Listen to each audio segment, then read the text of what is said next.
Thank you very much. Congratulations. Love it. It's never too early to start.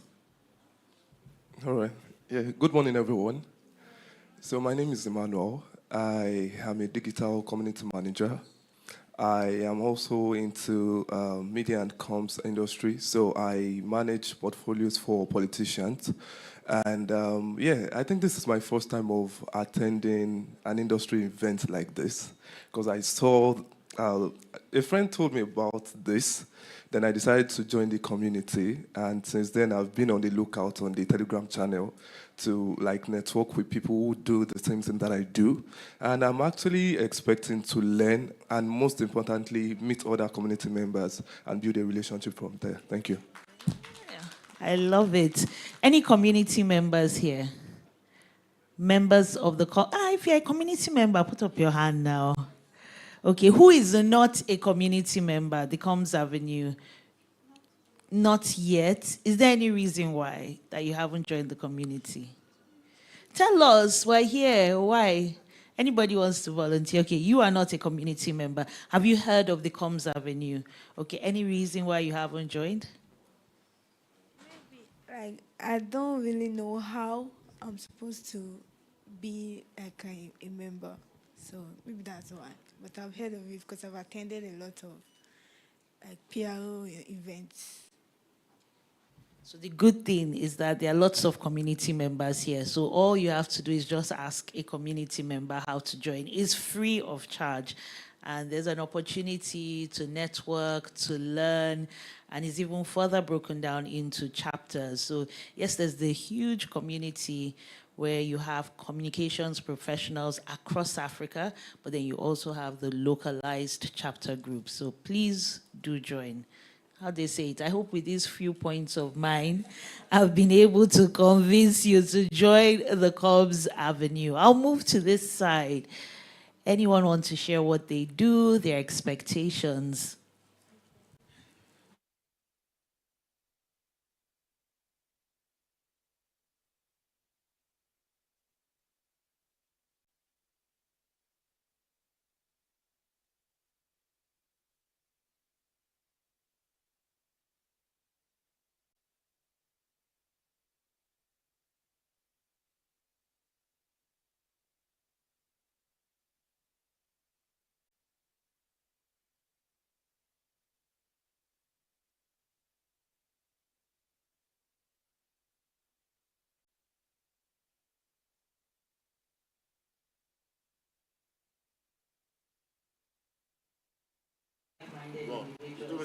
And let's Yeah. face it, it can Yeah. be very lonely working in silos, and you feel like the pressure is all on yourself.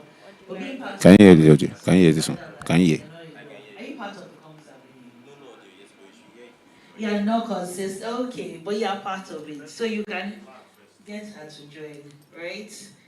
And then maybe that will encourage you to show up more consistently. Anyone else want to share?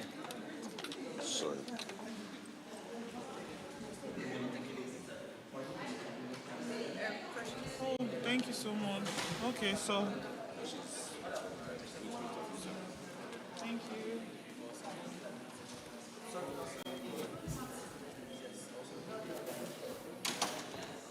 When she's done.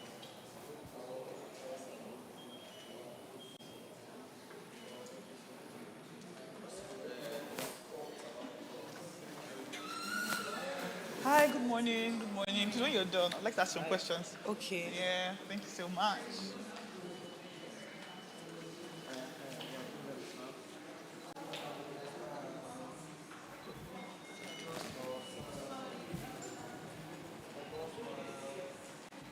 So where's the best place to stay? Good morning, everyone. My name. So sorry. Thank I'd you. like to ask you both questions if you don't mind. Okay, yes. If you're done, that's it. We're done. Oh, that's fine. That's fine. Please.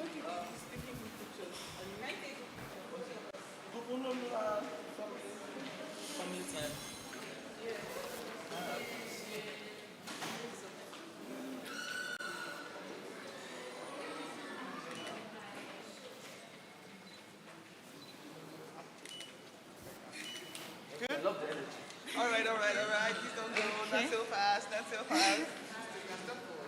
Here. Just tell us, cue us in this. Where's best? Here. Here. So I'll be your middle of you both, if you don't mind.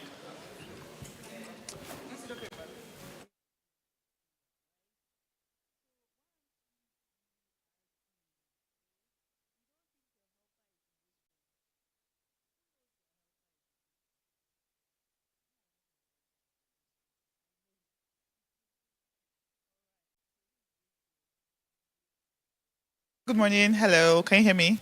Audible? Good.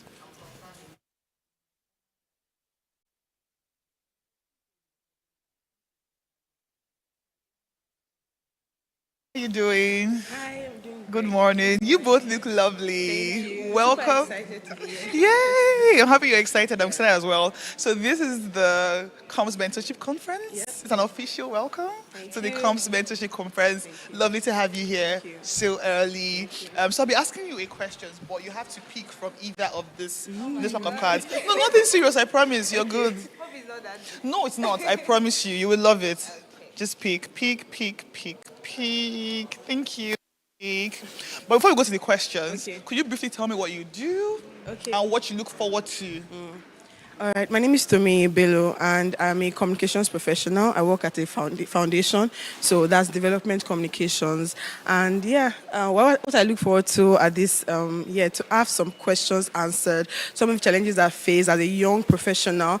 I've been following Adedoyin for a while now, and she's good. Yeah, she's fire. And so I was looking forward to today. I've been looking forward to it. I've attended some previous ones, and this one looks like the biggest and Yeah. grand. So yeah, I'm excited. Lovely. Thank you so much. And you? Hi. My name is Praise Okeze. I also work in development communications, I do as supporting well, by the way. But Yay. Supporting organizations to tell their impact stories very well. So, yes, I'm super excited to be here. I have been following Adedoyin. Her YouTube videos where I met her, and it has been fantastic, and So what she do you has look really forward helped to? me. So I'm looking forward to an amazing time, right? I want to ask some questions. I want to speak with the speakers. I want to know their point of view, their years of experience, take from them, and also improve my growth, yeah, as a professional. Okay, let's do Thank the you. questions. Question time. So please read out your question. If you don't Okay, mind. the question says, have you ever cried premium tears on the job? Tell us. Feel, but like 2 seconds or 5 seconds. I have cried though. Comms is not easy because a lot of people don't value the work that you do because they think it's just to post on social media to take pictures, but that's not it. You're telling a big story. And I think I remember one time when I had done a press release and I drafted a press release and sent it to the press guys. And they do whatever they like. They will see your press release and then my boss was so angry and I'm like, it's not my fault. Like this is what I wrote. That they have their own standards in where they work and everything. And that really hurts me because I put in a lot of effort, but my boss wasn't seeing it at the time. Yeah, and I cried. I cried. Thank you so much Thank for you. sharing. All right. Okay, my question is one major lesson you've learned from your comms career so far. So, one major lesson that I've learned is that what is your proof of work? That is what you need to get going. Like, you need to prove what you say you're doing. And proving it may mean wearing different hats, different cabs. You may do press release today. You may be a videographer tomorrow. You're a content creator. You are developing comms strategy. Different is, and especially when you work in development communications, a lot is needed for you to be able to move and tell the story of each project. So, but you need to prove your work. That's one thing I've learned, and you just have to get it. You have to prove your work if you're in comms. You have to prove. So, get all the skills that you need and prove your work. Yay, thank you so much. Thank you so much. Thank you so much. Thank you. It was nice. Thank you. Lovely. I hope you have a swell time at the conference. All right. Thank you so much. Bye. Your phone. Please don't forget your phone.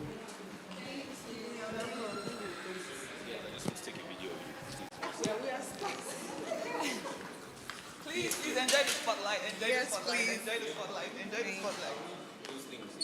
Oh, the props.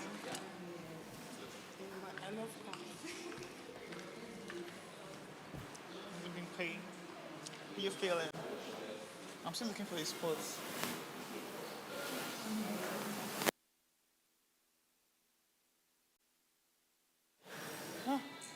God, please. But the lightings are just too much on Yellow lights. What's my business with yellow lights? How does it help?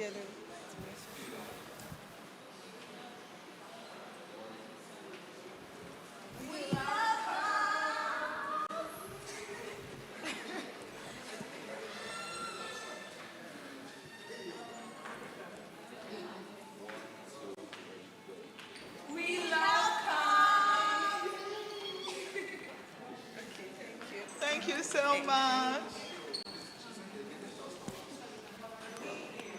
Jennifer, the pleasure to interview you. Come now, come on now. Come on now, don't be shy.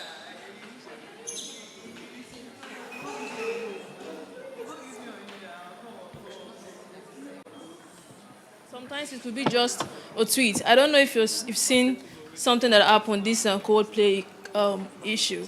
And they did something, I saw it this morning. They did a shoot with the wife of the guy, Chris Martin, the one that said, oh, they're having an affair. It was the ex-wife that did a video to talk about, introduce people to astronomer. And that's like one of the good crisis communication I've ever seen. They own that narrative for themselves to shape perception, and it was a good one. So it's about shaping perception, storytelling, letting people understand what your brand is about, owning your own story, not allowing people to tell your brand story. You should be able to own your story so that when people remember your brand, they remember it for something. So that is what PR is about. That is why I would tell people that even you as a personal person, you need PR for yourself. Because if I want to think about you, I should have a perception about you. Not that if I see some people online, my brain tells me that you are just doing nonsense. If I want to think about somebody that gives me intellect, I know where to go to. So they've given us a perception about them. They may not know that they are building a PR for themselves. That's why it's beautiful that as we should understand. Because personally for me, I didn't also know that those are part of PR. But it's because I started working in PR and I understood that as a brand person, you have to craft a story for your brand, the way you want people to give a perception about your brand. Thank you. Thank you. What was the turning point for you that you started to like PR? Because if you didn't like it in school, how come you found yourself in a PR job? It's work, oh. So what happened was, after I finished serving, I didn't know what to do with my life. So I started doing notes, then I started teaching. Then my school told us to come back to collect our certificates, everybody. So I came back to Lagos, and a friend told me about this digital skills program, Digify. So I joined Digify. Even when we did PR in Digify, but I didn't like it because I already had that notion that it's not what I wanted. Then when it was time for interview, it was my boss, Coin Bros, that interviewed me. And she said she liked me. It was even when I joined the company, I realized, it's PR. But along the line, so my boss is a storyteller, so Sade Feko, she's a storyteller. And I was able to work on beautiful brands. And that was what shaped my perception. That was when I realized that. So by the time I could see a comms plan, I realized that it's not those things that they were teaching us. There are other things about it that I love. Yeah, writing. That I could tell a story about a brand. Not in a salesy way, but that when people will read it, they would like that brand. So that was like, let me say, okay, that was 2021. That was the shaping point for me that, okay, because I was working in the industry, I knew that it was beyond what we were being taught in school. Yeah.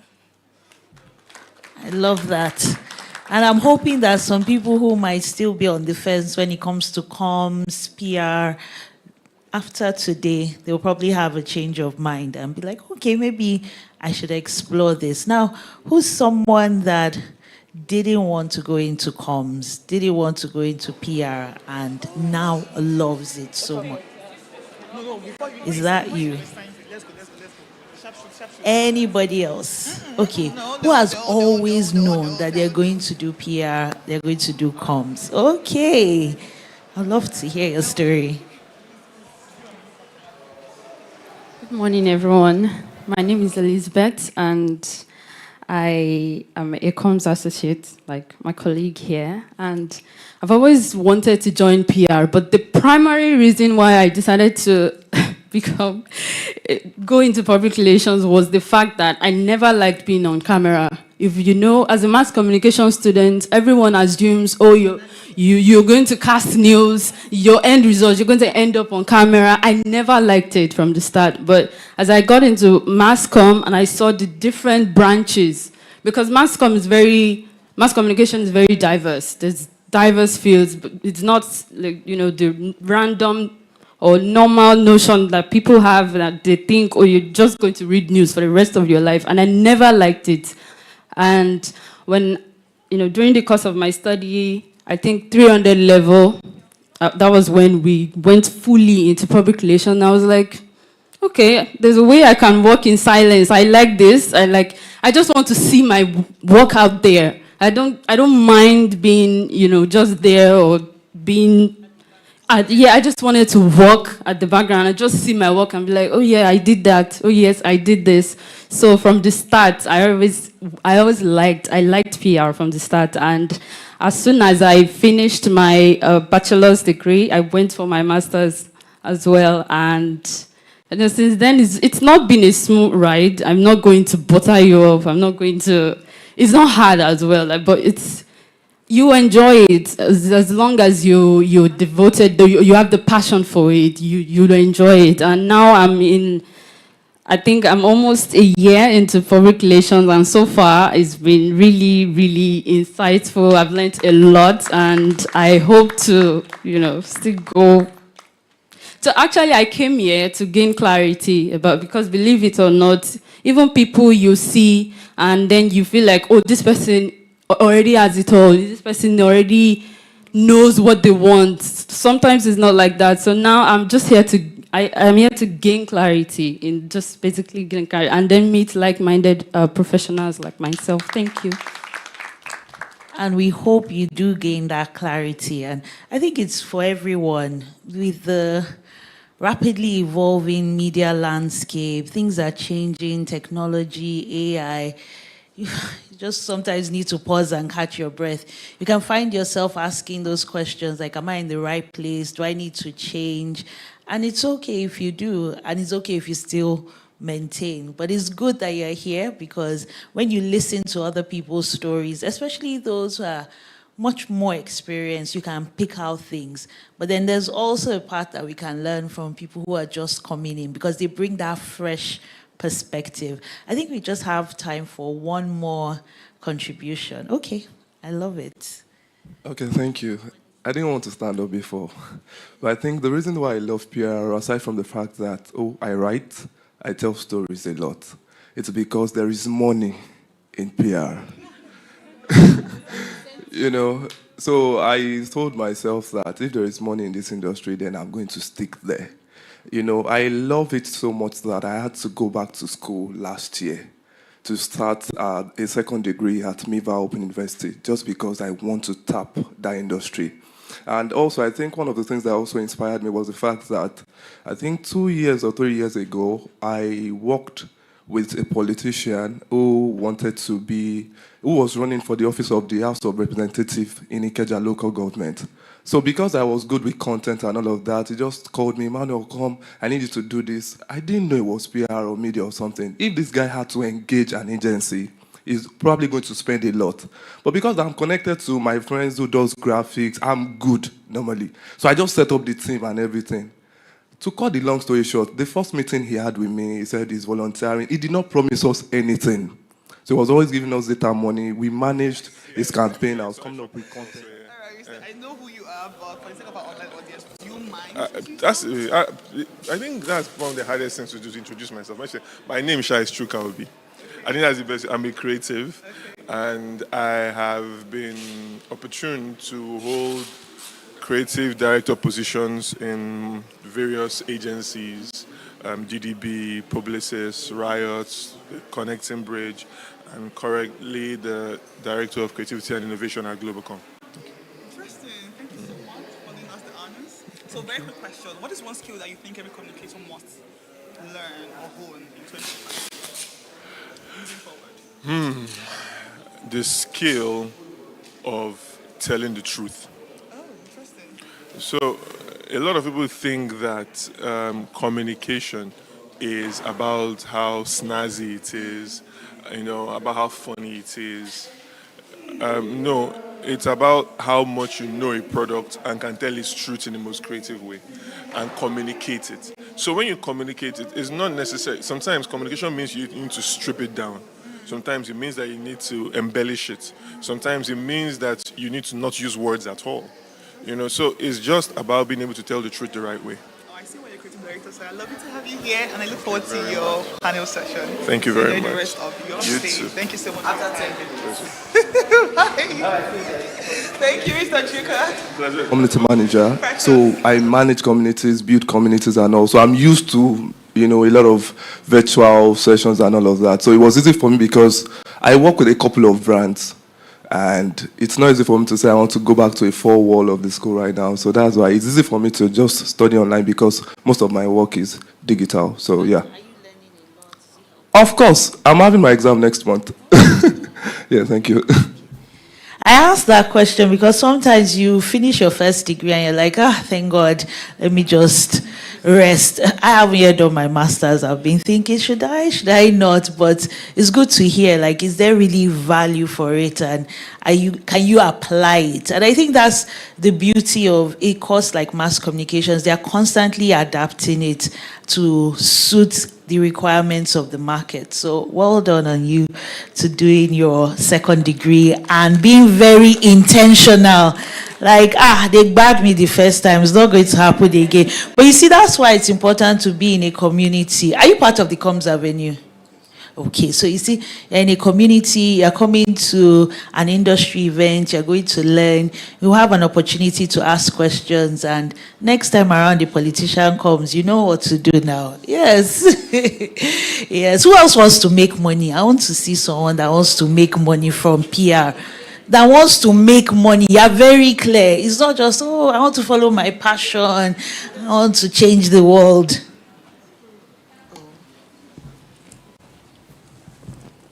Good morning, everyone. My name is Bukola Adeniji, and I think what I do is a part of PR or communications. I'm actually a graphic designer, and I handled the design for this conference. And thank you. And I'm here to learn because from my journey in designing, I've also learned that designing is a means of communicating because it is a means of communicating to the audience that needs to see it and understand what it is meant for. So I'm here to learn more about this and also network and meet people. So, okay. Making money is very important. I mean, when for example, networking, meeting the right people, and letting them know the value that I can offer through what I do. And one of the things that I love about my job also, apart from designing, I actually love the printing. I love my work coming to life. When I design and I see it being printed, I mean, it gives me this kind of joy and also, so, people seeing it. For example, I think Adedoyin saw one of my work, and that was why she reached out to me to actually work with me on this. So I think making money continues from there. Please, do you like all the graphics? No, let's give her feedback real time now. If you do, please give her a warm round of applause. I don't want to say my experience with graphic designers, but all I'll say is that thank God for Canva, thank God for InDesign, thank God for all these softwares that empower you. Because sometimes, at least in the olden days, graphic designer, they will hold your design. You'll be like, let me just go and learn this thing. But when you find a very, very good one, you hold on to them because they can truly make or mar that message. There's only so much you can say with words. But imagine doing a really nice infographics. Your copy is there, beautifully illustrated. Even if you're not so interested, just say, this thing looks really nice. Let me read further. One more time, a round of applause for her. And I hope that more jobs come out of this so you can continue to see your work, in the printed form. Anyone else here that wants to make money? Anyone? Okay, who wants to change the world? Since we are not interested in making money, who wants to change the world? Who wants to follow passion? Who wants to find purpose? Anyone? Okay. All right, good morning, everyone.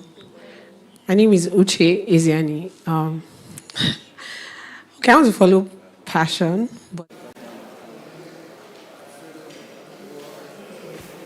All right, good morning, sir. Good morning. Welcome to the COMS Mentorship Conference. Such a pleasure to have you here. Thank you so much for joining us. I'm Precious Mobile. What's your name? I'm Aizehi Itwa.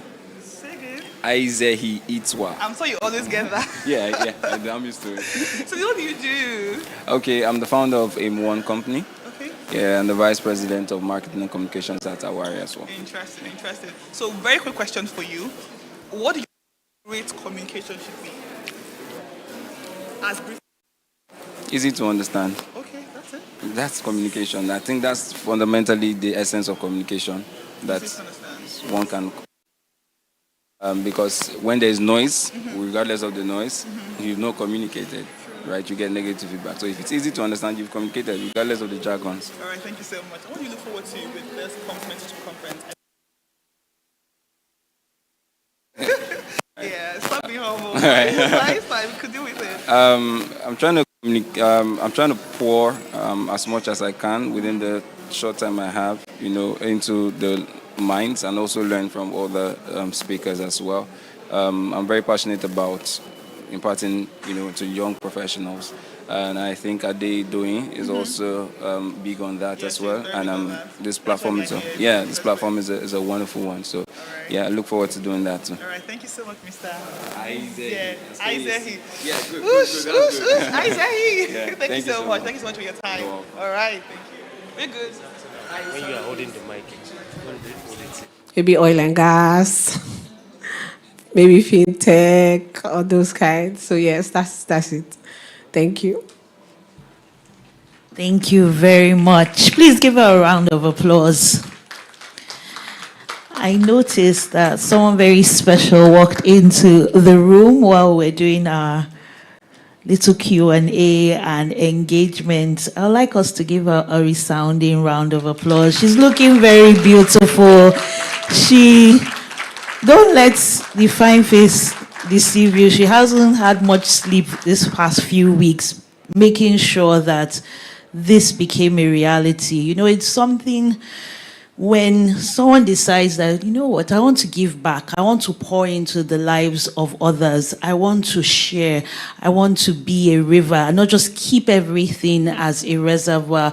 So I'd love for you to just, with a resounding round of applause, make her feel welcome. Adedoyin Jaisimi. She wasn't expecting it, but wherever you see her, just tell her thank you.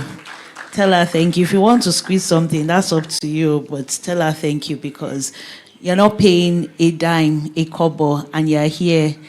We're not fanning ourselves. We're in 4 points on the island, right? And if you see the list of people she's been able to get on a Saturday morning, people that are very busy, people that have the experience, and they are here for you, I believe she deserves another round of applause.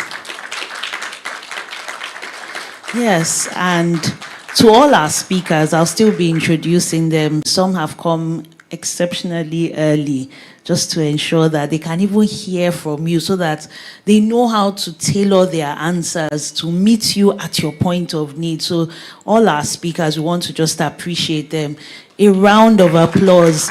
Not the one that you're using half hand. Clap, clap, clap, clap, clap, clap. Yes.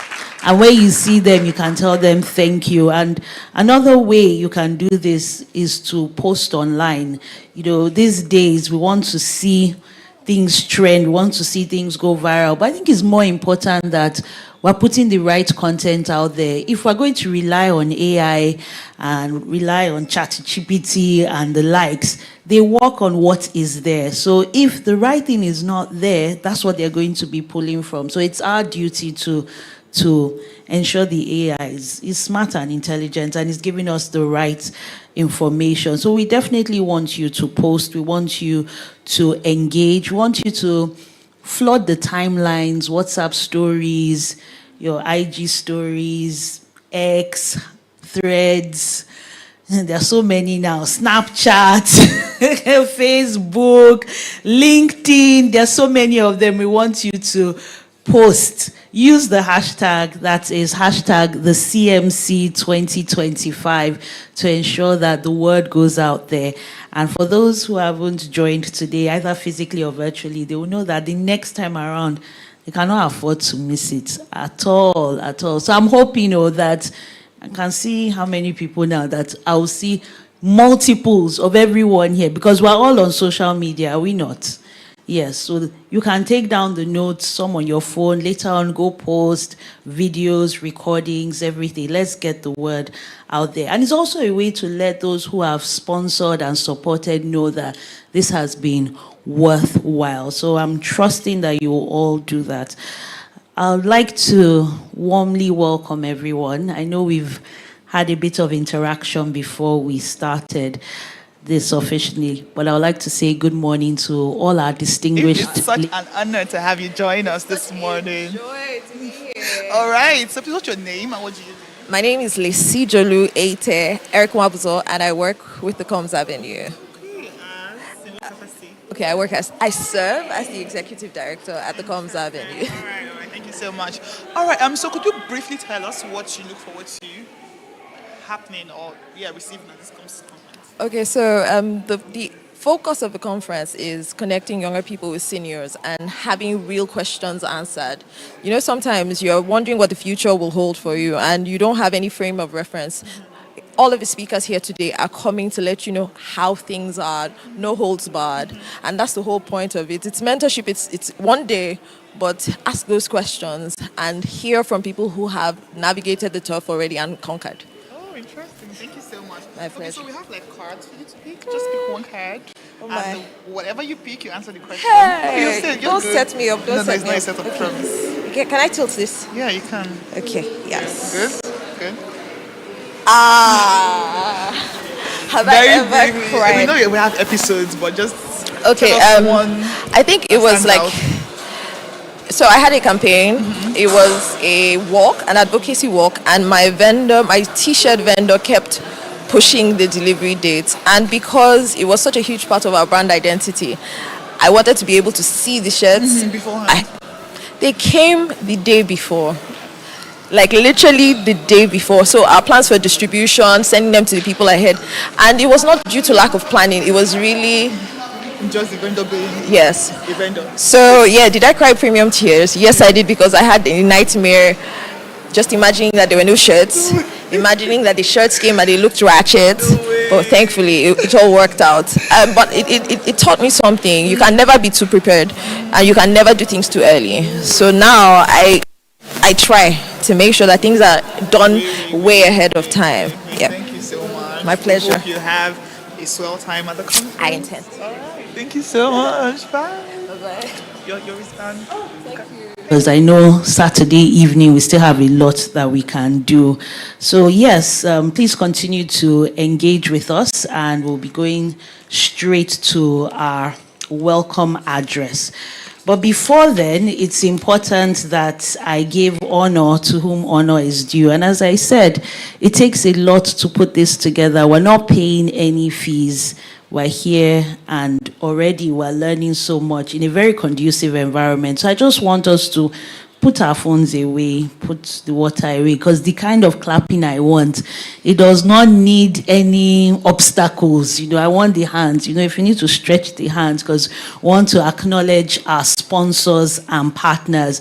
So please put your hands together for the Public Relations and Communications Association, PRCA, Center for Strategic Communication Excellence, CSCE, LSF PR, 83 Resources, IE Business School, Red for Africa, IABC Africa, PR Fusions, Leading Ladies Africa, YD Company, Niger Doc, GLG Communications, Glacier Magazine, Comes of Africa, Her Network, Dinovate, Glacier Magazine, Comes du Benin, Nova Communications, And a warm round of applause for being here. You too, because if we did all of this and you weren't here, it won't be worth our while. So thank you. I love the applause. It means that we're all fully turned on, and we're definitely grateful to our sponsors. And to those brands that are here and you didn't hear your name, please, next year, endeavor that your name is here too, because it's not just this applause. You will soon see our tweets and our posts. So thank you very much for supporting the Comms Mentorship Conference. And then we also want you to continue to post hashtag the CMC 2025, and you can tag on social media Comms Mentorship Circle. So for our opening talk, we're going to be hearing the lessons that our experienced speakers would have wanted their younger self to know. They say hindsight is 2020. So if you could do it all over again, what would you do? Well, if you could tell your younger self something, what would you say? So that's the idea behind our first opening talk. And we still have a second one before our panel session, which is Q&A. And I know some of you have already sent in your questions. So I'd like you to give a resounding round of applause for the Marketing and Communications Vice President, Awari, and founder of AM1 Company, Asia Itwa. A warm round of applause, please. I'm not feeling that applause. Give me some ginger. Woo! Hey, yes, I'm feeling this side. Thank you so much. Good morning, everyone. I think I'm loving the energy. It's probably the second event I'm actually seeing. I didn't get your name. Isabella, yeah. I think it's the second event I'm seeing you. Anchor, thank you so much. Thank you so much. Good morning. Thank you so much, Ade Doing. A big regard to everyone here. I really appreciate the opportunity to be here to speak to every one of us. It's funny how I'm still very young and I'm asked to speak about my younger self. Okay. So I have 10 minutes, so I'll just breeze through a couple of things. The organizers actually were so kind to guide me through the flow. If not, I would keep us here for about 2 hours and probably do the book launch myself. Okay. So once again, good morning. I'm Aizehi Itwa. I'm the founder of AM1 Company, a marketing company based here in Lagos. I'm also the Vice President, Marketing and Communications for Awari, founded by Salas Ade Kunle and Eniola Edun. Wonderful young people as well. So I'll start off with how I started my degree, my communications journey quickly, and then I'll tell you about basic lessons, 2 lessons. And yes, one of my early fails, very exciting stuff, because we all got here by failing a lot and learning from those failures. Yeah, I had a degree in mass communication. But before then, I think I started, my first introduction to communication was being a PR, in quotes, in my little neighborhood church. I was the PR for the youth team. Wonderful how I was called the national PR officer for one branch in Lagos, small church. And the majority of the job was basically, internal communication. But it was exciting because I had to engage with, people. And I was very, very young at the time.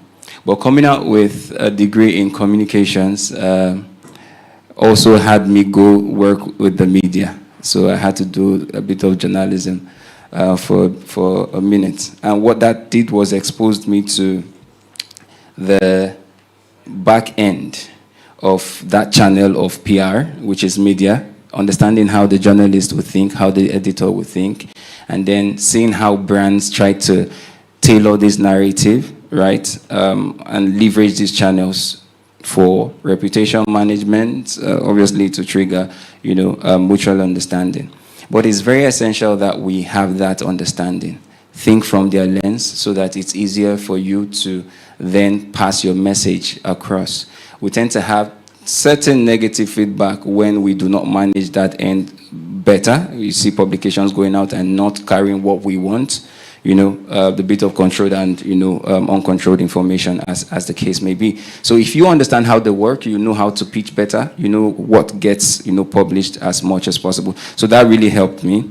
I got to understand that. So the first message, the first lesson I learned is literally mentorship.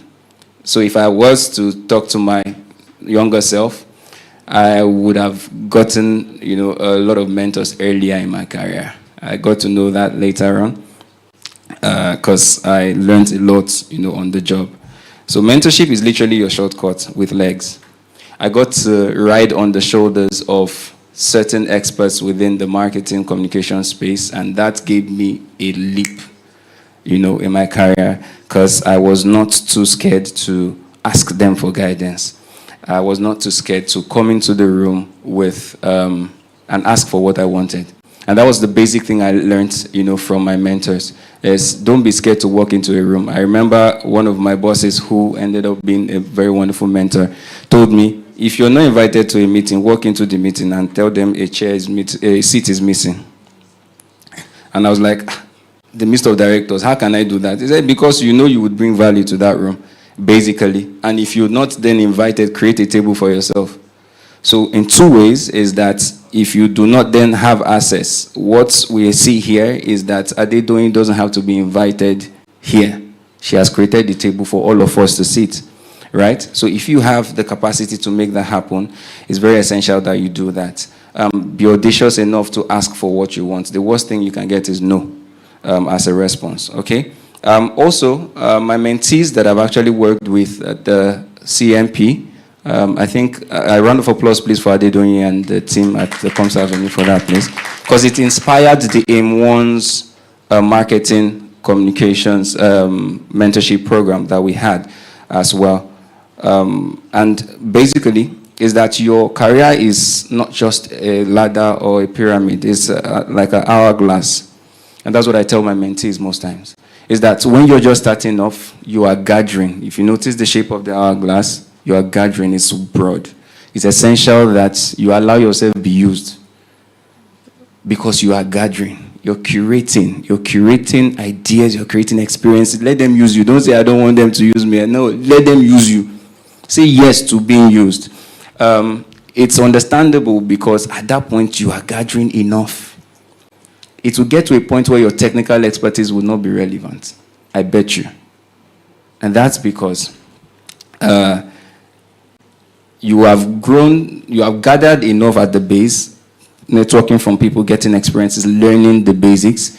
When you are going through the managerial role, your part is to be specialized because you're going to then have a vertical that you're going to be managing. So your specialty will then make you deep and have grit, as against just being grand and being shallow learning. So when you go up to top management level, you go broad again because you are then managing leaders, who are specialists in different categories. And so what you then want to do is leverage the experience garnered from the base, the specialty garnered at the middle, to then manage these guys. At that point, trust me, you don't even have to be the smartest in the room because you are leading leaders. So at that point, what makes you stand out will be more of your emotional intelligence, your soft skills, because you don't also want to make a leader feel less. You want to get the best out of that leader, right? And I tend to leverage that a lot in my team. I tell even if I'm working with managers, I tell them, I don't see you as a manager, actually. I see you as a director. So I need you to own this space for me. I want to rely on you to be able to deliver on, certain things. I don't want to be the smartest person in the room. That way, I tend to help them own their journey because that's one thing I actually got. One of my leaders would ask me questions till I find the answer. I remember one of the agencies, I was literally in the mills for 2 weeks arguing with the group managing director on brand strategy. arguing via mail. Sir, no, you cannot tell me this. I think this is the route to go. He did not argue with me. You see the beauty of experience. I was forming based on my technical skills and my know-how. No, based on this. He didn't argue with me. So I went to my mentor in the UK and I said, sir, based on this and this, why is this man saying we should chart this route? He said, okay, for B2B, this is the route you should go. And it was that guy. And I said, experience is experience. So I went back to him, sir, based on your I've reviewed, and he asked me, so what was the result? It was, I would go with yours. And he said, yes, I owned the journey. Few years down the line, a new leadership came in. And I had to defend what I argued against. And I came from a very solid ground because my leader made me discover it myself. So I owned the journey. All he just did in the meetings was just smile and watch me, say the exact words he told me, at the beginning. Yeah? So yeah, it's a hourglass. So please, let's try to be used at the entry. I know the way I'm saying the used is coming over. But yeah. My first CSR flop, yeah, it was when I was the brand manager for Ucodin, first safety boots manufacturers in Nigeria. So we did a CSR program, and what we wanted to do was we did dual campaigns at the time. We had introduced the fashion line, and then we wanted to push the military and paramilitary boots. So we wanted to share some boots to paramilitary officers within the host community. Beautiful stuff. They were happy. We did it. I'm telling you the truth. The people online may not believe, but we did it. Now, we did it physically. We gave them the boots. But when we were documenting that account, we did not open the boxes. So it was, the shoes were in the boxes, and they made the video. And I approved it. It went online, only to get the judges from Instagram and Facebook to tell us, you guys are frauds. Why didn't you open the box? It's the same box, that empty box that you gave everybody, and you recorded it. And I said, okay. The negative sentiments were wonderful. At that point, I thought I had lost my job. But we all laughed at it because we know we did it. At the point you are reminding your boss, we gave these people the shoes now. Yeah, so basically perception is very essential. And what I learned from that is you have to be as transparent as possible because you're managing people with different mindsets, okay? So I will just give us some quick truth bombs because I have just 10 minutes. And so that I'm not chased out of the stage. Technical skills are literally the baseline. The best you can be is be an expert and be technically sound. What takes you through the ladder is beyond that, okay? Emotional intelligence, like I said initially, sets you apart.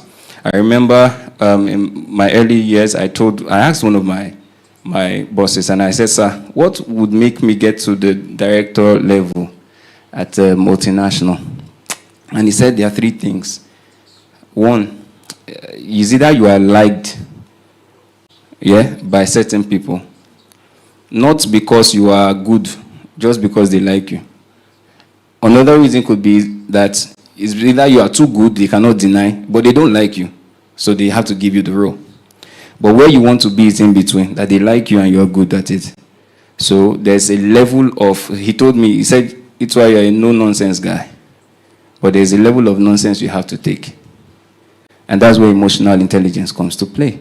It doesn't mean that you're being disrespected. Please, every job is a part of your journey. And you're bringing value to the company.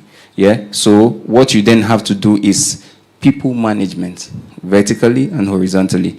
Know how to get to the bosses and help them see your value as much as possible. So documentation and amplification is very essential. Also, speak up at meetings. I remember engaging with someone. I have a lot of people I look up to. And then she said, one of our mentors told her, never leave a room without them hearing your voice. But please don't say nonsense, please.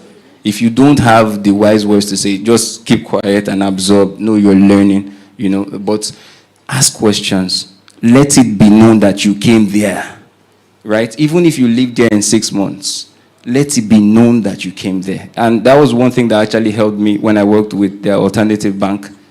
There is no Monday meeting that I'm not either arguing with the group CMO, or on particular things, matters, and we discuss it like we are mates. When we leave the job, sir, yeah. But while we're there, it's an intelligent conversation, and I took a lot of learnings from it. We've argued about VDM before. As basic as that, and how it relates to branding and marketing. And my notion was that he had fulfilled the fundamentals of branding: identification, which is recognition, preference, and then distinction. That is why people will trust with certain things. So we that we are speaking the jargons, let us learn that fundamental bit and unstructured bit, from it. Yeah, the people that are not VDM fans, sorry, I'm also not. But yeah, those are the learnings. And then finally, play on all sides. If you have the opportunity, play with the media, play with the agency side, and then play with the client side. If you have the opportunity, it keeps you grounded. It helps you, it exposes you to new experiences. And if you follow me online, I would always leave you with, keep being intentional. Be intentional about all of your moves. Be intentional about your growth, your network. And I cannot leave you without being intentional about the big G, your spiritual life. Be intentional about God. Thank you so much for the opportunity. Thank you very much. Please, another round of resounding applause for Aizehi Itwa, Vice President, Marketing and Communications, Awari, and founder of AIM One Company. Thank you so much. That was so impactful. Mentorship. Allow them to use you. Yeah, say it. I will allow them to use me. You don't believe it. Because you two, you are using them. You are learning from them. You are getting their experience. You are getting advice. So say it proudly. I will allow them to use me. And you gather knowledge, you gather experience, and you make mistakes. That's okay too. And make room for yourself at the table if there's no room for you. I like what you said about every day you will come Monday morning and you're arguing. Do you know you cannot argue if you did not prepare? Because what are you arguing with? But if you prepared for that Monday morning meeting, you will be able to argue. So that also speaks to preparation. Own your journey and speak up at meetings. That means do what you need to do to ensure that you're not just making noise, and be emotionally intelligent. It's so important that the higher you go, they have to like you, you have to be good, and you need to play on those soft skills very, very well. So one more time, a round of applause. I think that was such a beautiful way to set the tone, and we can all relate to that, irrespective of where we are in our journey. Our next speaker is someone that, I know someone here said, oh, who are the people that want to go into corporate communications? It seems to be like the hot career now in comms. Let me see your hand now, corporate comms. Put it up. Let's see. You see all over the room, corporate communications. You see when I say, are they doing specially curated this? Please, I would like you to warmly applaud the corporate communications, public affairs, and sustainability lead at Nestle Nigeria. A resounding round of applause for Victoria Uwadoka.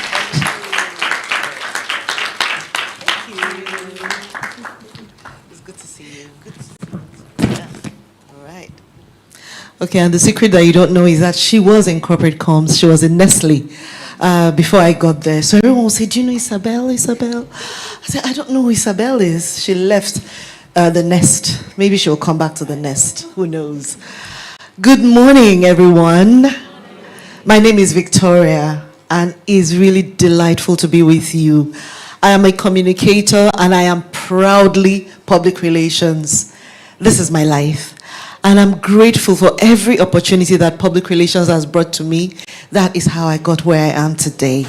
And I was looking around to see all those who want to be corporate communications managers, and I'm excited to hear that you know exactly where you're going, and you'll see why in a moment. But I can't start without thanking Doing. I know she's still running around, and her team at the Comms Avenue for having me today. This is really visionary, and I'm delighted to have an opportunity to be a part of it. Now I've gotten where I am, and I am happy with where I am. But if I were to speak to my younger self, and Itwa has spoken to someone, I mean, he read from my playbook. So I guess that's where he is today. If I were to speak to my younger self, there are things that I would still do the same way, and there are things that I would have done a bit better, but would it have taken me a shorter time to get here? Maybe not. But it certainly would have been more fun, right? So I want to jump into number one, because I wrote it down for you. I want to jump into number one. We have 10 minutes to do this. First of all, take a moment to understand what in the world public relations is. And I heard some of you saying, I don't know what public relations is. The lady in red doesn't know what public relations is, but she wants to know what public relations is. Take time to find out what public relations really means before you jump into it. I started a job and I was PR manager, public relations manager. But I tell you, I did everything from regulatory affairs to being a personal assistant, to being a secretary, to managing marketing, to managing advertising. I did everything. I knew that I didn't know what I was doing, because I make all this make sense. And I discovered that my bosses didn't know what they were doing. My employers had no idea what PR was. And I was like, wait, all this has to make sense. And that was the saving grace for me. So I read somewhere that there was going to be a training in public relations. Okay, let me tell you my first degree. My first degree was in French language. I love French. Je parle très bien français. And I didn't know what PR was. And there I was, PR manager. And I was like, okay, all right. So I saw the training and I registered myself for the training. I took a leave of absence and I paid for myself. I didn't wait for my company. I needed to understand what I was doing. And when I came back, it was different. So take a moment and understand what it is. Taking that training saved me, because that started my love affair with public relations, and I am happy that that brought me here. And then there's something that Itwa said, and that was my second one. Your voice matters. You have a voice. You're not a note taker. You're not the secretary of the board. You have ideas. Those ideas make sense. As everyone is speaking and those thoughts are coming to your mind, speak up. Your voice matters. You're bringing value to the table. Speak. Contribute. Ask questions. Seek clarifications. Challenge the status quo. Why must it always be done this way? Why must you say it that way? Why must this be the way it is? Why are you relating with these people this way? This is what matters to them. Be the voice in the room. Speak up. Your voice matters. If you don't speak up, how will anyone know how your mind works? When there's an opportunity that you're good at or that you're passionate about, if you never spoke, how will they know that you're the right person, that you're the right man or the right woman for the job? They will never know until they know how your mind works, until they hear your voice, until they hear your ideas. So please, my dears, what did I say? Speak up. Do what again? Speak up. Thank you. Now, before you speak up, Isabella said that if you come to the meeting and you just want to argue, you'll be arguing and everybody will be like, what is she talking? What's going on here? Because you have nothing. You have to know. You have to prepare. So the next thing you need to do is define your success. What does success mean for you? What is important to you? So that third thing I wrote is that your values are your compass. Your values matter. You must stand for something, or else you'll stand for nothing. I heard the young lady at the back here who has been in public relations or communications for over 4 years. She was talking about all the technicalities, all the science, and you can see that she knows the tactics. But it's not all about that. Public relations is an art and it is a science. You will know the science, but the art is what will take you far. Everybody can have the science, but not everybody can have the art. And that's what makes it different. You must stand for something. PR is not just about trending. PR is about purpose. The why. Why do you want to trend? Why do you want to write the press release? Why do you want to post on Twitter, on Instagram, on LinkedIn? Why? What do you want to achieve? It must start with the why. And that's why I love Simon Sinek's book, and it sets me on a course. Start with the why. Start with the why. What do you want to achieve? Who are you speaking to? Is your audience on Facebook? Are they on Instagram? Why are you all over Instagram? Your audience is in the market, at home, in church. Know where your audience is and speak to your audience. Stand for something. Stand for sustainability, equity, women empowerment, youth empowerment. And be you. Authentically you. Don't let anyone dissuade you. Define success for yourself as God has defined success for you, not anyone else. Be there. And that's why I admire Adedoyin. She knows exactly what she's about. She's on a mission with comms. And that's why she's doing what she's doing today. I wish that my younger self knew what you know today. And I wish that my younger self sat in a room as all of you are sitting today. Maybe I would have been doing something different. Those dreams that are in my heart, and when I remember, I say, Chai. If you take advantage of everything you will hear today, you won't have to say Chai in 10 years' time. You will be doing what God has called you to do because you know what God has called you to do. You won't be, just anything. Let's go there. It's happening. This one is trending. We go there. No. Who are you? Must you jump on every trend? Is that you? Who are you? Be clear about that. Stand for something. And lesson 4, stay curious. Today we're talking about AI. Who uses AI here? Okay, nice. A good number of people use AI. Who can say, I am comfortable with AI? I'm comfortable. Okay, the usual suspects are comfortable. But you must be comfortable with AI. I am at home with AI. I send it on errand. People say it hallucinates. I say I catch the hallucination. Understand it so you can use it. The tools are for you. You are not for the tools. You are not for Instagram. Instagram is for you. It will serve you if you know what you're about. Stay curious. Learn everything. Do you know, I heard someone here, I don't remember who he was, talking about industries that make a lot of money, oil industry, banking sector, and all of that. Do you know that in all those sectors, there's communication? Communication is the only profession in heaven that will remain after the world ends. We will still communicate. A communicator can go anywhere. You just adapt. It's transferable skills. And that's why it's in very high demand. If you know your onions. I tell my team, I said, you're not a writer. You're not an events manager. You're not a photographer. You're a business person. And you're driving strategy. But you understand relationships. And that will bring me to my next point. You understand relationships. That's what it's about. But be curious, read far, read wide, travel, explore every opportunity. He said every job is bringing you to where you want to go. So I've worked I started my job working for FedEx courier, and I worked up to become international operations manager, and I'll be at the airport as the plane is landing, and I'll be in the room making sure that they're sorted, and I was just doing it happy with myself. Then I went to Nollywood, and I was in a couple of movies, and I learned film production. Then I went off to TV to help produce some programs on TV. Then I went back to PR. Then I went back to logistics. Then I went to IT with Microsoft for 10 and a half years. And then I said, I like food. Let me go and check out food. Right? And that's why I'm at Nestle. I like food. I'm unapologetically. But every experience built how I see. How do I see the Nestle business? I see it from every point of view. Because I know business. I'm a business person. I'm a communicator. I sit at the table. I'm a co-pilot. But I'm pointing you to what you need to watch out for. These relationship nuances, trends. A PR person is tuned in.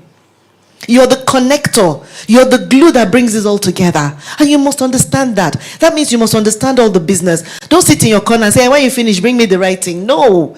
You're not a post office.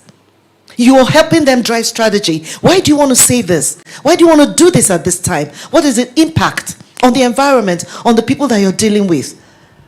Be curious. Learn everything. Learn all about the business. Sit down with a book. You know, at Microsoft, when an opportunity came to lead marketing communications across West and Central Africa, francophone. The people who speak French. There were other marketers who were good at their job. But I could speak French. Maybe not very well, but I was speaking it everywhere. Right? So when it came, they said, oh, there's somebody who is very good at marketing, and this person speaks French as well. That would be the best person. I was prepared for the opportunity. It is not when the opportunity comes that you start to prepare. That's not the time. Be ready. Learn everything. When that opportunity comes in Chevron, you'll be ready because you know about the oil industry. If you work agency side, it's easier because you work across industries. So please, dears, be curious. Don't be, oh, okay, it's just about writing, it's just about trending. No, be curious. Know everything around you. No science, no art, no IT, no AI, no food. Know all of that. Very, very important. And now, that lesson that I talked about, lesson 5 for me, relationships are everything. Relationships are what? PR is not just about the science or the writing or the techniques, the tactics. We know all that. But you know what will make the difference? The difference is that public relations is about building connections. And you want to work in corporate communications is about building connections. Building connections internally, building connections externally, with industry, with the communities that surround you, with your suppliers, with everyone around you. You're that person's person. You're that one that has built trust because you relate authentically. People will see through phonies, right? Don't just say, I'm just smiling false. They will see through it. Be genuine, be real. Be very real. It's not just about communicating. It's not just about crafting strategies. It's not about crafting messages, changing perception of who, of what. How will you change their perception if they can't trust you? You don't understand their cultural nuances. You don't understand the things that are important to them. You're not relatable. You're not relating with them. You must be a relator. That is what it's about. Relationships are everything. I'm where I am today because of relationships. I'm speaking to you today because of relationships. I met Adedoyin. We met online. And we connected. And we've stayed connected. Not because I want anything from her or she wants anything from me. But because we love each other. And we're supporting each other. And wherever she's doing anything, I'm there. And she's there for me. And you're there when people need you. You're there for your organization. That is what it's about. Relationships are everything. You know, you said you will get to the top if they like you and you're very good. Or if you're very good, they don't like you, but you have to get there. But you know the person who will succeed sustainably in the long term is that person who they like, but don't like you too much because you always tell the truth as well. You have to be somewhere in between. You have to speak truth to power. Say it the way it is, but say it gracefully. Say it kindly. Say it with an intent to make change, not to criticize or to hurt or to harm. Very important. That would take you everywhere you want to go. You know, when I joined Nestle, I knew that it was a totally new environment. I came from an American environment in Microsoft where the hierarchy is linear. Everybody, hi guy, what are you doing? And I came to hierarchy and I was like, wait, what am I doing here? But I sat down and understood that I had to build new relationships. I had to understand these people. And I took a notebook and I went to everybody's table and I sat with them and I said, they thought I came to ask. I said, no, I just came to, what's your job like? What's your day like? Tell me, what is your picture of success? And they were like, nobody has ever asked us that before. But that was something I knew I had to do. Transferable skills from PR. That's what made it happen.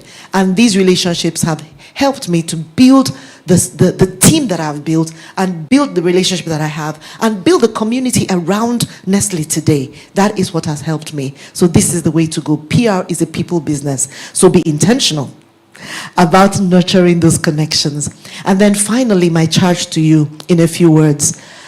I'll say again, The last thing I said is the first thing I'll say to you. PR is a people business. If you are not genuinely interested in people, you're in the wrong profession. You're not genuinely interested in people, I think you need to start thinking about what profession do I want to go into. Know your worth, but be willing to put in the work to grow into it. So you might have worth, and if you haven't built on that worth, then it's worthless. You must put in the work. It is not instant. It won't happen overnight. It won't happen just because, but I was at the comms mentorship conference. Why now? It doesn't happen that way. You learn, you take it in, you build on it. Up until last year, I took so many courses at LBS and PAU that they said, you're here again. I said, yes, I'm here again. I take courses everywhere I see it. As I'm sitting here, I'm taking notes. I took notes from Itwa's speech. I took notes. Constantly learning. Be constantly learning. Stay ready for when the opportunity finds you. And then the final thing I want to leave with you, please define success for you. Stand for something and be dedicated to seeing it through. Be dedicated to seeing it through. And here's my promise to you. I'll be right here cheering you on. I'll be right here if you need a mentor, if you need a hand, if you need someone to connect with, I'll be right here cheering you on. Thank you very much for this opportunity. Thank you. I think that applause can go much, much louder. Yes, thank you so much. I was taking notes as well, and so important. Investing in yourself. Just by being here, you've invested, but this is free. Sometimes when you pay money, you will now have to read and you want to make your money back and ensure. So spend money in investing in yourself. Learn what PR is. Speak up because your voice matters. And define success. Don't look at what another person's success story means to them.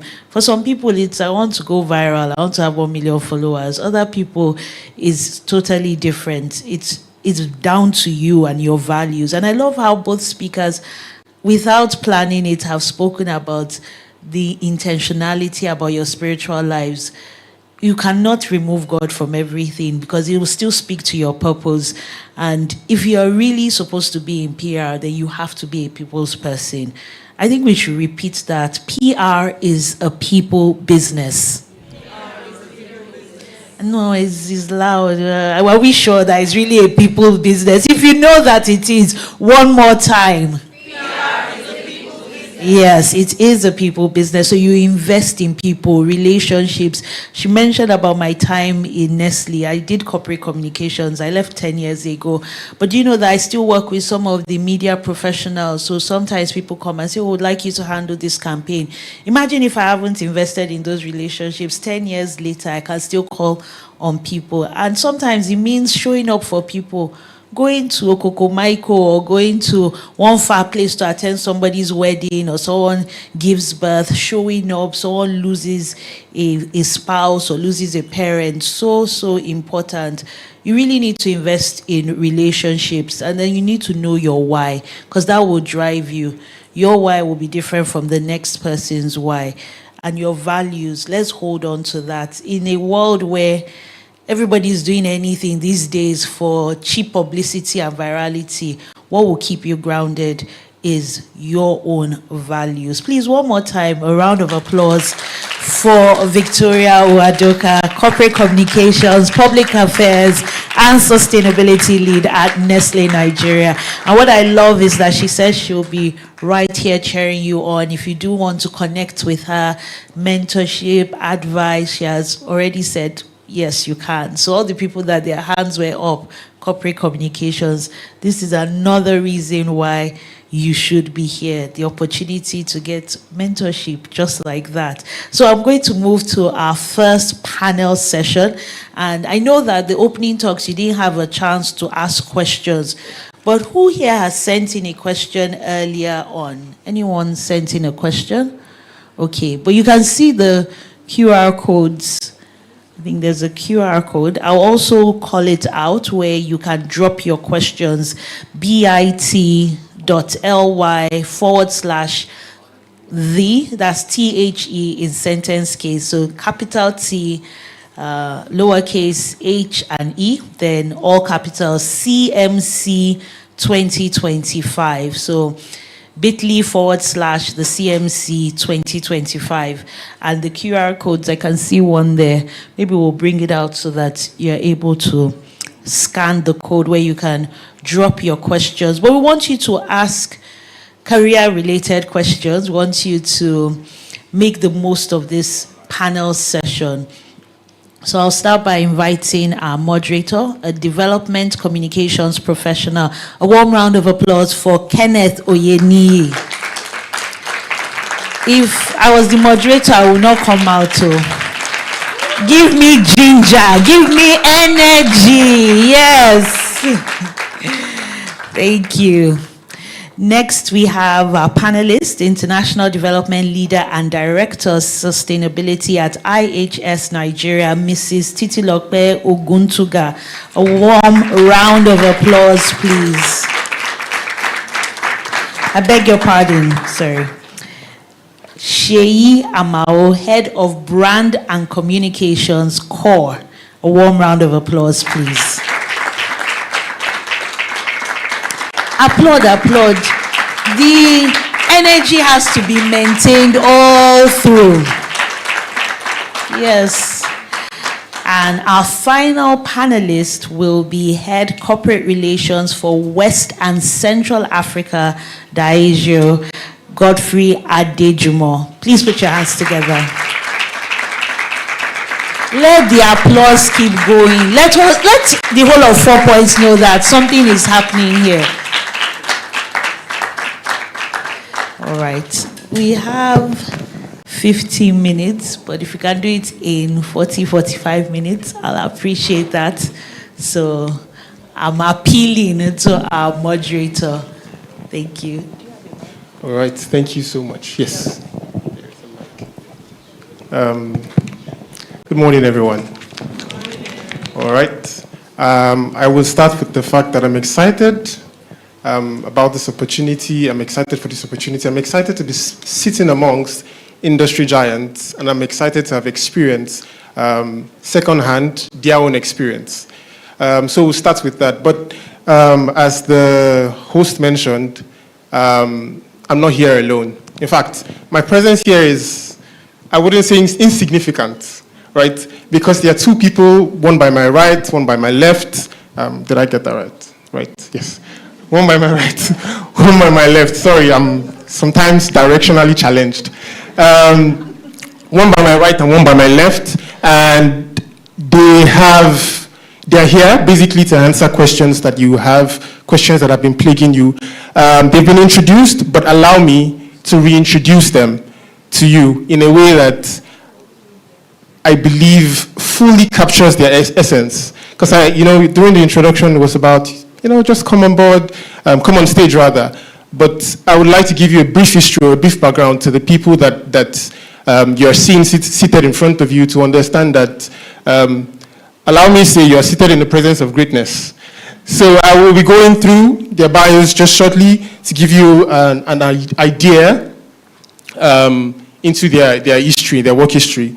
So my first speaker I'll be introducing is a trailblazing marketing expert, a women's reproductive health advocate, renowned for founding PCOS Conquerors. She is currently the head of brands, marketing, and communications at Core, the leading fintech infrastructure and banking as a platform provider across Africa. With over 15 years of experience in brand development and communications, she has managed top brands across FMCG, brands like Pepsi, Aquafina, 7-Up, Mirinda, Mountain Dew, and financial services like GT Bank and FCMB. She has also managed fashion and lifestyle brands. Join me, celebrate Mrs. Sheyi Amao to my right.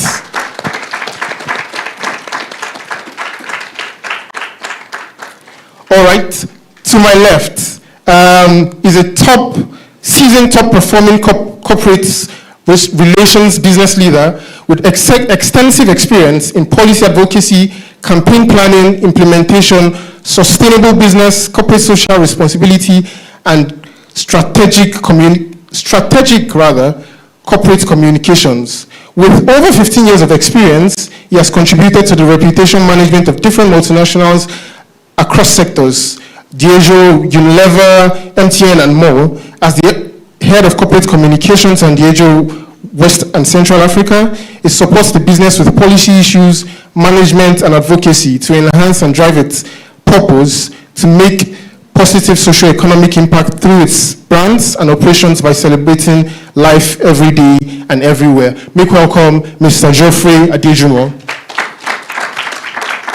All right, now that I've introduced the speakers, already if you have questions, you can start jotting them down somewhere. I think the QR code is somewhere around here. Okay, that's the QR code to my left. So you can scan the QR code and begin to leave your questions there. But before we even get started, before we even go into that, I have a couple of questions here myself. So I'll be starting the questions. I'll be directing my first questions to Sheyi Amao on my right. Why do I keep doing that to myself? I'll be directing the first question to you. And it's a simple question. It says, if you could describe your early career days with one sentence. In one sentence, if you could describe your early days in corporate communications, PR, how would you describe it? Creatively chaotic. That is exactly what I was expecting to hear. I'll be posing the same questions to Geoffrey Adejumo on my left. If you could describe your early days in communications, PR, how would you describe it in one sentence? Confusing and very terrible. Okay, this is, I was expecting someone to say it was very smooth, and then I'll be like, show us the way, what's the hack for doing this? But that is very interesting. You described it as creatively chaotic and confusing and very terrible. And I think that also speaks to all of us here to understand that it's normal. I'm pretty sure a lot of us are confused. I'm confused sometimes. But I think that first comes on us to say that what you're experiencing is pretty normal. I have a couple of other questions here. I will be directing them at different speakers. Again, you can scan the QR code to leave questions. My first question will be going to Sheyi Amao again, which is, what is the formula? In your opinion, what would you describe as the formula for success in the Africa communications and public relations industry? Okay, so that we, I guess, ease into it. Yes. So like I said, creatively chaotic. And I just wanted to just take a moment to just appreciate everyone in the room. I was here when we had the first mentorship, and to see how much it's grown is such an inspiration. So shout out to Adedoyin and the team for putting this together. So please, can we just give them a round of applause? Thank you. Okay, so when it comes to communication, I don't know why this story is like playing in my head. In fact, it's something that happened recently. Who has seen, at this point, everybody should know Temu, right? Okay, so there was something Temu did that was just insane when they were coming into the Nigerian market. Before I even heard about Temu, maybe I'd seen something online and you're just like, okay, Temu, and just move on. But when they decided that they meant Nigeria, like they came for us with bargains, they came for us with ₦1, they came for us with discounts, as in it was insane. It was insane. Obviously they had the budget for it. Not everybody can be a Temu, but then what you can notice from them is they didn't use the approach that they probably would use in like Europe or another country. They understood that, okay, Africans, as much as anything, we love to look good, but we love a bargain. So we want to look good at an amazing bargain. I'll say another thing, because right now I found out that my mom has become a Temu champion, and I'm like, I don't even understand how she even got to know about Temu, but I think somehow she saw the ad, downloaded it, and what trips me is that I know she can't use her card online. So how has she been paying for Temu? Because I was like, okay, mommy, I'll call my media and say, hey, Temu. I said, which one is Temu? She said, Temu. I said, like, okay, so how do you pay? She told me apparently she uses the option where she can transfer. Again, studying the market. Not everyone might understand how to use cards. She chooses the option where she would pay on like transfer, and she goes to Union Bank at this market. But why do we want to enter the market? You know, people before, when you look at the like African market or Nigerian market, what's going on with the Naira? Things are expensive, people are complaining, people still want to look good, but they want affordable. So whoever was like the marketing person is like, okay, fine, we want to really get ground into this Nigerian market, and we know the bigger problem, and this is just thinking about becoming strategic, is the fact that, you know, they're facing Naira challenges, dollar is expensive. How can we make it very accessible for them to access these cheap and affordable things, and then at the same time let them know that, oh, so many people are on it, influencers. So study the market, what moves the needle in this market. So they figured out using influencers, they figured out our woofs and everything like that, and they came ready. So when you are thinking about African market, any market in particular, you have to understand the context of the market you're entering into. You have to be very strategic when you're thinking about the problem, and strategic in the sense that, okay, what's the overall problem? Or I've identified it. Can I drill it down into the driving force of that problem? And then you can then set goals. What is my target? Okay, I want to have, you know, 20 million downloads, like, because I'm talking about apps, or 100 million downloads. What will it take for me to get there? Then you set your plan and you go out. So in a roundabout way, in a sense, I've described the process of a person. I mean, there's so much more to go into it, but the key things for me would be being very strategic and understanding the context of the market you're trying to enter into. Thanks. All right, thank you so much for that. Hello, okay. Thank you so much for that answer, and I particularly found interest in the bag that you ordered on Temu. Disclaimer, I didn't do that.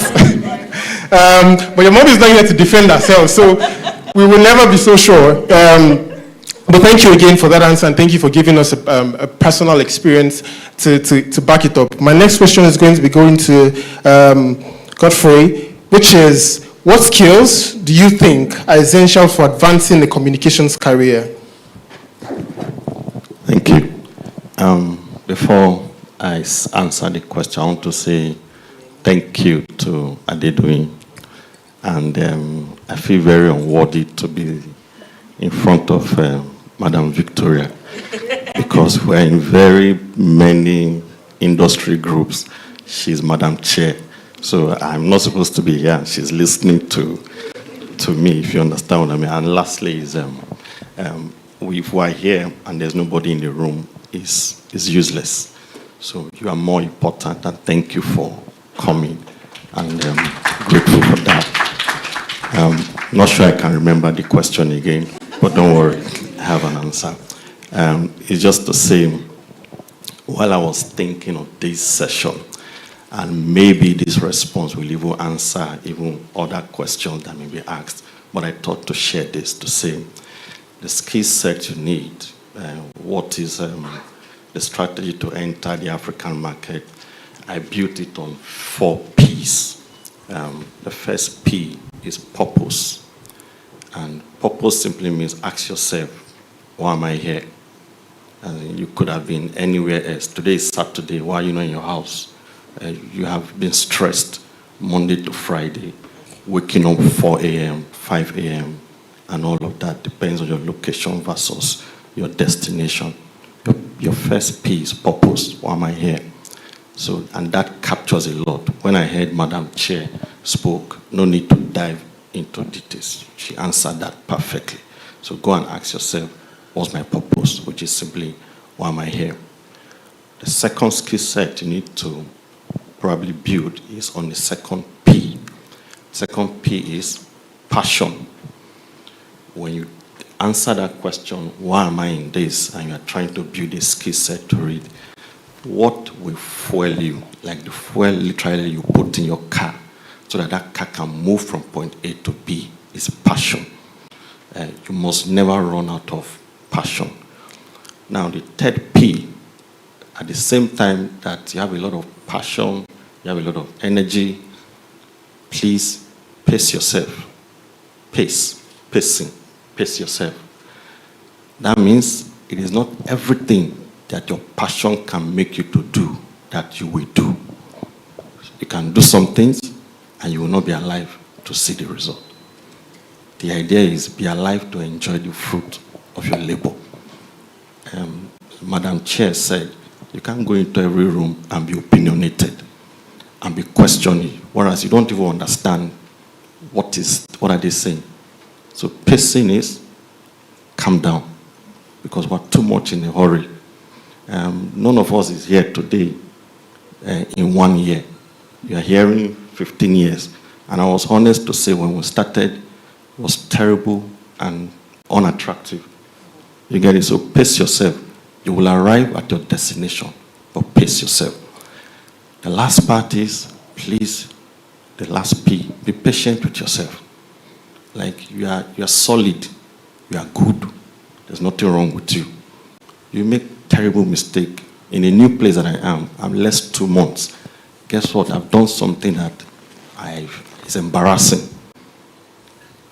And I mean, I did it right in front of the African president. You must understand it. Like I'm telling you, I'm not here to let you know that, oh, it's all rosy. I made a mistake. It was embarrassing. But I'm patient with myself that I'm new. The same president came to meet me and said, Godfrey, please, I need you to help me do this. Ethiopia, Angola, Cameroon, this. And he said, I hear you're a great talent. Bring that on board. So if I had gone and chastised myself to say, oh, I've lost this job, don't forget, my name is still written in pencil. Hope you're aware, I've not been confirmed. It's less 50 days that I joined. And I made such a mistake, so why should I be on the job? Be patient. So the skill set you need to survive this industry is 4 P's. First one, purpose. Second one, passion. Third one, pacing. And the fourth one, patience. Thank you. All right, thank you so much. Thank you so much for that answer. One of the things I particularly love about the conversations that have been happening so far is the vulnerability of the speakers that have come on.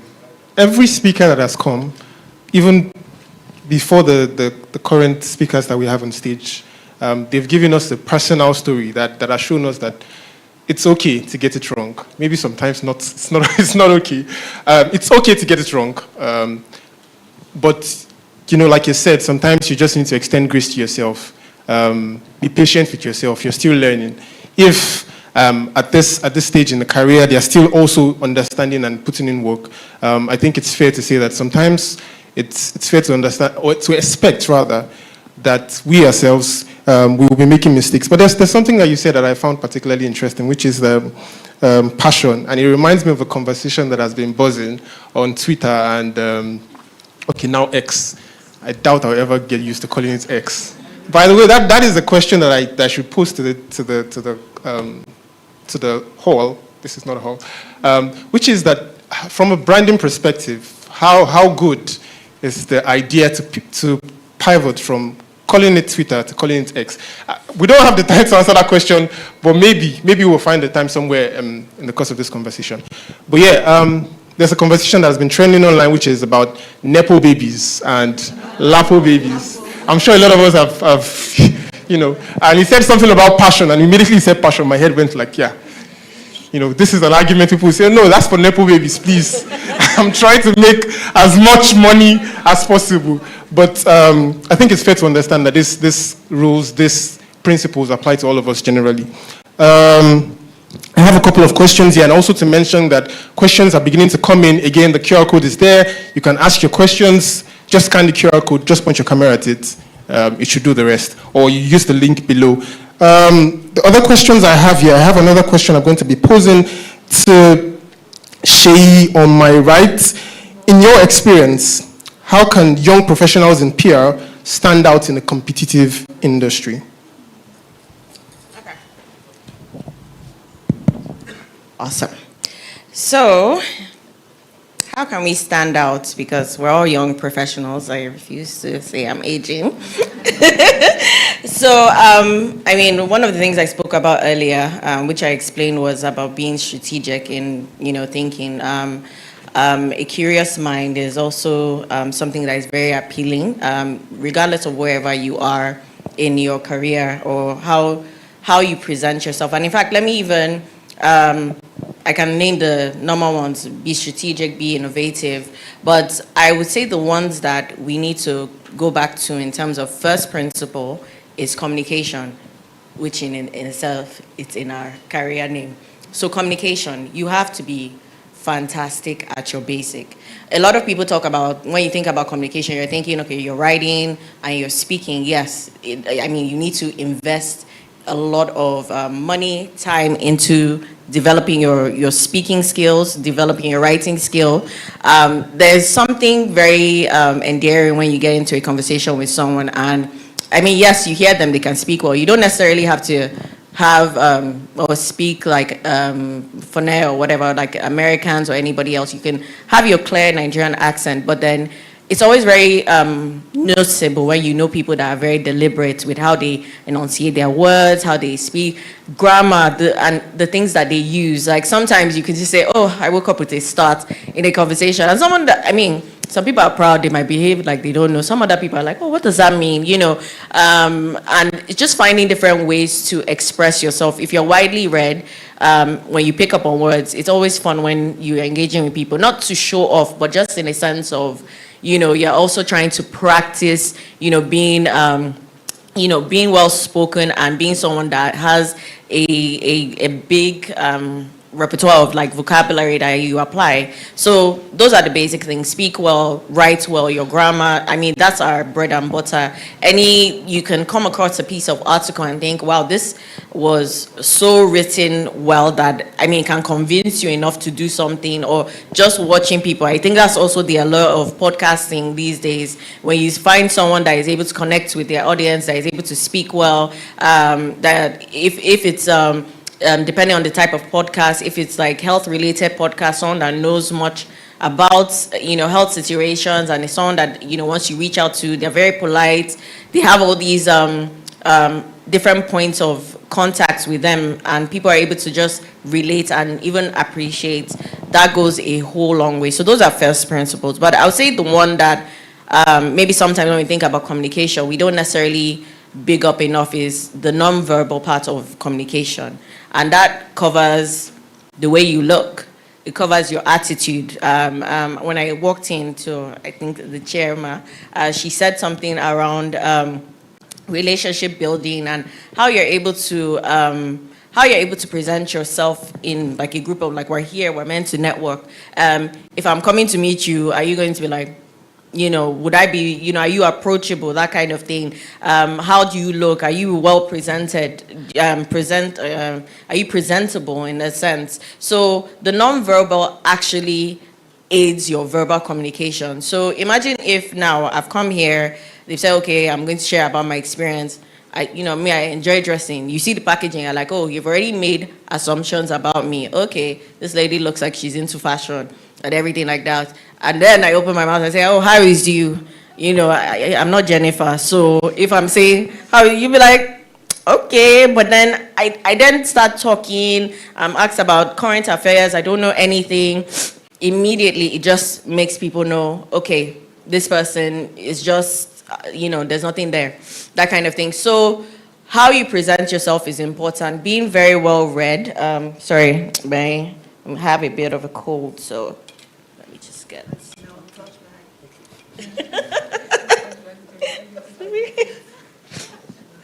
Also being prepared for stuff like this. Yeah, so how you dress, being very approachable, apart from every other thing that you need to invest in terms of being hungry for knowledge, always learning. For me, let me just take it to myself personally. I'm someone that has pivoted. When I said pivoted a lot, when I said I started my career, it was very creatively chaotic. I was in science class, and now, weirdly enough, I'm finding myself going back to the sciences because I really want to elevate my knowledge when it comes to machine learning and AI. My husband works in AWS, so I get to like listen in on conversations, and I'm like, okay, I don't want to be saying things because it's buzzwords. Like, I want to be someone that when you talk to me about machine learning and AI, it's more than just using ChatGPT. I want to know what it means. I want to understand the models. You know, I always say I'm like a prompt engineer guru, but I literally want to know what it takes to build out those systems. Not because that, you know, I'm going to, go and challenge OpenAI. No, I just want to know that thing so that I can apply it to the marketing and communication knowledge that I have. And if it's meant to help me be more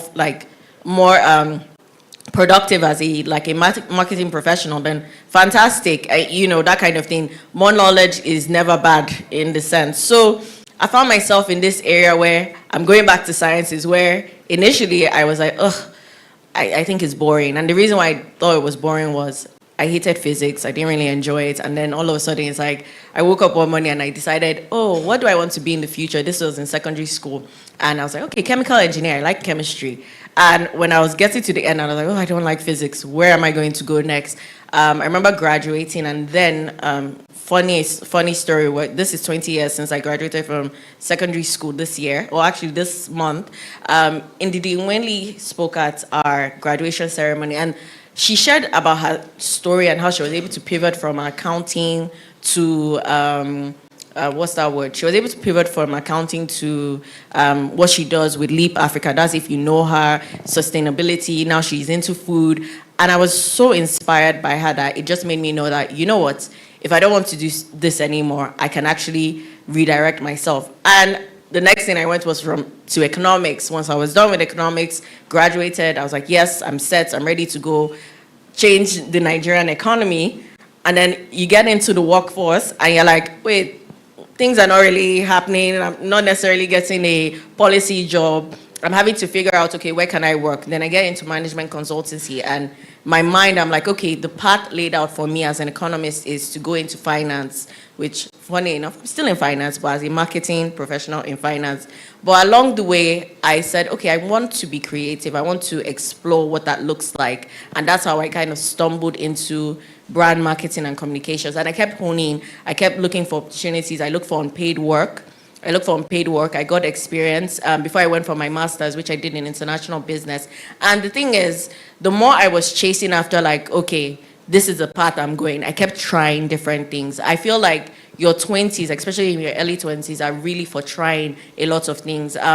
One of the things how this is such a blessing to have mentorship programs like this is that you have people that have gone ahead that can guide you. But then it was not that clear. So I had to try everything. And I still am a big supporter of trying everything, because it's in trying, then you get to understand more about who you are.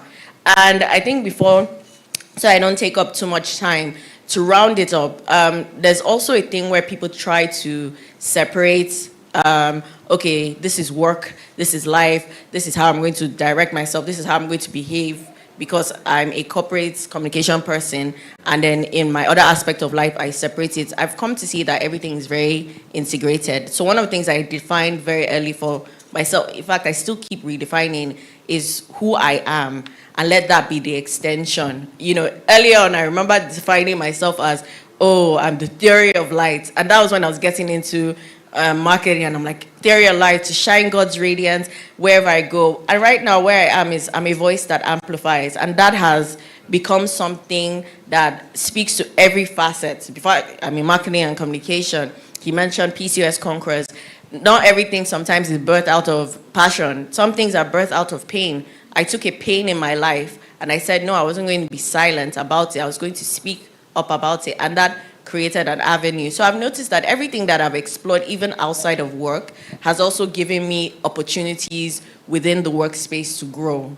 And just to round up, within the workspace to grow. So don't discount any of your experience. Everything is weaving together like a beautiful tapestry of your story that at the end of the day, once you're able to get on top of and own, that then distinguishes you, because there's only one you only have one voice that is unique to you, and nobody else can replace that. Thank you. Thank you so much. Thank you so much. As you were speaking, I was so lost in your story, I forgot that I was supposed to be the moderator and, check with time. But thank you so much. What I understood from what you said, be good at the basics, writing, speaking, and then your nonverbal, the presentation, how you present yourself, and be open to learning, try things, and then define your personal values, and let that, extend into the work you do. Which reminds me, I was in a gathering the other day, and someone defined values as, is it thumbprint? It says that everything you touch, basically, your values define that you leave a thumbprint on it, and I think that ties back into what you said. which is that when we look at work as an extension of ourselves, our values. You also mentioned something about wanting to learn more about AI, and I think that will beg a question that a lot of us have, which is, are we going to be replaced by AI? How many of us are convinced we're going to be replaced by AI? None. We're going to be replaced by people that use AI. Okay, so we are confident our jobs are safe. No one is opposing. Okay. Many jobs are, okay, that's interesting. We will revisit this conversation in maybe 2-4 years when the robots are, leading the charge. But yeah, back to the reason why we're here today, the Comms Mentorship Conference. The next question I'll be directing to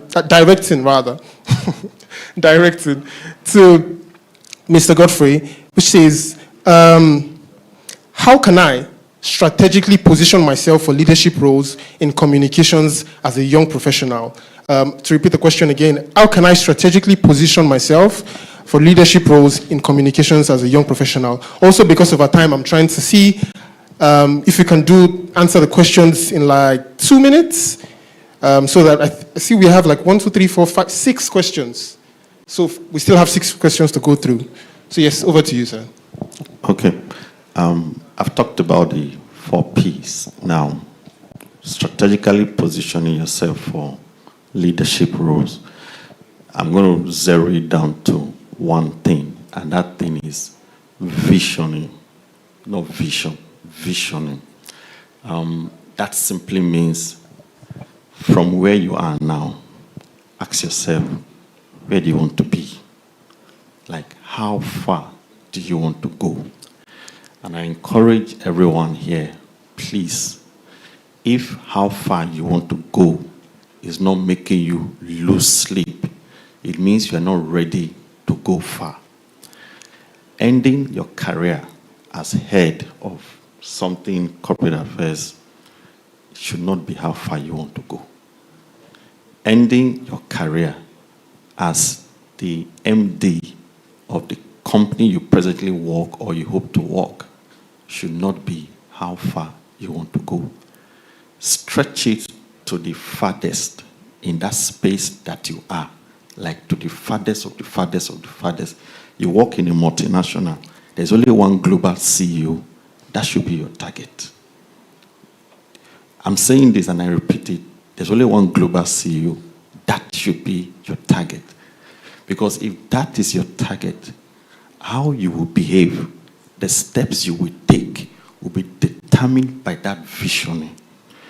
If your vision is to end up at the basic level, at the average level, you will behave according to that.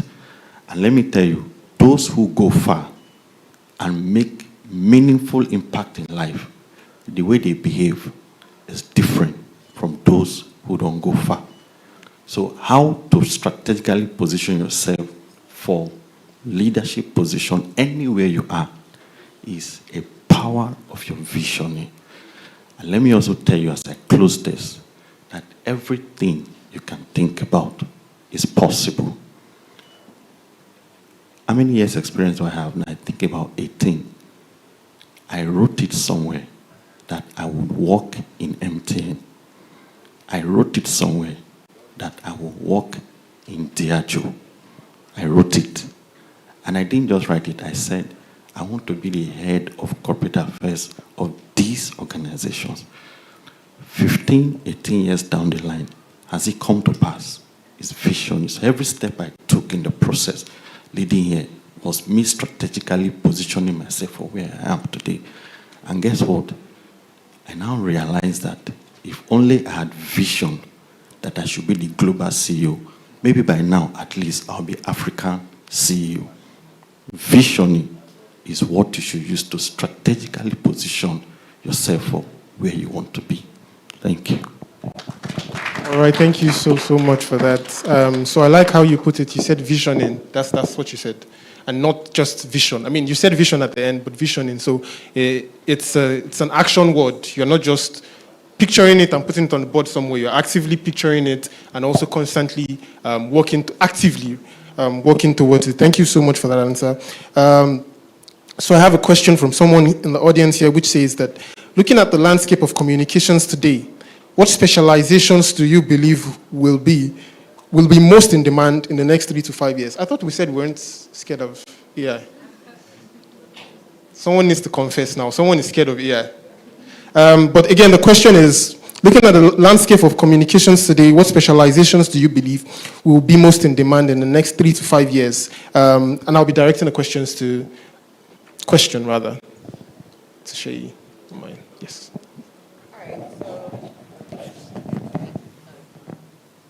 Hello? Okay. So I can't say within the next 3 to 5 years. I can speak about what are the trends I'm seeing right now, which we're all saying it now. And even though we're joking about being replaced by robots, I think definitely understanding how to use AI would go a long way. And why I say it's a little bit different from other techs, we've seen blockchain. I mean, a lot of it, like at some point, because people were chasing money, so that was it. But in the sense of one of all the new technologies or emerging technologies that have come out, why AI has a bigger reach is how much we're able to apply it across, even benefits us as marketing and communications. That's why I don't even see it as a problem. Even if someone says, okay, they can type on ChatGPT, okay, give me a press release. Yes, you can get a press release, but without human logic, without guidance, without having the right connections to the people to place you into the places you want to get into, without knowing how to work the environment that you are in, it doesn't go so far. It's a tool at the end of the day. So I don't believe in being afraid of technology. I believe in, as communications experts, you need to be adaptable. I think another skill I'll say is learning to be adaptable. Obviously, the basic skills, which I said, keep honing your craft, keep getting better. And then even though I didn't touch on it, your personal brand, like I had said, or I lightly touched on it, is what differentiates your story. Now, if you've noticed that these are the trends, and let's even go back into, even though you guys touched on X a bit, Elon Musk is an interesting guy. He's a risk taker. He's done, a lot of crazy things. But somehow he's been able to find his way into different industries and impact them. So even though we feel like, changing a brand like from Twitter, which we all know and love, we're used to it, people try to fight to stick to things that they know. But the truth is, after a while, people accept change. X came and it was whatever, but one of the things that X did, or Elon did specifically, is that he taught the industry how to charge for subscriptions. I don't know how many of you pay for your verification. Verification used to be one of those things that you're like, maybe one day they will notice me, or one day I'll blow and they will notice me. But somehow he made them see, and that's the other big players, that this is also a stream of income. And so one of the things I'll say is learning to take calculated risk. So be adaptable, learn to take calculated risk. And then when you learn or see trends, get educated, find how it applies to you and how you can position yourself to be at the forefront leading the charge. Thank you. All right, thank you so much for that. Something that has remained consistent in all the things you've said is curiosity, curiosity, adaptability, staying adaptable to whatever the market is saying at that point in time. Thank you very, very much. So I'm just going to give you, perhaps you want to also answer that question but I have a specific question for you, but if you want to answer that question before going into that, but there's another question here that says, how did you discover your own niche? Or specialization in communications, but perhaps you also want to chip in something in what specializations you believe will be most in demand in the next 3 to 5 years. Yeah. Okay. How I found myself here is a mix of multiple things. When I was in uni, I was into different things, fellowship, politics, and I was still reading. So I was mostly in the space of organizing. Back then it was very analog, manual. So new students are coming. We in organizing and publicity, we go ahead like 2 weeks of resumption and start placing banners everywhere, strategic places. Then when I became president of the department, I was literally doing the work of PRO, SecGen, pasting things across manual billboards. And when I got myself into youth service. I met a guy, we were classmates. He was in English, I was in philosophy. He said, Godfrey, what do you want to do? And I just said, anything that helps. I described it that I want to help an organization look good. Like when people see me, I should represent the organization and they should start to think positive of the organization. And he said, that's PR, go and read about it. And that was how I started. So that's how I stumbled over it. So your own way that you will stumble on it will be your own way. It cannot be another person's way. You get it? In terms of what are the things that will be in demand, you guys are operating in a more complicated space. Just yesterday, I found out that VUCA is no more the word.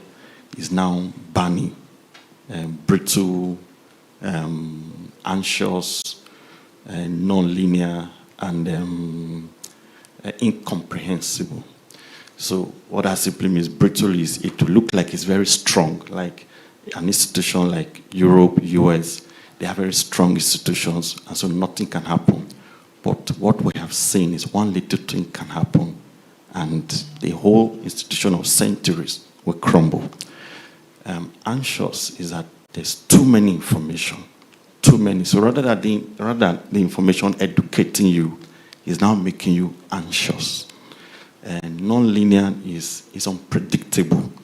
Like, so, and that's where the answer is. Like, I cannot sit here and tell you this is the answer, but you just have to normalize that it's now non-linear. You cannot predict anymore. And the last one of incomprehensible is that you don't even understand it. You think you're an expert, right? But even in the space where you have gained so much knowledge, invested so much in, you do not understand it. And therefore, you cannot claim to have the final say. Now, in the midst of this, from VUCA to BANI, is that what it tells you is that be steps ahead of yourself. Promotion doesn't come from being good at what you are doing currently. Promotion comes from when they see that the next role ahead of you, you are doing it. And when they promote you to that role, don't be doing what is expected of that role. Start doing the next thing of the next role you're aspiring to. So the skill set that we make you succeed. I'm not here to say 1, 2, 3. Wherever you find yourself, use your brain, be emotionally intelligent and ask yourself, what must I do to move up? Start doing it from where you are now. And guess the shocking part, they will pay you less for doing more. But you need to do more before you can be paid more. And when they start paying you more for now doing what is equitable to your level, pivot quickly to the next thing and start doing more than what you're earning. So I'm not going to say writing this or that in your space. If it is to pray to God to show you, let God show you, not me. If it is to ask more intelligent people, ask them. But the principle is the world is moving from VUCA to BANI, and I've tried to explain it. And in simple terms, the next skill is keep doing what is ahead of you. Don't do what is expected of you. All right, thank you so much. So keep overshooting, like the earlier host said. Let them use you. So that's basically what it's saying. That keep overshooting your current capacity. A couple of questions, and then we round up. We have about 4 minutes to round up this part of the event. But I would like you to also speak to that. I know you gave a brief history into how you how you got into the space. But if you could speak to that, we have roughly 1 minute. How did you find your niche or specialization in communications? But also, how can I stand out and grow? This is a question from someone in the audience. How can I stand out and grow in the communications field when I don't have many industry connections yet? Basically, you're a Lapo baby. But yeah, that's the question. Over to you.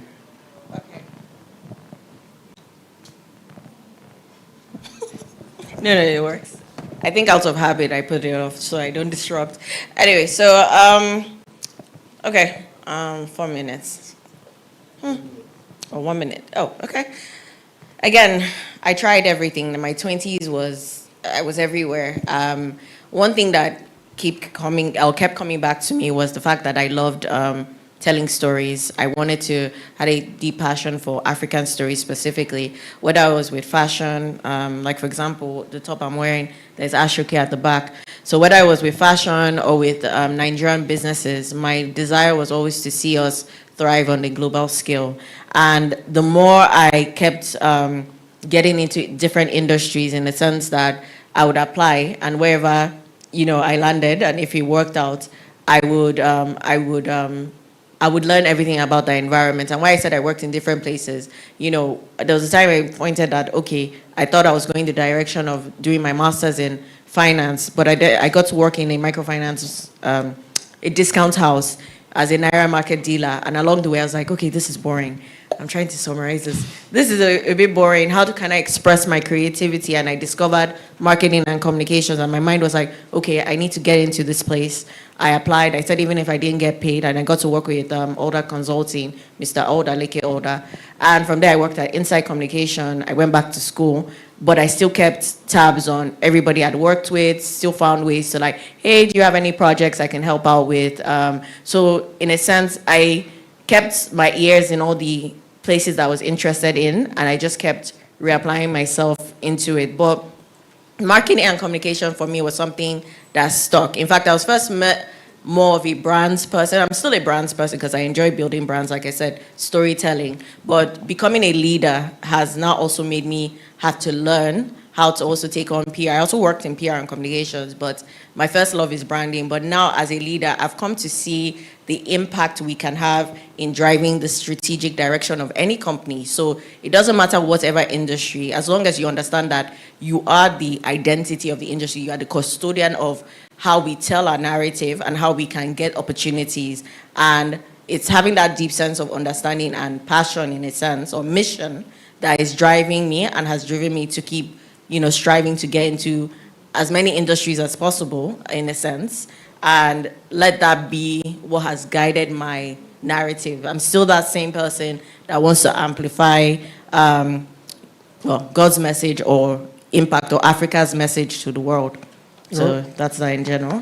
Thank you so much. So then finally, you asked a question I really wanted to answer. which is, how can I stand out and grow in the communications field when I don't have industry connections? You can't afford to be silent. That's it. It doesn't matter who you know. I saw something recently. I think Haley Melinda, she said, you're too broke to be silent. You're too broke to be not visible. Literally, there is YouTube. There is all sorts of platform that you can come out. And then there's attending events like this. When you show up for an event like this, what's your intention? Did you set a goal that at least I must meet one person? And that one person, me and Adedoye, we went to college together, and somehow we've kept in our lives. And whenever there's opportunities, she's like, oh, hey. Or in fact, she was even the one in me this year that respect my passion for fashion. Just when she engaged me, hey, Shay, can you do this for me? So focusing on building relationships, making sure you leverage on all the platforms you have. Like, we have a lot of things, a lot of free things you can leverage. Right, if it's right,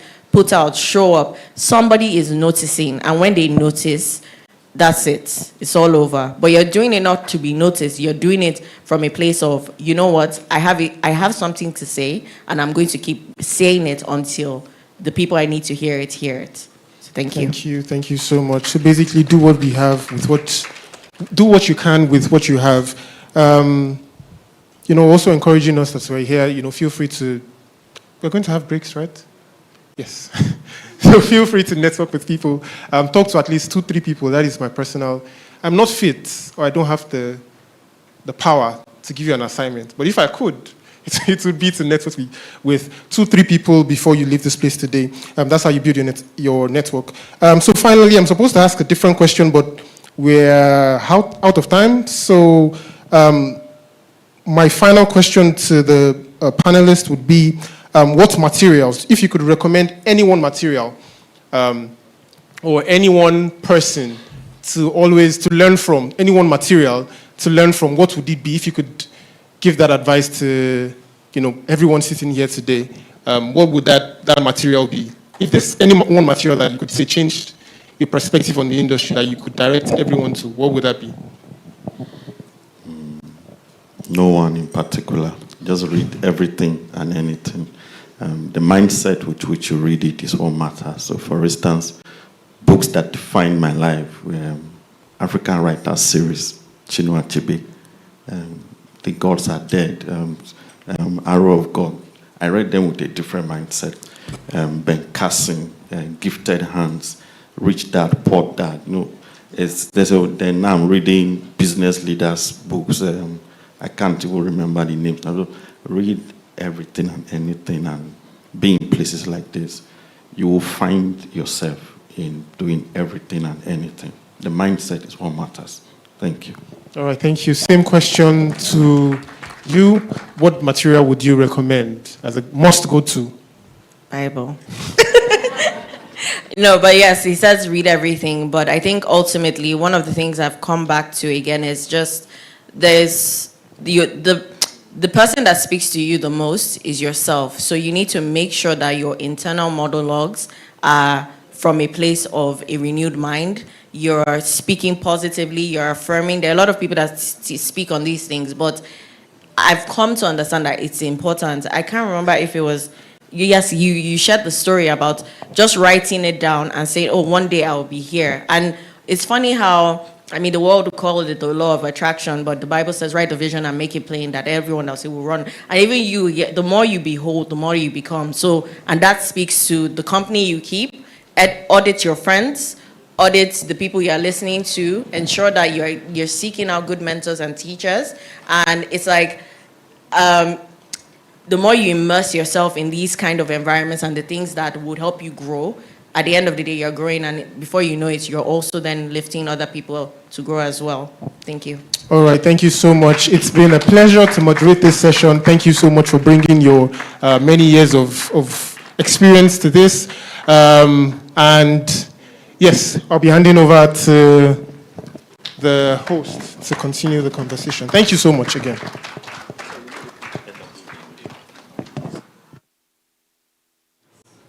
I'd like to invite Adido and Jaisimi to join them for the picture. That applause, I don't think, was for that panel. There's so many gems inside.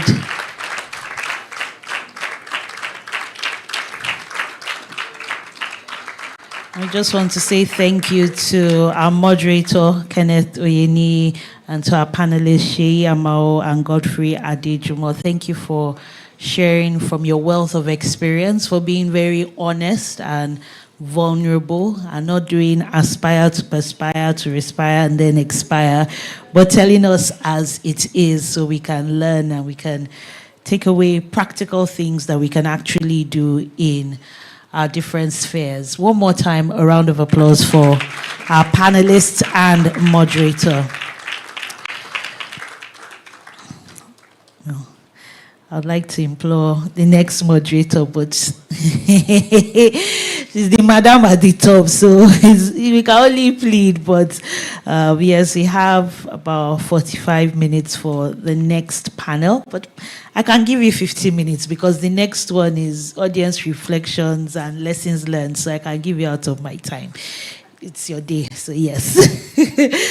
Yes, our next panel will feature honest conversations on what working in comms really entails, and you'll have the opportunity to answer, get your questions answered, so you can ask your questions. Again, they'll bring the QR code again, but if you already have it, it's the same QR code we'll be using, so you can write your questions, and you can say who you want to address those questions. And same thing for our virtual attendees. You are not left out. Please do send in your questions. You are very much a part of this event. And even when we get to the giveaways and the competitions, we have you in mind. So thank you very much. Let's cheer our virtual attendees.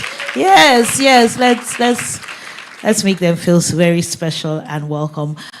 It gives me great joy to invite the moderator, communications advisor, and pioneer of the Comms Mentorship Circle, Adedoyin Jaisimi.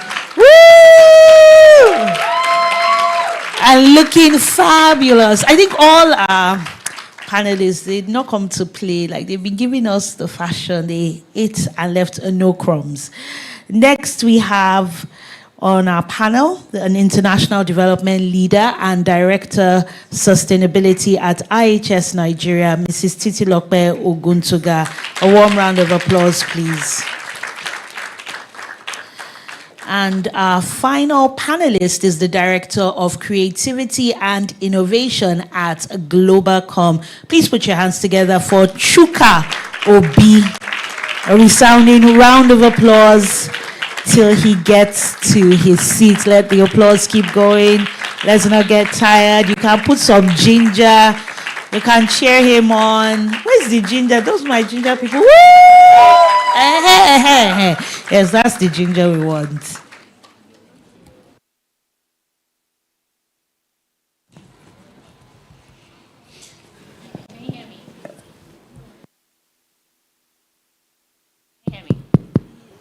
Okay, it's working now. Thank you. Good morning, everyone. Good morning. How are we all doing? Are we learning? Be truthful. Don't lie. Don't say it's because Sade doing. Are you learning? Yes. Are you happy to be here? Yes. Are you eager to learn some more? Yes. Fantastic, because we are here for you. Okay.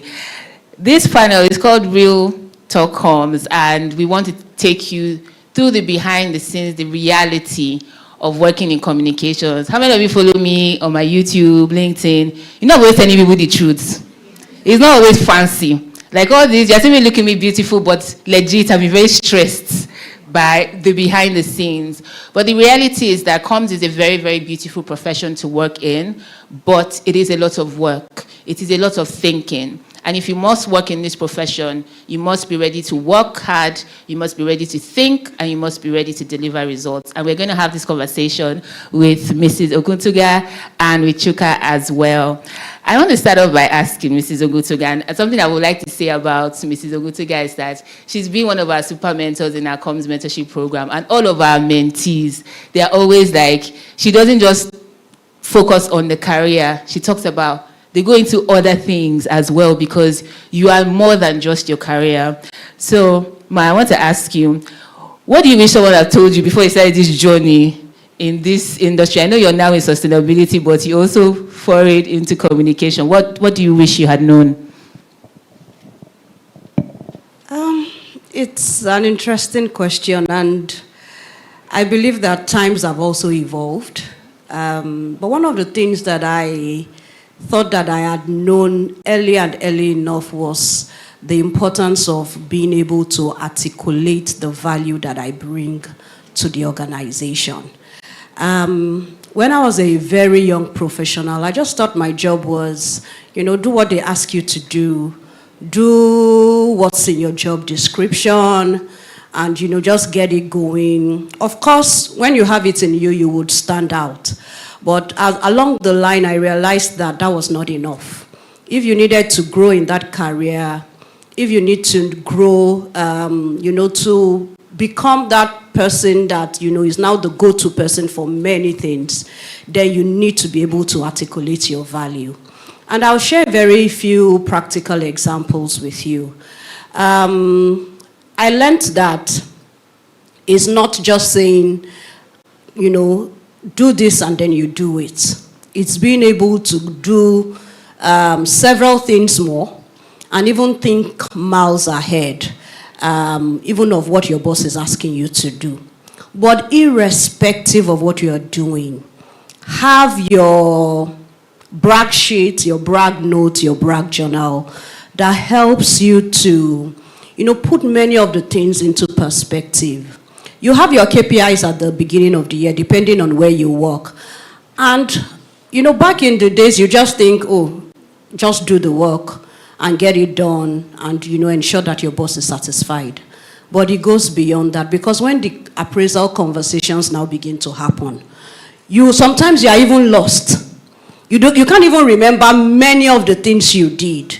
So one of the things I later learned was, whether I'm, negotiating something as simple as a sponsorships and donation, and I'm getting more value for the organization, I'm writing it down somewhere so that I'm not forgetting it. So that when that, appraisal check-in happens, or when that appraisal conversation happens, you're able to say, at XYZ time, because nobody is going to argue with you on facts.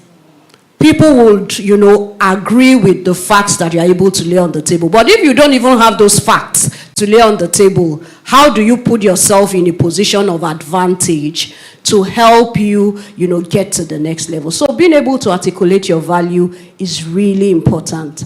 I also recall before my current role, an organization that I spent like the last 9 years of my career.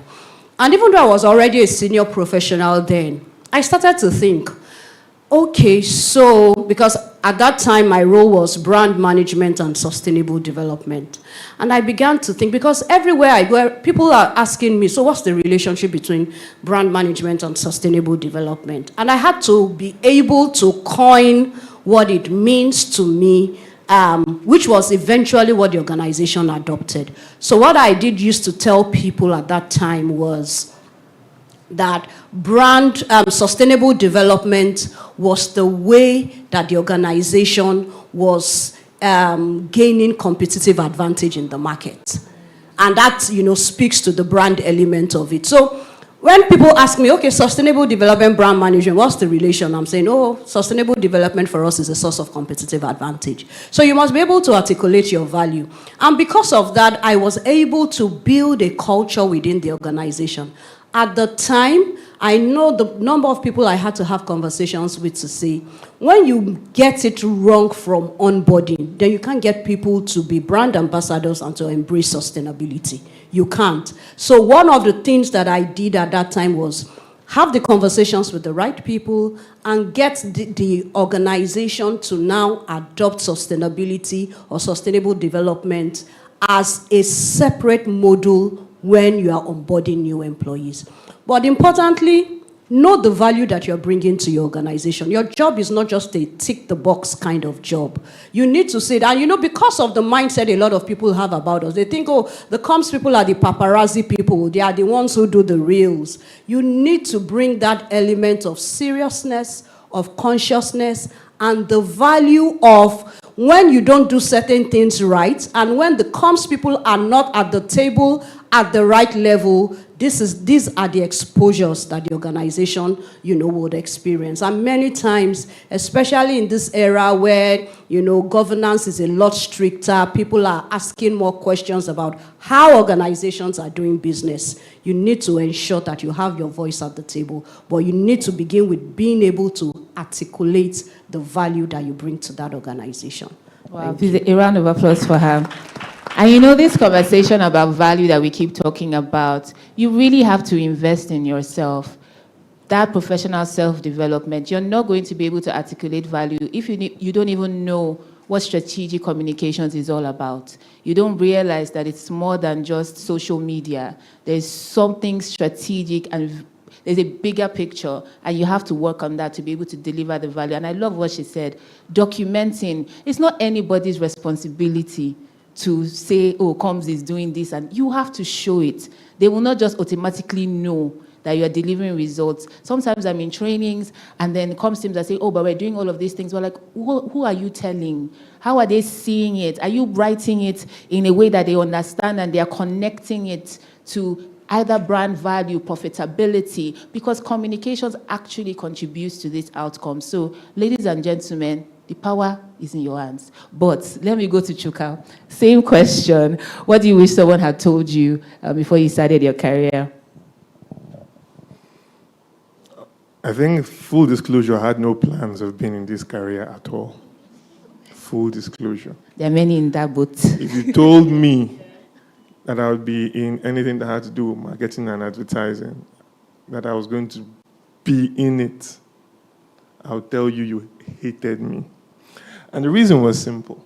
My dad was in advertising and marketing, and he didn't make money. So, we suffered. As in suffer. In the kind of suffering that, you my good days without eating, kind of suffering. You'll be in school, there's no hope of money coming, kind of suffering. So I said, this business, God forbid. So here I was trying to forge a different life for myself. Not necessarily a life that made sense when you think about it now, because as a child, all I wanted to do was find a way to use art to make money. I used to draw comic books as my first job. So first time you ever saw, funny story, first time I ever saw any billboard of the Indomitables from Indomie when it first launched, I drew that. And that was what I was trying to do. In front of a with my celeb. life. Yeah. So and I started making some money, on the regular. There was a place called Literamed. Literamed is literature and medical, Literamed Publications. It was owned by a literary luminary and his medical doctor wife. So hence Literamed. Literamed are the ones who have published every book called Lantern Books. All Lantern Books are owned by Literamed. So they decided to branch into comics. And they were doing 2 tiers of comics. They opened the studio within their space. They have a very big publishing space company in Alausa, Ikeja. Alausa bus stop on Oregon Road. So I heard, and my friends heard and told me about it. So I went, and I started drawing comics. And I was making some money on the regular. So, you couldn't tell me anything. At the time, you were given a deadline to do a book in 3 weeks. Me, that I've been drawing before I could write. I was finishing a book in 1 week. So I was doing 2 books in 2 weeks. And every book, they are paying you per book. So I'll do 2 books, rest on the 3rd week. Do another 2 books, rest. Money was coming in. I was fixing things I wanted to fix, finally. And I was doing this for 2 years. Because I'm a Christian, I chose to do the Bible books. So it became ministry for me.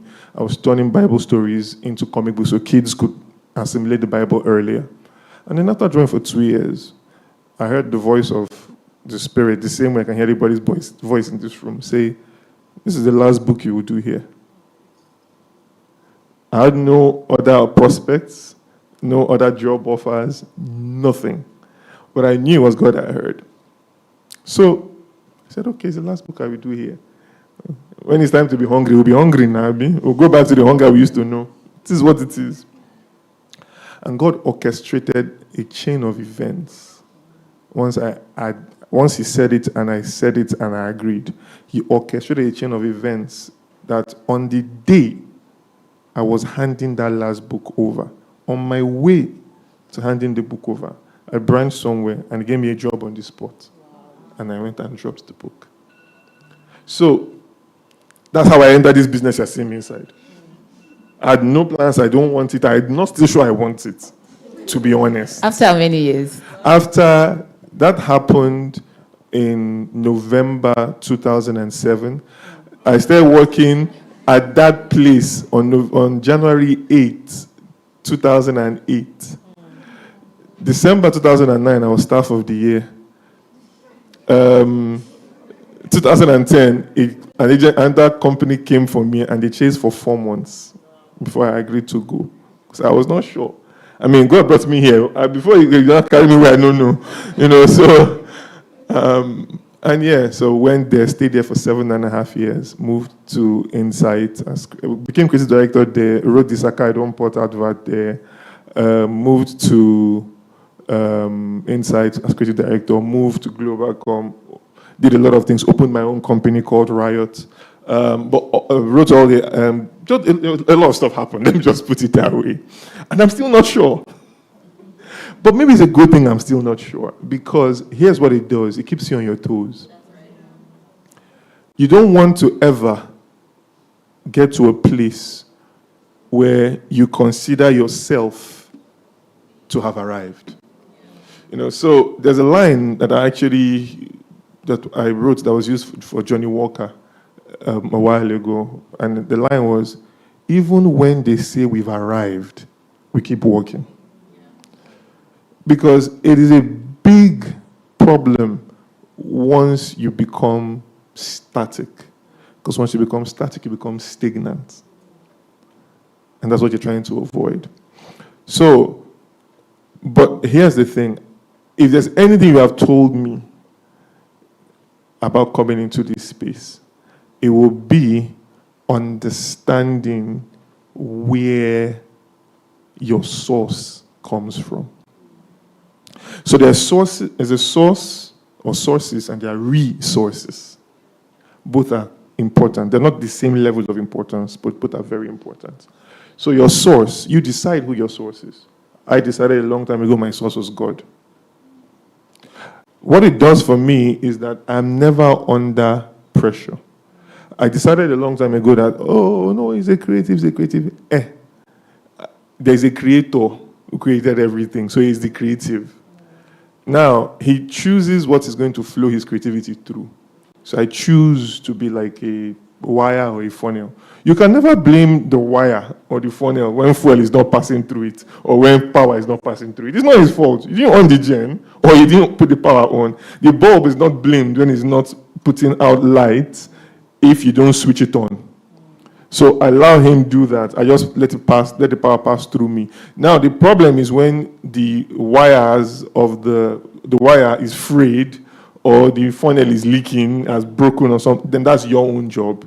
That's where resources come in. So you know your source. Now the resource, what are you benchmarking against? Who have you made the people that you are in silent rivalry with to beat? So who do you benchmark yourself against? There's a book titled, and I think that what I would recommend, anybody that can get that book, is titled Damn Good Advice for People with Talent. It's a book that made me understand that I was not mad after all. Because I think, based on a lot of things that happened in my life, I thought I was crazy. And it's probably true. I probably am crazy. But there's a reason for it. So there's now a method to the madness. And that's what everybody needs to understand. Your craze, where you get, no be mistake. What is it there for?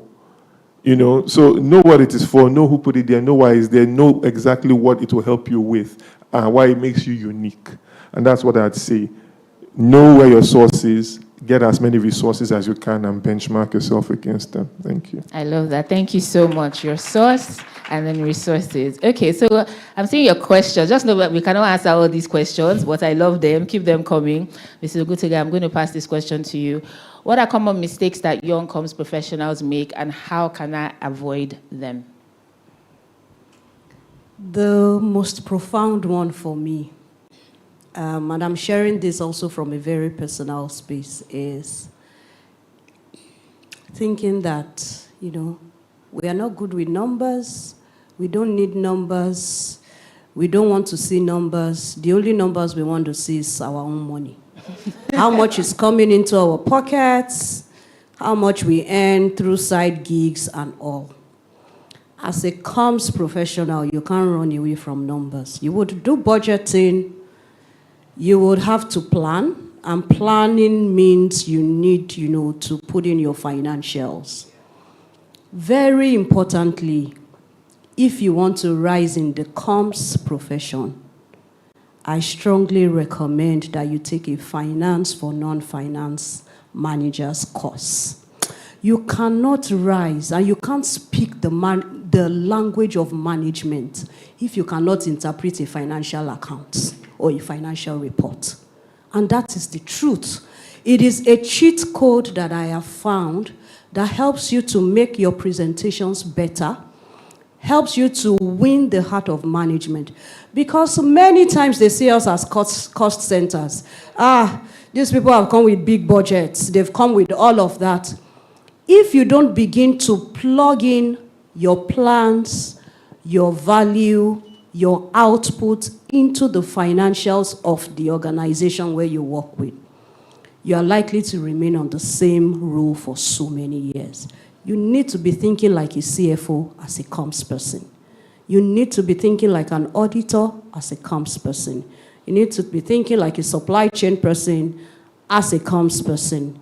You need to be thinking like an administrator as a comms person. So, financials, please let us ensure that we avoid that mindset that, the reason why I didn't go to commercial class or the reason why I didn't go to science class was because I didn't like numbers. And so because of that, count me out. When you are in this profession, you need the numbers because you need to be able to speak the language of management to be able to win their hearts. The second thing is believing that your skills are enough. Your skills are never enough. And if I plug it into all that we do in advertising, above the line, you're below the line, and you have your through the line elements. You're above the line are those skills, those competencies, that you have, that you can bring to bear. The way that I'll put below the line are those other things that you do that add value. Taking on other projects, volunteering yourself, putting yourself in a position to take on challenges. You cannot, be in this space and think, oh, my job is only to do copywriting. My job is only to do press releases. My job is to only do all of those things. No. So that is what I would take on, real hard, tough stuff. That is how the people in your organization know the stuff that you are made for. Now, through the line for me is even the biggest, because whether you have the skills, you have the competencies, you have, the resources, and, you can take on the hard, the soft stuff, you can, take on new challenges. You need to understand, which is through the line that I'm speaking to now, you need to understand your own realities. What is your context? What are the things that will help you succeed and thrive in your role? For example, what is your organizational culture? Because whether you like it or not, you cannot operate effectively outside the confines of your organization's culture. You cannot. So what is the culture of your organization? If your organization says, very simple, we are a first-name basis organization. Some organizations will tell you that we're a first-name basis organization. But within that organization, for example, you have an expatriate CEO who doesn't mind you calling him Jim, year in, year out. But there's someone who reports to that person who you dare not, or who doesn't like you to call him by the name David as a Nigerian. Please don't call him David. Don't say that the organization thinks that I said that we're a first name organization. So, and if the CEO agrees that I call him Jim, then I want to call you David because they say it's a first name organization. You need to understand those silent, unspoken things, because many times where certain conversations are happening about you, you are not even in the room to defend yourself. And people will pick on the perceptions, the impressions that they have about you to make their impressions. And that is what, would ultimately push you to the next level or to where you want to get to. So through the line, your organizational context, your culture, for example, understand the power dynamics in your organization. There are some organizations, the CFO is more powerful and influential than the CEO. Sometimes it's even the CEO's driver that can give you some, real hints as to certain things. He's the person to know who to call. For example, your CEO is coming for an event, and your CEO is very finicky, or your head of corporate affairs is very finicky. He's that person who you would call and ask, has Madam left the house? Let me know how to also arrange myself and ensure everything is right. So all of those things, you need to understand the power dynamics in your organization. Don't say, I'm only here to do the job. Some organizations encourage politics. As a professional in this space, you need to play the politics. And this is me being frank with you. And please understand the difference between politics and eye service. Politics is helping you as the individual to win with all authenticity. That's the difference between politics and eye service. Eye service is, they said we should do it so that, and that is it. And it shows through in your tone, in your body language, so if there are people, for example, that you should have had a pre-meeting with to get an alignment, that is you playing politics, because you know that those people will be your ambassadors in the room. Even if you are in the room, but because you've had a pre-meeting and you know that A, B, C, D are very influential, and maybe they have the CEO's ears or they have the CFO's ears, you already know that, if you've been able to win them to your side, then they would even speak up for you much more than you would speak up for yourself. So that is the difference. Understand the power dynamics in your organization. Sometimes, in fact, in many organizations, especially the bigger organizations, one-man business, GM, or the chairman or the MD is the finance person, is the brand person, is the everything. So he makes all the decisions. But as you evolve into bigger organizations, you need to know where the lines are blurred. You need to read between the lines. You need to hear both the spoken words and the unspoken words. You need to be able to listen not only with your ears, but with your eyes. And listening with your eyes means being very observant. There are some people, some organizations, once the CEO says this is red, everybody says yes, it's red or burgundy or whatever color it is. But in some organizations, once the CEO says, oh, this is burgundy, someone says, no, I share a different perspective. I share a different opinion. I don't think this is burgundy. And the CEO is not going to take it, as an offense. But some organizations, even if they've said, oh, we're an open organization, open door policy, open this and that, and then, openly, you now tell the CEO that, excuse me, sir, but can't you see this is yellow? You are setting yourself up for failure. Because trust me, hardly will you do anything that they would find right. There are other softer skills you need to pay attention to. For example, you're at a presentation and your boss is making a mistake. In front of everybody, you're saying, excuse me, sir, no, that's not the right figure. And those things matter. Because ultimately, nobody's going to tell you that, don't say this or say this. Well, you get into certain spaces and you realize, And sometimes if you have very good bosses who are open, they'll say thank you for the correction on the spot. And say, oh, thank you, can we come back with the right figures? But some will tell you, would insist there that my number is correct, just by virtue of ego or so many other things. So you need to know who is important. You need to manage everyone as they are. Don't generalize. If individual A says, this is how I like to be managed and dealt with, please treat individual A as such. The final thing I'd like to share is evolve with the organization. Evolve with the organization. And I can even from the Comms Avenue perspective, for example, I got to know very well about Comms Avenue during COVID. And I can tell you that the organization has grown. There's an executive director. There used to be a community manager. You can't, 5 years down the line, you can't still be treating that organization as an organization that started on telegrams and every single person, is there and everybody's sharing their opinion. You need to understand the phases that organizations grow in and also evolve with the organization, because it is in your ability to evolve with the organization that you are changing, that you are also improving, and you are paying attention to all those dynamics that make that organization different and unique. And once you can plug into that element, then it makes it a lot easier for you to transition through roles and, of course, rise through the ranks. Wow. I hope you were taking notes. And you see this conversation of we're not numbers people. What is the lifeblood of any organization? Even if you work in a non-profit, who can tell me? Cash flow. If your organization does not have money, you don't even have a job. They cannot pay what? Your what? Salary. So you cannot say you're not a numbers person. Please learn it. And she has given you a hack. Finance for non-finance what? Professionals. That's why I'll continue to talk about my IE, and that's why you see they are sponsoring and partnering with us today.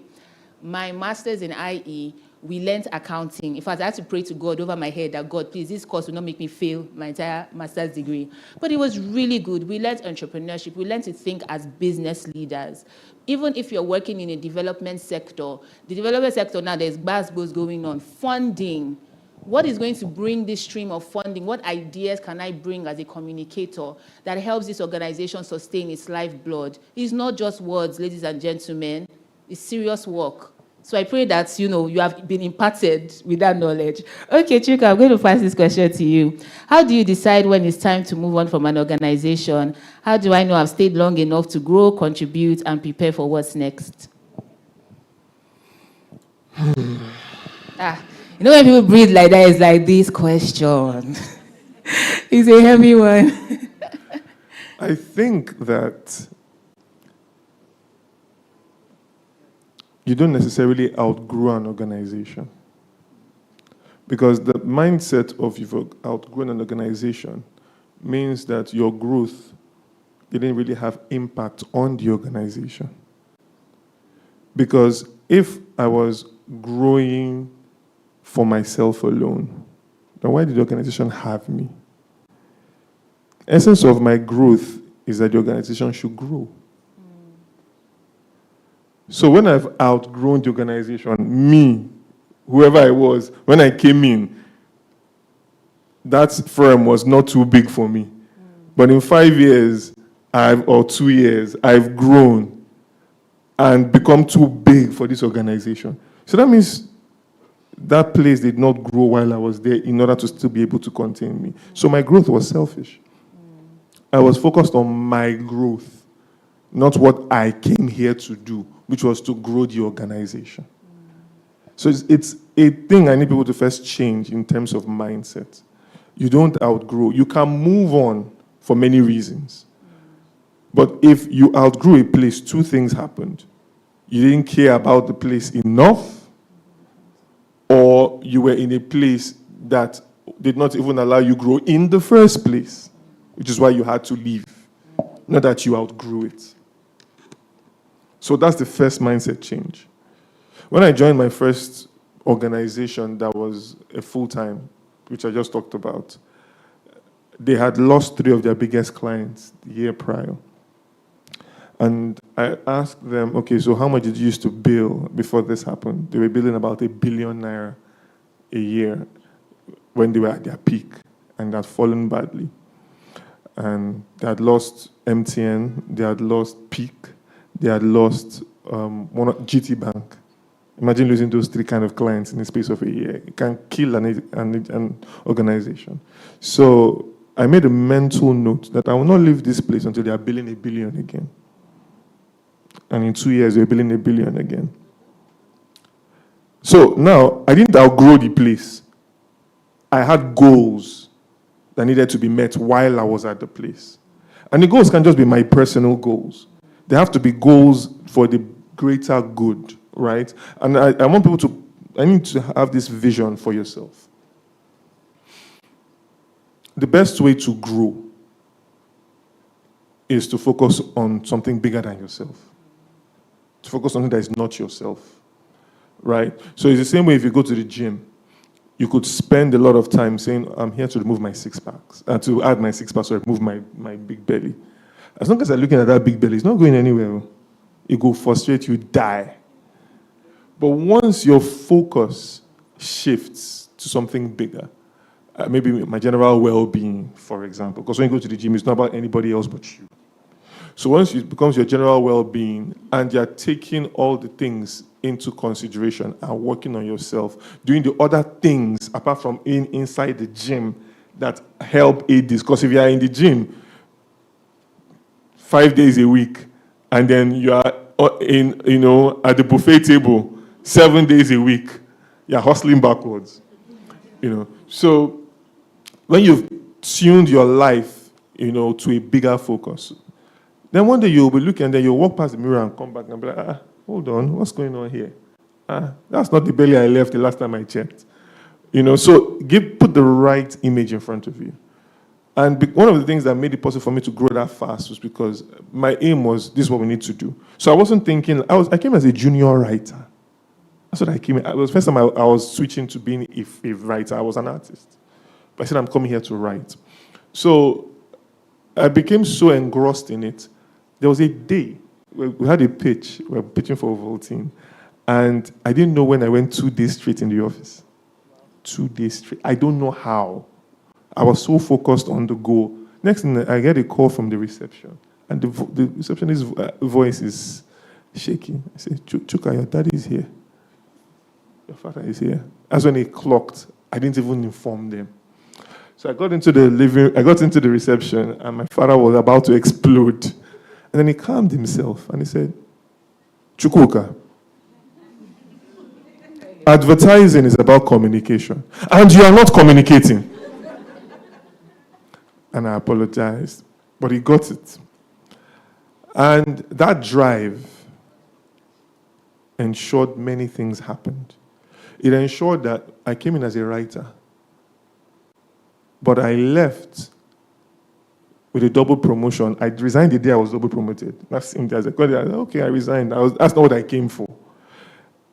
Because of what I was chasing, every time I found an obstacle, I found a way around it. So I was writing, I liked the ideas. Oh, it's not coming out the way it needs to be. Because I could draw, I'll illustrate it. Okay, I needed to make animations of it. The guy that was animating maybe had other things because he was doing a side hustle. And I couldn't wait for him. I learned how to animate. I have the ideas, I've put them down. But the way my bosses are presenting it, I feel they're not presenting it as well as it should be. I learned to present. And I can say hands down, I'm easily top 3 best presenters in Nigeria when it comes to advertising. So the more you focused on the goal, the more it caused you to grow beyond what it was. It got to a point where, as a junior, the client will send briefs to the client team, and they will call me directly and say, hey, Chuka, we sent a brief to your people. We know it may not be you that will work on it, but please help us and Chuka. They are telling a junior. My superiors will come to me to ask for ideas because the goal was not me growing. The goal was not me.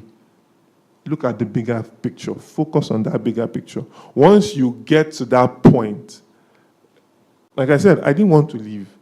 They came and started chasing for 4 months before I finally went, when I had a release in my spirit that, yes, it's time to go. And that is what your focus should be on.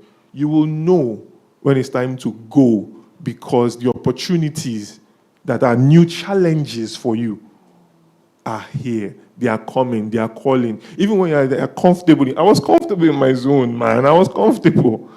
I was doing well. Like I said, I had just been staff of the year. Where am I rushing to? Somewhere that they'll go and challenge me again. I'll start from scratch. But I went. And it was a good thing I went. Because of how much focus I had on what I was doing, and because of the kind of people that were putting me through the grinder where I was. There's a lady, she's late now, Kumbi. She was my first boss. Kumbi walked the hell out of me. Like, one day I told her in middle that she was scattering all my writings that I was feeling. Before then, I was a bad guy. Generally, everywhere I'd been. I look at somebody just fragging all my work like it was nothing. I said, I'm not really cut out for this, am I? She said, no, you are. And continued in scattering what I was doing. She didn't, no pause, no babying me. I went to the place that they had been calling me for. Kumbi used to make me write 10 scripts in 1 or 2 hours. And she can scatter all the 10 scripts. But in 2 years while I was Kumbi, I became a monster. I knew I was a monster. When I got a new place, first brief they gave me, August 16 or 17, 2010. They said, oh, we have this brief from Oando. We need to write 2 radio scripts. I said, 2? 2. Okay. When do you need it by the end of the day? End of the day, not 30 minutes. Okay. I wrote the 2 scripts in 30 minutes. Gave it to them. They didn't change a dot on the scripts. 2 years later, we're working on the mobile number portability thing for MTN. Like I said, when you're a monster, you're a monster. And we needed a lot of scripts. My boss at the time said, oh, we need these scripts. I needed to go somewhere. I can't remember what it was, but I needed to leave the office early. I said, I'll get you scripts, but I need to leave early. By 3 p.m., he gave me the brief around maybe like 11, 12. By 3 p.m., I just told him, I'm leaving, I'm going. So he said, where am I? I said, I've sent them to you. I sent him 15 scripts. 8 TVs, 7 radios, or something like that, or 7 TVs, 8 radios. Every single one was approved. You will get there by turning yourself into a person who is focused on what the job is, not on who you are. People will tell you who you are. I was at DDB for 7.5 years. I'd become comfortable. I didn't want to go in. I didn't even think about it. I had job offers to be head of comms in different top companies, including Viacom. I didn't even reply. Because as far as I was concerned, I was home, you know. And finally, the offers kept coming, and I needed a new challenge that would cause me, you know, to spark up. So once you keep your eyes on the challenge, you will go where you need to go. Don't focus on, oh, I've become too big for this place. No, if you became too big for this place, you're part of the blame, because it means you didn't grow the place when you were growing. Thank you. Wow, a round of applause. And also that speaks to being able to stretch your capacity. Sometimes, comms people, I'm sorry, don't stone me, but sometimes we are mentally lazy. Mentally. Some people say, Adedoyin, help me look at this comms strategy. I said, what thinking went behind it? What are the insights? That's a new word we got from a training we completed. Crickets. They cannot answer me. And so you have to be able to think. Anybody that can think, you know, I started my journey as a writer, and one of the things I got to realize about writing is that clarity of thought helps you write better. Once you are clear, this is it is easier. That's why you have an outline. It's the same thinking you bring into communications. You have to think. This organization wants to do this activity, what exactly is the role for communications? Research. We have to do the hard work, stretch your capacity, read even outside of comms. Everything is not comms, social media, reels. There is a whole world outside of that. Read books. Some of these books that we're giving you, if you don't read it, you will be seeing me in your dreams. Read. Learn these things, the frameworks. That is what will make you stand out in your. Are you promising me that you will read? Are you promising me that you will stretch your not to say, oh, I'm mentally stressed, because now everything is mental health. Please, listen, I'm not saying don't rest, but apply yourselves. With that, I'm going to ask Mr. Mutika the final question. And this is one a lot of young people have said. It's getting harder by the day to get a job. I've tried. What do I need to do to get my foot in the door just to get a job? And what should I be doing while I wait for the job that I want to have? So, do you even have sense of the kind of job that you are looking for? I think that's the first place to start. What kind of job do you want? And many times, you need to be able to differentiate between your job and a career. Because all the different elements, all the different buckets of the different jobs that you do is what ultimately makes your career. Outside a personal example, I started as a client service person. Now I do sustainability. Before I started doing sustainability, of course, under sustainability, there is development communications. And when people ask me this, you're so vested in comms. What's the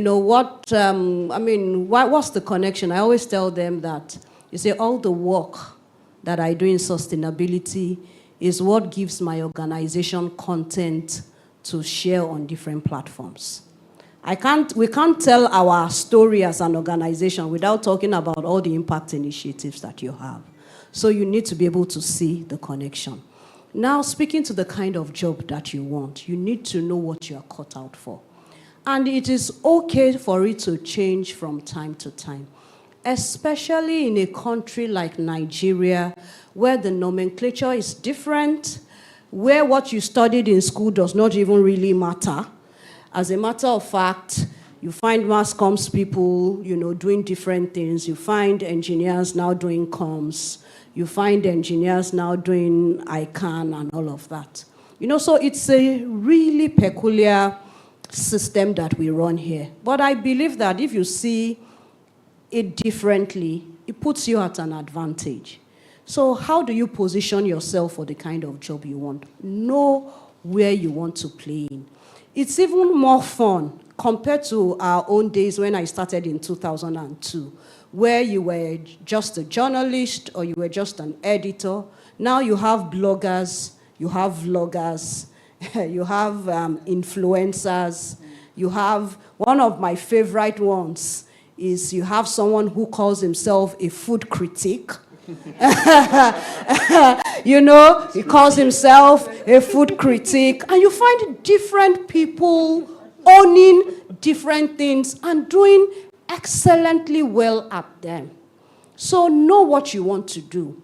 You have, in fact, I believe that you have so many opportunities now to be able to find different expressions at different times. Back in the days, we knew the likes of basket mouths as stand-up comedians. After some point, they got into acting. Now they're even, you know, like the king of boys, helping some other people to come up and produce and do all of that. So that puts you at a vantage position. Know what you are caught for and begin to apply yourself in those places. Number 2 is networking is everything. I particularly do not believe in the school of thought that, you know, don't share your dreams with people. Because many times if you don't share some of your dreams, maybe not all, and know who you are sharing with, when that opportunity comes, because you have kept quiet and you didn't tell anybody, nobody is going to remember you for that kind of opportunity. That's number 2. Number 3 is think impact. Don't focus on money. You know, Yoruba people have a proverb that says, when you are going to look for money, you now find prestige on your way. Think impact. How do, and Chuka just mentioned it. Don't focus on, I've outgrown this place. Continue to see ways that you can add value. Think impact. Focus less on the money. There's a time that is coming when you can tell yourself that you've paid your dues. That for you to come and speak anywhere for 1 hour, you charge them 5 million naira conveniently. But if you have not made the right investments and you have not paid your dues, you are never going to get there. I've been on international thought leadership panels that hotel, flight, everything was paid for. Was paid for 100%. I just needed to show up. And until you've made those investments, you would not get there. The last thing I'd like to share with us is, you see, application. They say knowledge is power. No, knowledge is not power. Knowledge, well and duly applied, is power. It becomes power when you use it, you process it, you know, you mix it, you add some other things to it, and that is what becomes power. But saying knowledge is power alone is really outdated.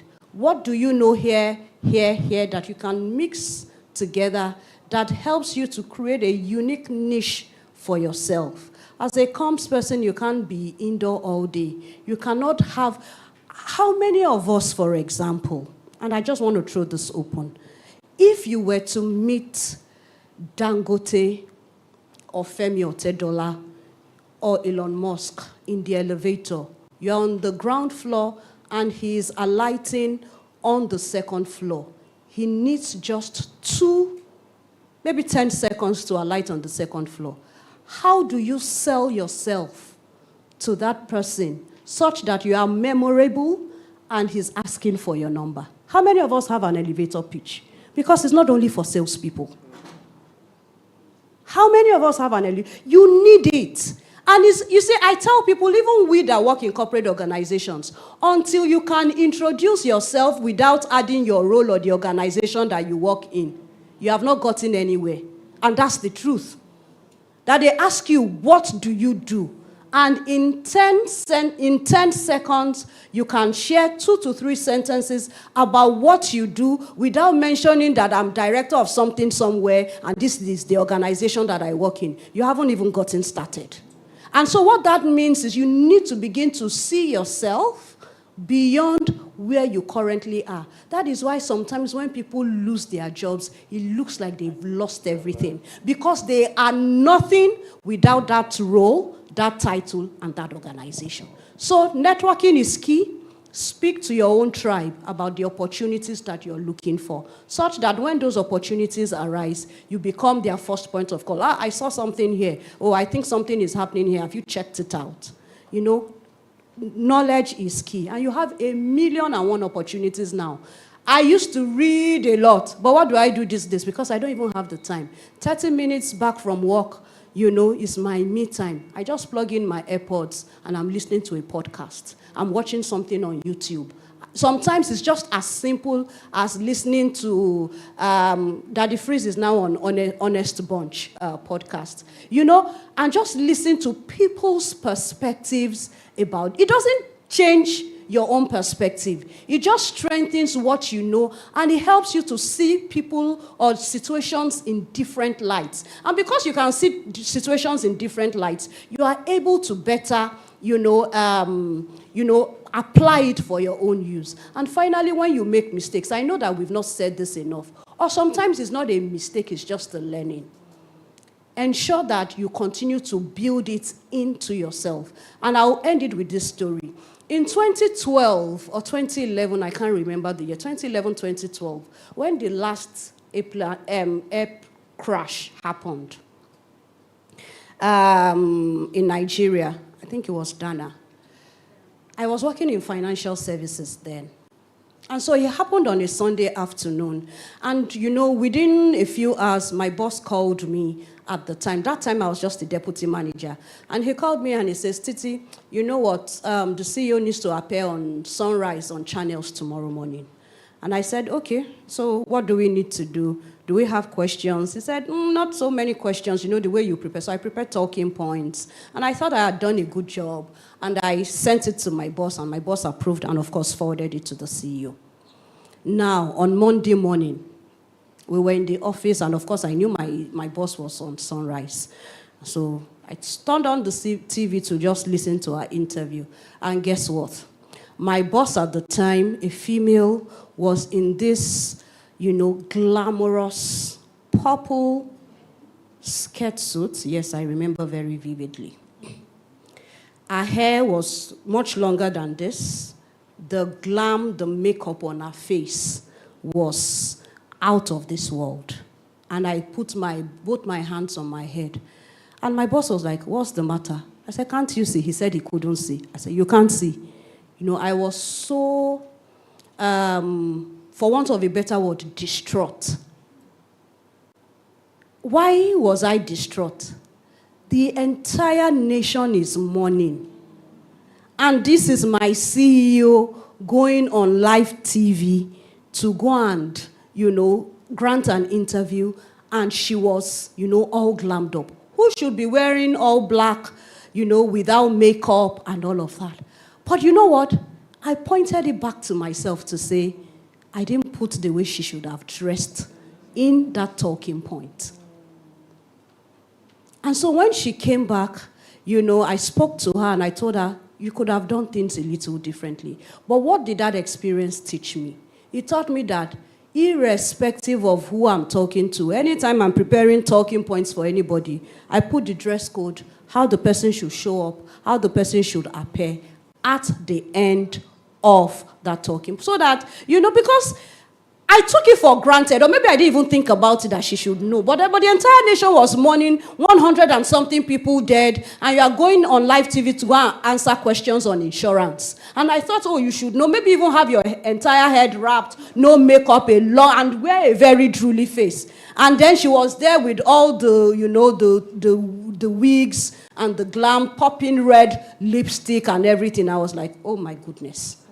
But that taught me a lesson, and I have passed that lesson from generation to generation of the teams that I have led. So anything, sometimes it's not even a mistake, it's just a learning curve or a learning opportunity that you find. Please continue to apply it because it would be useful for you. Amazing. Thank you so much.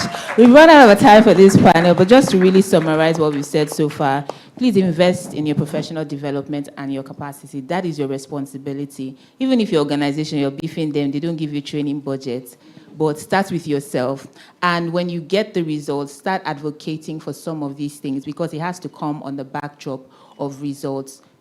become a numbers person. If I could impart you with the ability to become numbers people, I would do it. But please put in that investment to become a numbers person and be someone that is always about growth. Your own personal growth is your responsibility at the end of the day. So thank you all so much for listening to us this afternoon, and I hope that's been valuable for you. Thank you, Zungutuga. Thank you so much, Chuka.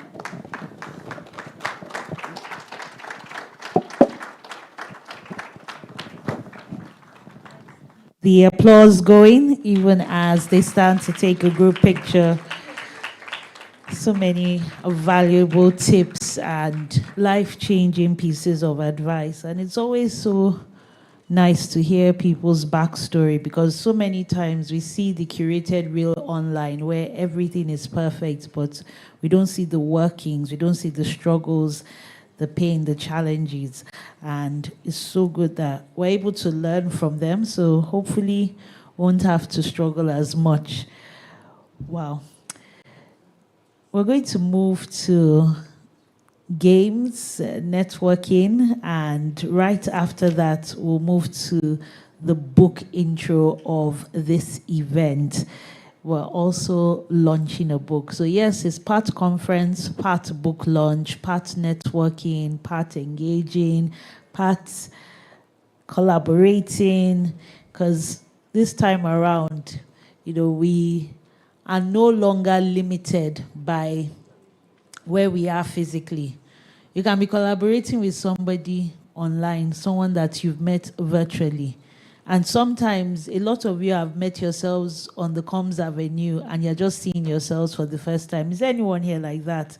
You've seen people's names and you're like, oh, this person, anyone? So you see, it's good. I'm sure there are more people. Maybe they don't just know their names. If you're in the Comms Avenue, let me see. Let me see your hands. No, put them up. Let's see.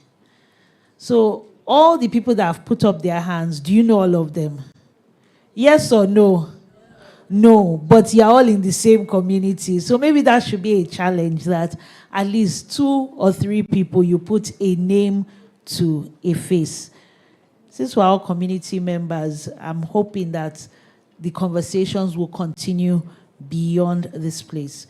So for our first giveaway, we're going to be rewarding punctuality. Who was the first person to come here? If you know you were the first person to come here, you came here and there was nobody else, put up your hand. So let me confirm that you are the one. Is your name Samuel Viavono? A warm round of applause. Our first winner of our giveaway. Is Ade doing around to do the presentation or wait? Okay, I can present. Okay, please come up.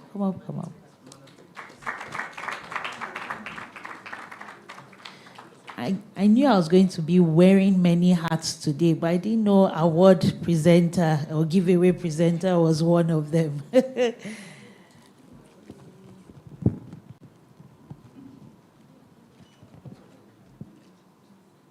want us on stage? Okay. All right.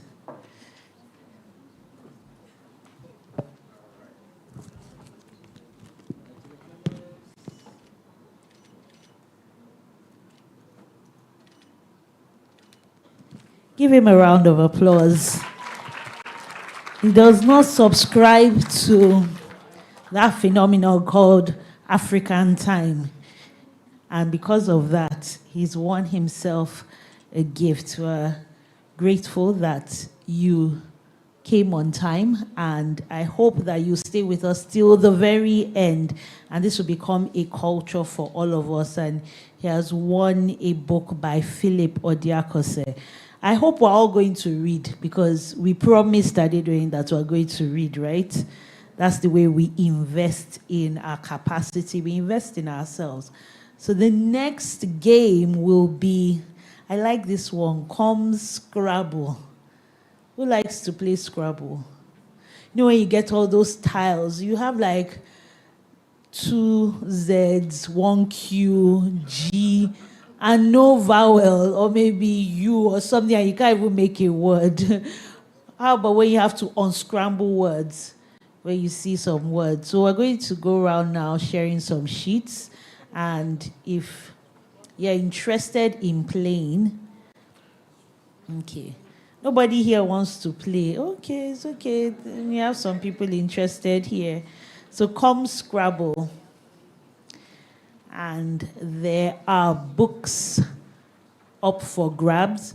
For our virtual attendees, don't worry, we've got you covered. We have our second giveaway, and everyone, both physical and virtual participants, can take part. That's going to be a quiz.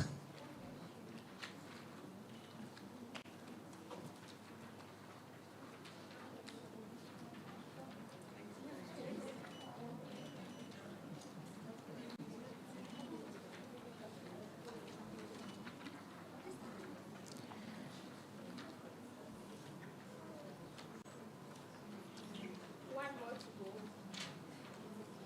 Okay, you have 15 minutes. 15? Isn't that a lot? It's too much time. Okay, you know what? While we are doing our games, we'll be taking some reflections on lessons learned so that, the ones that want to play the game, they can play. The ones that want to tell us what they have learned. So who would like to tell us something they've learned? Who would like to tell us something they've learned? Anyone?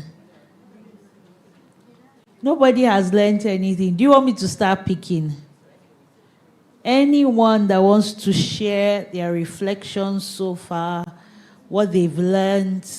Maybe it could even be something that they've heard that has confirmed things that they were not sure about. Someone came here and said they're not sure what PR is.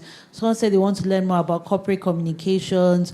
You want to learn from more people that are experienced. You want to network. So I need someone to share, not just one person, several people to share their reflections and the lessons learned from the different speakers. If you don't share these reflections, they won't want to come the next time. So I'll start from this side of the room, or the first hand to go up. Okay. I didn't want to say that one, but since Adedoye has let the cat out of the bag. Okay. Finally, thank you. Please give him a round of applause. That applause is very weak. Please, you can take a break from the Scrabble. All right, thank you. It's been a whole lot, actually, but I was able to pick a couple of things. And I think one of the things that stood out for me during the conversation is the fact that it is important to stay curious.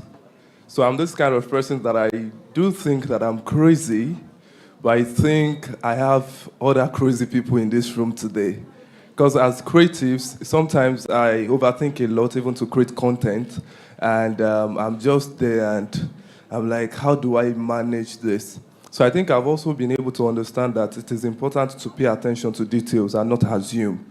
Because there are times where you think in your head that people should know how to do this, then because you're not telling them what to do, it becomes a mistake at the end of the day. So yesterday I wrote something on my status that it's not about what you say, it's about how you say it. And I think you made mention of something like that, that even when you meet someone you're looking up to, you should be able to communicate yourself to them. And I think the reason why I put this out is because a lot of times we think we know what to say, actually, I got it covered, until you have just 10 seconds to actually, introduce what you do to people in a very simple way. Yeah, it's been a lot. Thank you so much. Thank you very much. Please, that last thing you said, 10 seconds, what would you do if you were in that elevator with one of the people you are looking up to? Well, before being in that room, I need to, of course, I would have done my research to know who is there. So, for instance, if I'm meeting someone I look up to for a very long time and I'm seeing them for the first time, then I'm going to tell them that I help individuals and top CEO build a thriving communities around their brand. So, yeah, that's my message. That's his elevator pitch. He builds communities, right? Thriving communities for brands and individuals. Please give him a round of applause. And please come on stage. You've won our next giveaway. So I guess I'll do the presentation of that too as well.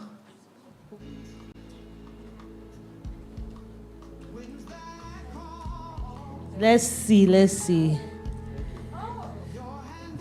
This is When in Doubt, Make Applesauce. And that's core habits of the masterful public relations professional by Mark C. Witt. Oh, am I part? Are you sure?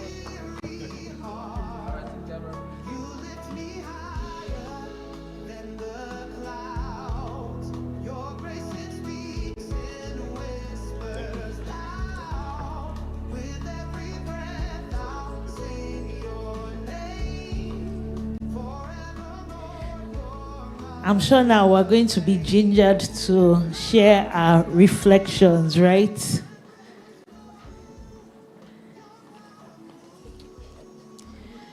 We're all very busy. Maybe that 15 minutes is what we really needed. Or has anyone finished? Okay, if you finished, please write your name. Oh. Please write your name on the top of your sheet so that we There's somebody, if you've submitted and yes, please write your name.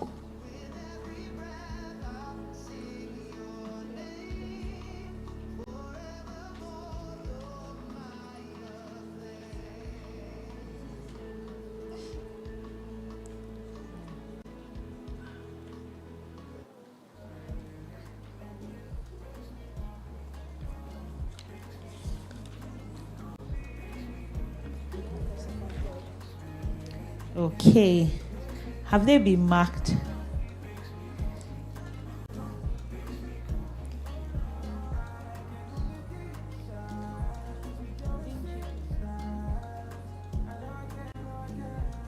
Please make sure you've written your name. Anybody else?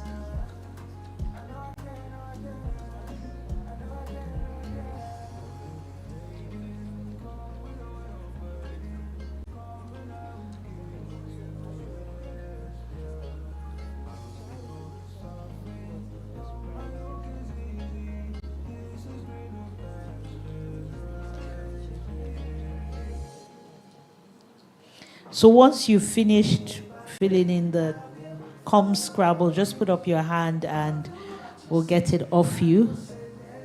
Take your time, but still, the faster you finish it correctly, the higher your chances are of winning our prizes. So anybody else have a reflection? Do you have a reflection? Yes. We heard from a gentleman, so we'll hear from a lady.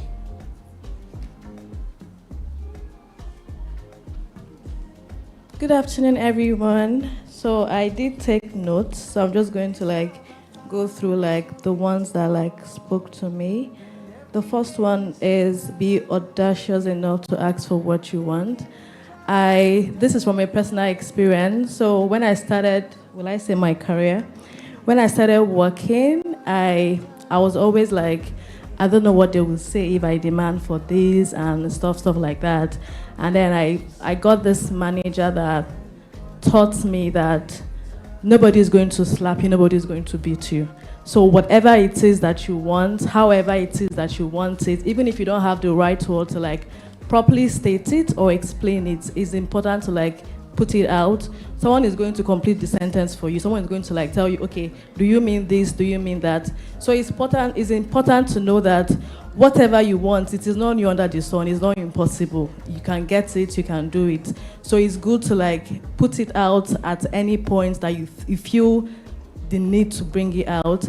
Another thing is when they talked about reading, that it's important to like read as much as you want, and it's important to allow yourself to be used. I've worked in different places, I've done different things, and some of them were not beneficial to me when it comes to like money.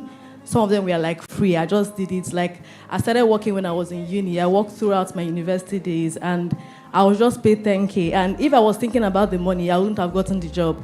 But then moving on, like at the point I'm in right now, and I'm looking back, I can tell that every single thing that I have done, every single job that I have gotten myself into, every project, every volunteering, I've been in one way or the other helped me, shape me, how I talk to people, how I deliver the job and everything. So I like the discussions, I like the fact that I'm here, and I'm super thankful. Thank you very much. Please give her a round of applause. Be audacious. And isn't that interesting? We're launching a book. A is for audacity. There's that level of audaciousness that's needed to truly go after what you want. Like one of the earlier speakers said, it's about defining success for you and being willing to put in the work. So do we have anyone else willing to share their reflections, feedback? Yes. Hi everyone, good morning. Good afternoon. My name is Praise Okezie. So I learned a lot of things. I would say that the session was wholesome and it just had to touch on different aspects of everything. So, but one thing I learned today that really stood out for me was when one of the panelists was talking about taking your selfish interest out of the job and focusing on the demand of the job. You know, sometimes you can get to a place in your work where you get so stressed, so worked up, so tired that you start thinking why you came here in the first place. But sometimes the demand of the job requires you to stretch, and that is where you start looking at delivering on the demand of the job and not just why you decided to do the job in the first place or your selfish interest. So that's like taking yourself out and delivering as it is demanded. Then a lot of things, like what Mrs. Titilope Ogutuga talked about. She talked about having a bragging sheet and a note, which is very important because there's always the conversation of how do you articulate your value as incomes? How do you put together your metrics? How do you prove to people that this is what you do in comms? But having a bragging sheet, put together what you've been doing, no matter how little it is, have that note. At the end of the day, you're able to prove to your managers, to your partners that this is what was required or this is what I did and this is how it fits into the overall vision or the goal of the organization per project, per time. So yes, I think I do. I have that in my portfolio. So every time I update it, I just try to remind myself, this is what I did when I was in this organization and this is how it fits into the organizational project. So I have a bragging sheet, yes. So a lot of things. I don't want to just read all my notes, but it has been an amazing time. Thank you. Thank you very much. As much as we're sharing these suggestions, comments, feedback, would like you to also share it on social media. So use our hashtag, share it.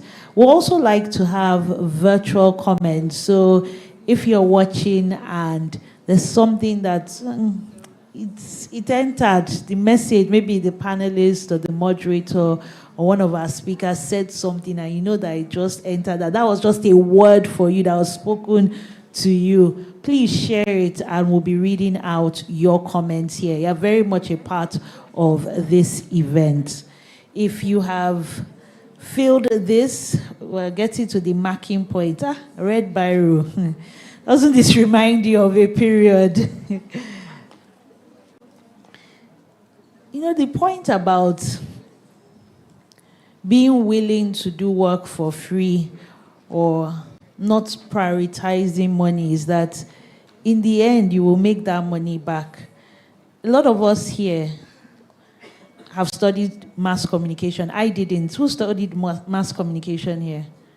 Okay, we have quite a number of people. And you know that, at least in Nigeria, I don't know about other parts, TV, radio presenters, they are not paid that much money. Oh.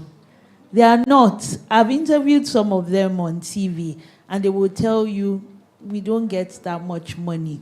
But they are able to use those skills that they've built on the radio and television and become MCs, brand ambassadors, content creators, hype men, hype women, and then they are earning maybe 5 times their monthly salary from one job.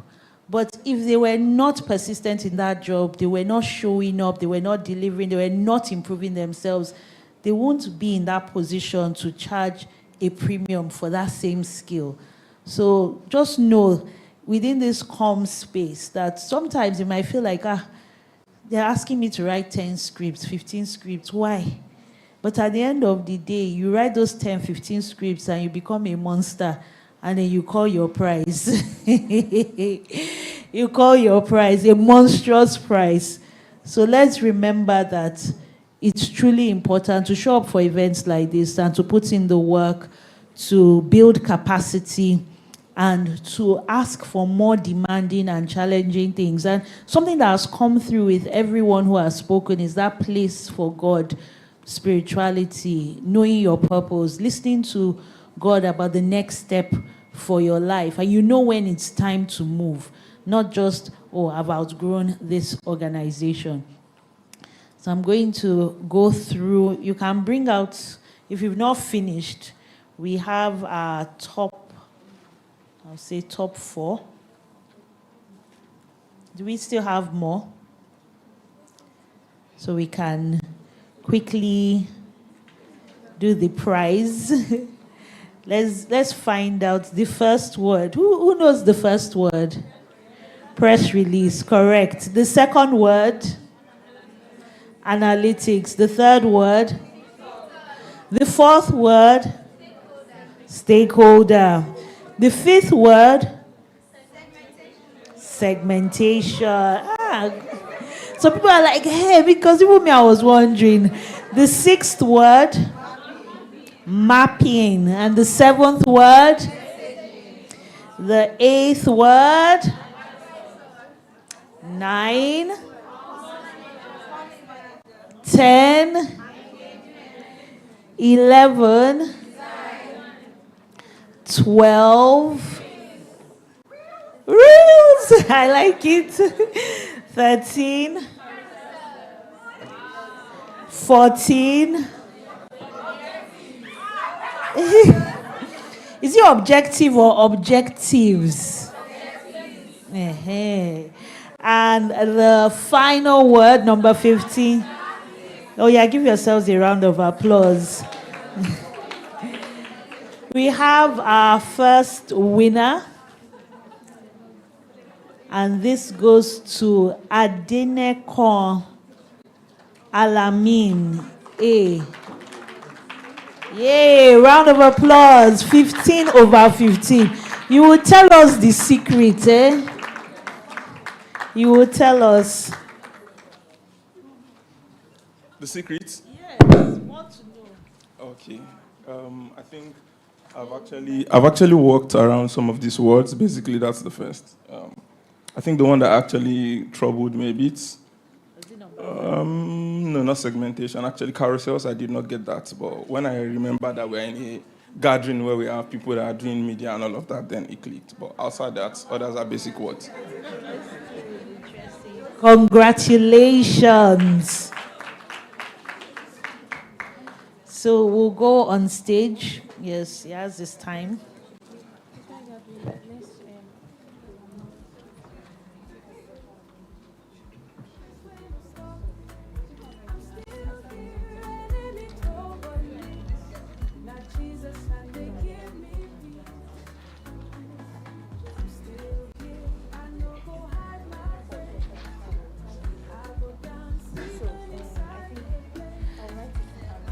The next person with 13 over 15 is Pento Balogun. Congratulations. Were you surprised? I was surprised, actually. Okay, I did not put S, my God. I just formed that one. I just formed this. Because I wasn't getting the analytics, it wasn't coming. I just like syntax, just merge it together.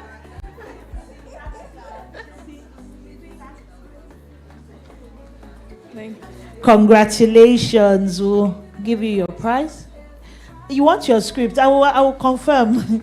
They said they want their script. Okay, you can have it. Yes, I can give you your script too. Yes, please go on stage. We'll go yes, you have to do your paparazzi moment. Now when you are posting, let them know now. And our Scrabble winners are going home with copies of books. We have a book by Philip Odiakose. We also have When in Doubt, Make Applesauce. And we also have Philip PR Measurements ebook. Our next winner is Mercy Martins with 12 over 15. Congratulations. Please clap, clap, clap, clap. As Mercy Martins makes her way to the stage, you can scan the QR code. If you are not lucky to win, maybe you'll be lucky this time. We have a quiz competition and it's also open to our virtual attendees. We want your comments too. I can make out time to read at least one comment. We've taken reflections from the room. We want to hear from you. So please scan the QR code. There is a quiz. It will only be available for 8 minutes and the winners will be announced towards the end of the conference.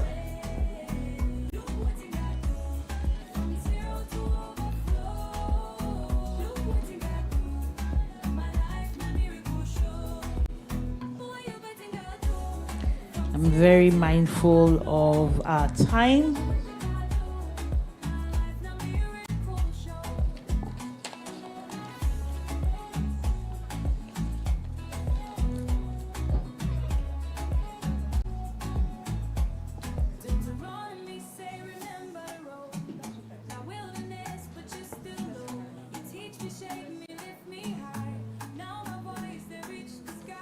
And our final Scrabble winner, word Scrabble, is Adejoke Folayan with 11 over 15.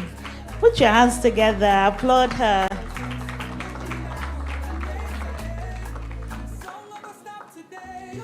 As I said, please take the stage. You'll be presented with your gift. As I said, scan the QR code. There's a quiz happening. We're not announcing the winners now, but towards the end of the conference because we need to move very swiftly to the book launch. We'll have a reading, we'll have a review, we'll have a panel, and then we'll have the launch proper.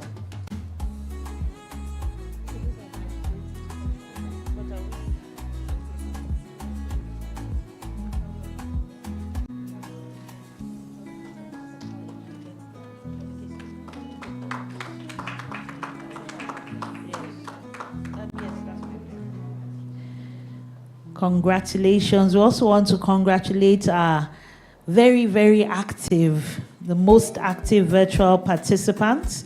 We have Eunice Oyiza. Let's put our hands together for Eunice Oyiza. Elizabeth Adeyemo and Tion Gek. A warm round of applause for all three participants. They've been very active and your moderator will drop instructions in the comment section on how you can redeem your prizes. So thank you. And we still want to hear your feedback. We might not be able to read it immediately, but please keep the feedback coming in, your reflections, and ensure that you continue to spread the word using our hashtag. So we'll now move to the book intro. But before we do that, I feel like we've been sitting for too long. So maybe we should just take a quick stretch break, right? Who wants a stretch break? Okay, please stand up. Let's just 2 minutes. Yes. Can roll those shoulders. Who wants to recommend the song that we'll use for the stretch break? You don't want to recommend song? Okay. I think No Turning Back is the one that we have been using, right? DJ, want to do a quick stretch break? Please, let's be on our feet. Let's be on our feet. We can't be getting too comfortable. Should I tell them to put off the AC? So let's get on our feet. Yes, let's stretch. I need volunteers. If you know the dance. We're talking about reels and carousel and content. Oh, we'll pick. No volunteers here.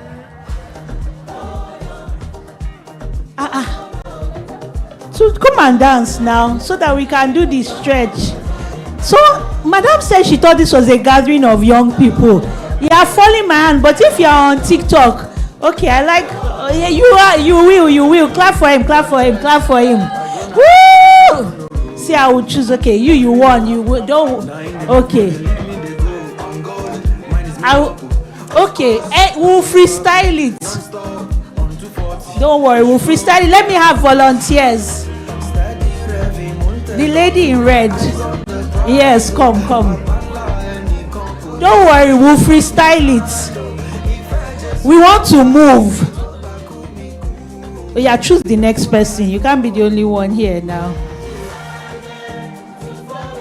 Joke. Yeah, Joke. Joke. Okay, please come. Come. Don't worry, we'll freestyle it. Come up. We want to move now. Even if you are doing no like this, is that not easy? Where is Joke?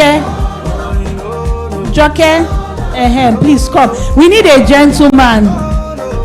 Please recommend a gentleman. Yes, let it be balanced. Who do we want? Kenneth. Oh yes, Kenneth. Yes, I like that. Kenneth, now pick another gentleman. Pick another gentleman. The one in pink. Yes. Please. Don't hold us up. Please. Come. Clap for him. Encourage him. So, we'll make it easy. You know how you will be in a circle, then one person will come out. They will do a dance and we'll all copy it. Are we ready?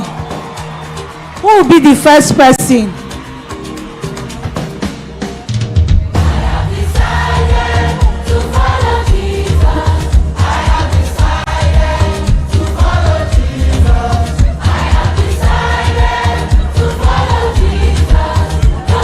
Okay, let's do the one that we do this one.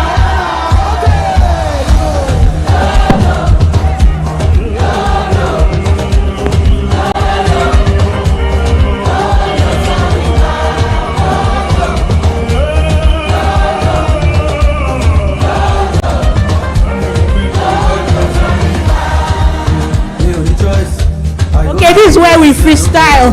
So look at the person next to you.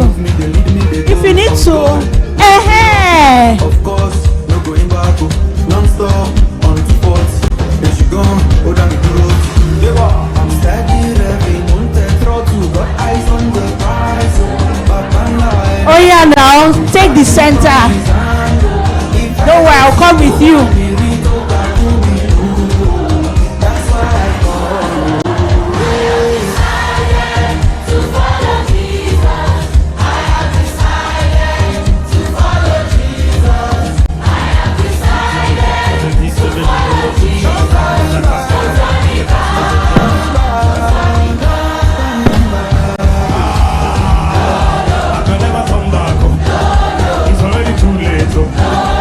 It won't make sense.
give them a warm round of applause. You don't know who is watching, no. You never know. All right, I believe we're all back and ready. And we're not turning back again. We're forward ever. We're now at the book launch stage. A is for audacity. You know, someone said in her reflection that she's learning to be more audacious. What's the worst that will happen? They will say no. But has no ever killed anyone? Has it? If they say no, sometimes it's try again, come back later, not this time. Go back, work on it, come back again. And a lot of times, that no is just God preparing you for the bigger yes. So it's how you move in those situations, how you hold on to faith, and how you trust God. And one thing about Adedoyin is that wherever you encounter her, whether it's LinkedIn, Instagram, the Comms Avenue, she's not silent or quiet about her faith in God and her relationship with Abba. It's her foundation, nothing to be ashamed of, and it is what has helped her in her career. I don't know how many of us knew Sparkle Writers Hub. Anyone? 1, 2. 2 people, 3. And that's just to show that God has really been faithful in her life. What started as, let me help people who need writing services, has grown to becoming, I would say, a ministry for comms professionals, a ministry for people who are discovering themselves on their journey. And a lot of times, it's easy to just put the curated results. You see her as a graduate from one of the best universities. You see her abroad. You see her training C-suite. You see her winning awards, and you're thinking, she must have it so easy. But that's her journey of faith. And she's always in obedience to God, even when it doesn't make sense. One of the reasons why I wanted to be at this book launch was that her first book launch, I hosted that in 2020. And God told us she should go and print book and not sell one, like, don't sell it for ₦1. Like, don't even make any money. How? You're like, wow, God. But he made a way where there seemed to be no way. That was the instruction. So God has instructed her to share her story through this book. And thank God that he didn't say she should not make money this time. So don't worry. You have the opportunity to pledge. I think she has passed that test. You have the opportunity to pledge, to buy copies, to sponsor book drives, and to be a part of the vision. So this book really is an act of obedience in sharing her faith, sharing her struggles, sharing how leaning on God has brought about that breakthrough she's seen in her career. And I like how all the panelists here, one way or the other, they've touched on their journey with God and spirituality. So we can't take that away. Now, to set the tone for this book launch, I'd like to invite Blessing Oduni, who will give the first excerpt reading and a review of the book. Please put your hands together for Blessing Oduni. That applause is weak.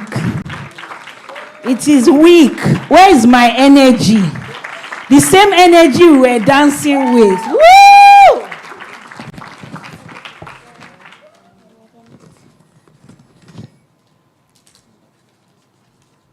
Thank you so much, Isabella, for doing such an amazing job.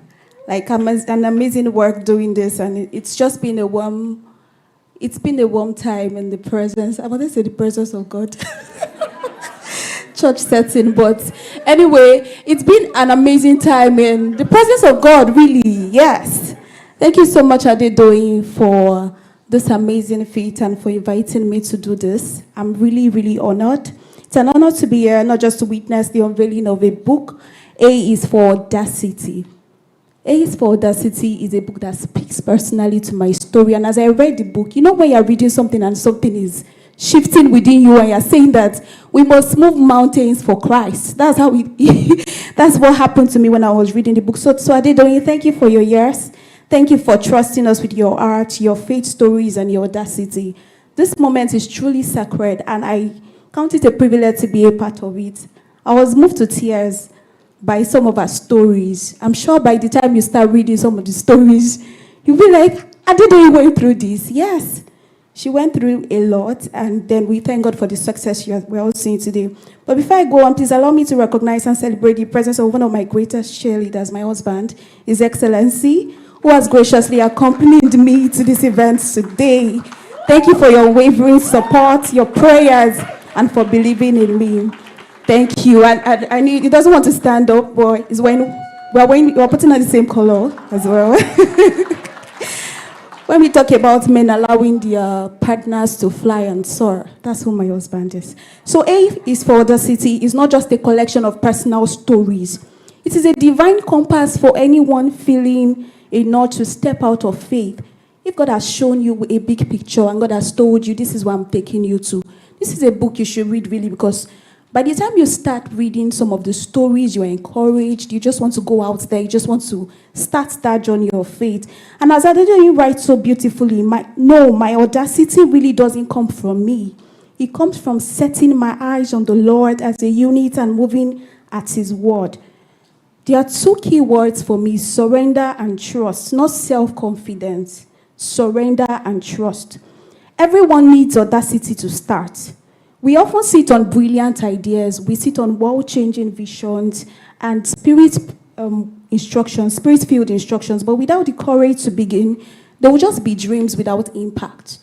There will just be dreams, there will just be ideas, and ideas that do not move the needle. So we really, really need audacity to start everything we want to achieve in life. Faith sometimes looks foolish before it bears fruit. That was another lesson that really struck me. Letting go and going all in, to standing before kings. God has said, you are my masterpiece, and I really want you to stand before kings, not just by being a comms professional, but also by shining my light. And how do you do this? You cannot do this by staying within the confines of your room. You can only do this by stepping out. And every step of faith was backed by conviction. How that the first chapter was talking about her background, coming from a Muslim family. I'm trying not to give out so much, but I'm also trying to share some lessons that really struck me. How that she was not self-aware. She was, at some point, she was always angry. Who am I? Who did God create me to be? And then just realizing, the encounter reminded me of Saul of Tarsus. Adedoyin said she saw bright light and everything. I'm like, wow, we have another Saul of Tarsus of our time, Adedoyin. And then just going from there, it just shows us that Adedoyin did not let her background keep her at the back of the ground. And that really stuck with me, irrespective of the family you've been born into, irrespective, of course, Lapo baby and Nepo baby. We can do great things beyond the shores of where we've come from. And then the anchoring is the scripture. So for every chapter, she had it back up, like she had a scripture, back everything up. And Proverbs 3:5-6 says, trust in the Lord with all your, and lean not on your own understanding. In all your ways, acknowledge Him, and He will direct your path. It's very rare to see individuals that are shining God's light with their career. So many times, a few years back, we've been very, very shy. Some people don't even want you to know they are Christians and all. But one inspiring thing about it is that she uses calm. Of course, comms is a mountain of influence. And then she ties every of the success, every of the aspirations, every of the award back to God. And it has led so many people to the kingdom. And that's very inspiring for me. That's very inspiring for me, because we really be called to do the work of God. If you're a comms professional, you cannot hide your light. You have to shine. As like Matthew 5:16, the Bible says, let your light so shine before men, that they may see your good works and give glory to your Father which is in heaven. So the nuggets are timeless. Are they doing his nuggets at the end of every chapter, like mini devotionals? And then it's something that you want to go back to in your down moment. You want to go back to every of those nuggets to say that if Adedoyin can do this, I can do more. God has called us to a life of more. Why do I want to settle for less? Personal story and reflections. So she shared many stories. It took boldness, it took prayers, it took tears, and then audacity. And in Adedoyin's words, she said, I froze at first. And then she questioned a lot of things. Now she's stepping out and see how powerful obedience can be. Isaiah 1:19, if we are willing and obedient, we will eat the good of the land. Obedience might seem very simple, but in the real sense of it, sometimes it can be very, very hard. It can be very, very hard. Okay, so you have no idea the big things God can accomplish through your bold steps of faith. That is not just encouragement, that is a call to action. So everyone listening, A is for audacity, is your call to move, your call to walk on water. So the woman that's been hiding her voice, the world is waiting for your story. The world is waiting for your story. Can we say together, the world is waiting for my story? So it feels like everybody just say, what's happening here? What's happening here? The world is waiting for your story. And there are generations that are tied to you, just like there are generations that are tied to Adedoyin. So Adedoyin is someone that's inspired me for the longest time. And I remember when I was working with Punch, before moving to my current place of work, LBS, I'll still share the story after now. I remember coming across so many materials, and then I'm like, how can you be this generous with comms materials, something that people have to pay for? And then she attached the links to everything, and I went through it, and it really took my career from point 40 to point 90. And in Punch, it was like, what's happening? Where's this lady from? But they did not know that I was leveraging on someone's obedience to God's instruction. So it means that if you obey God's instruction, there are generations tied to you. There are generations tied to you, and you go places, but people do not know what you've done.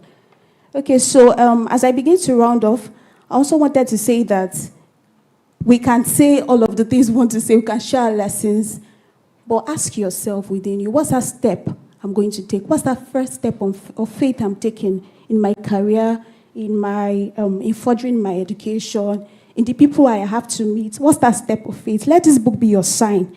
Let it be your push. Let it be your mirror. And so Adedoyin, I declare that this book would cross oceans.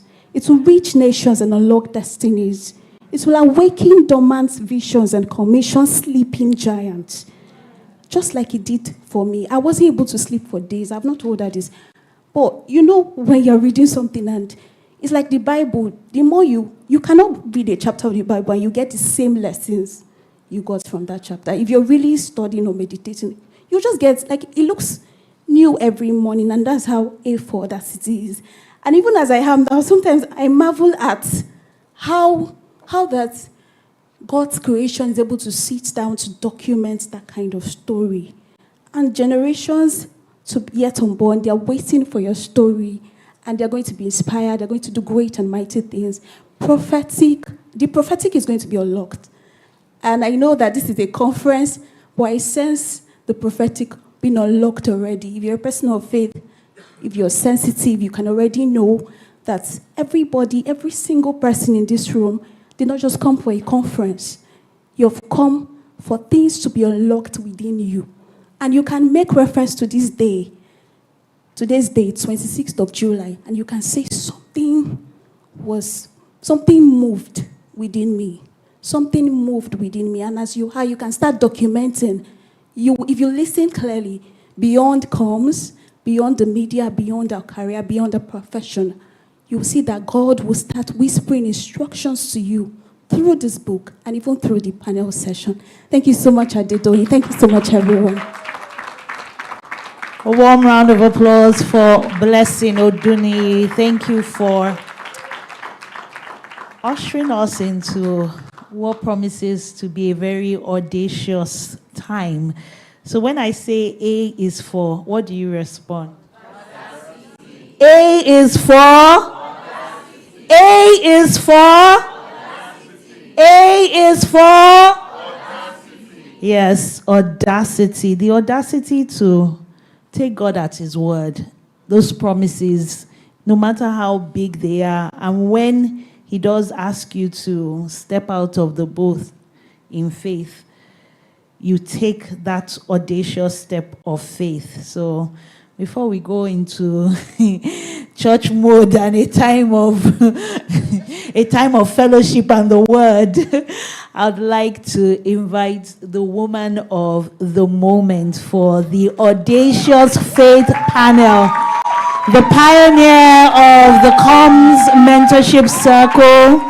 She's put together the Comms Mentorship Conference together with her team, a leader in the marketplace, a woman whose heart beats for God, stunning, beautiful, audacious, a woman of faith, Adedoyin Jaisimi. Okay.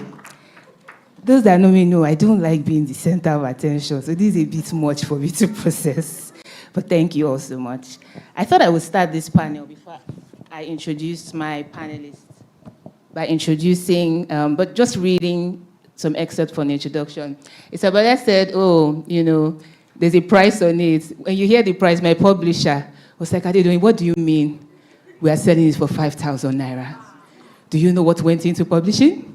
Do you know how much printing costs? Do you know this? Do you know that? That's the instruction from where? Above. And because I was coming from zero, I said, sir, the last book was 0. We are at what?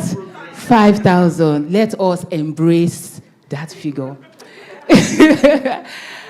So, I don't hear that. I was talking about just the introduction to the book, how I was it was actually a Comms Avenue event, icebreaker activity, and the person, she was like, introduce yourself or describe yourself with the first letter of your name. I was thinking, but audacity kept coming. I was like, audacity. When I think of audacious people, I think of like Richard Branson, people that fly out of the plane, who are doing crazy things, that like me, the questions that I can call my brother crying and wailing, and my brother is just like, what's wrong with this girl? Shout out to my brother. Ever supportive brother.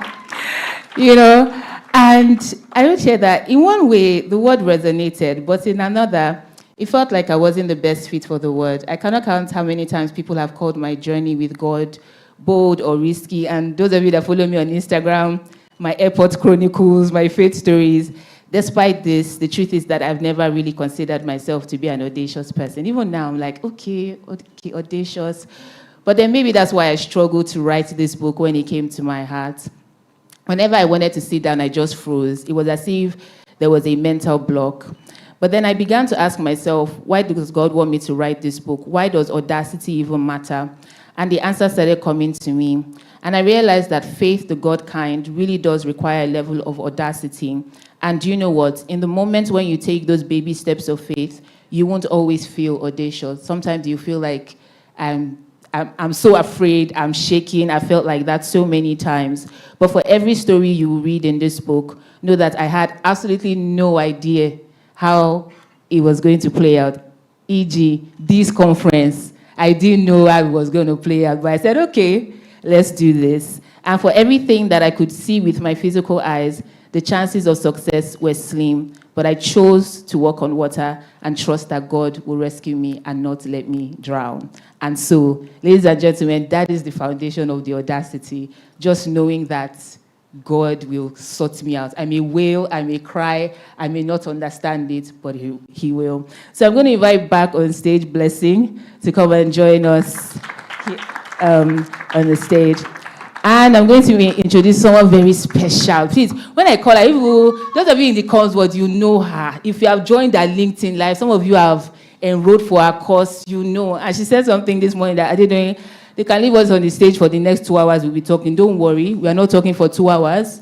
But Esther has made such a profound impact in my life, in my career, in just being able to speak words. Yes, be clapping, be clapping. She is a powerhouse. She's a leader. She's exceptional in all that she does. Esther, we celebrate you. Thank you. Thank you. Thank you. Thank you. Thank you. All right. So we're just going to have an open conversation, sharing from our perspective and, of course, from the themes in the book. And the opening question, Essie, I'll really start with you. Audacity, being audacious. What exactly? Because I really want us to demystify this word. What exactly does it mean from your own perspective?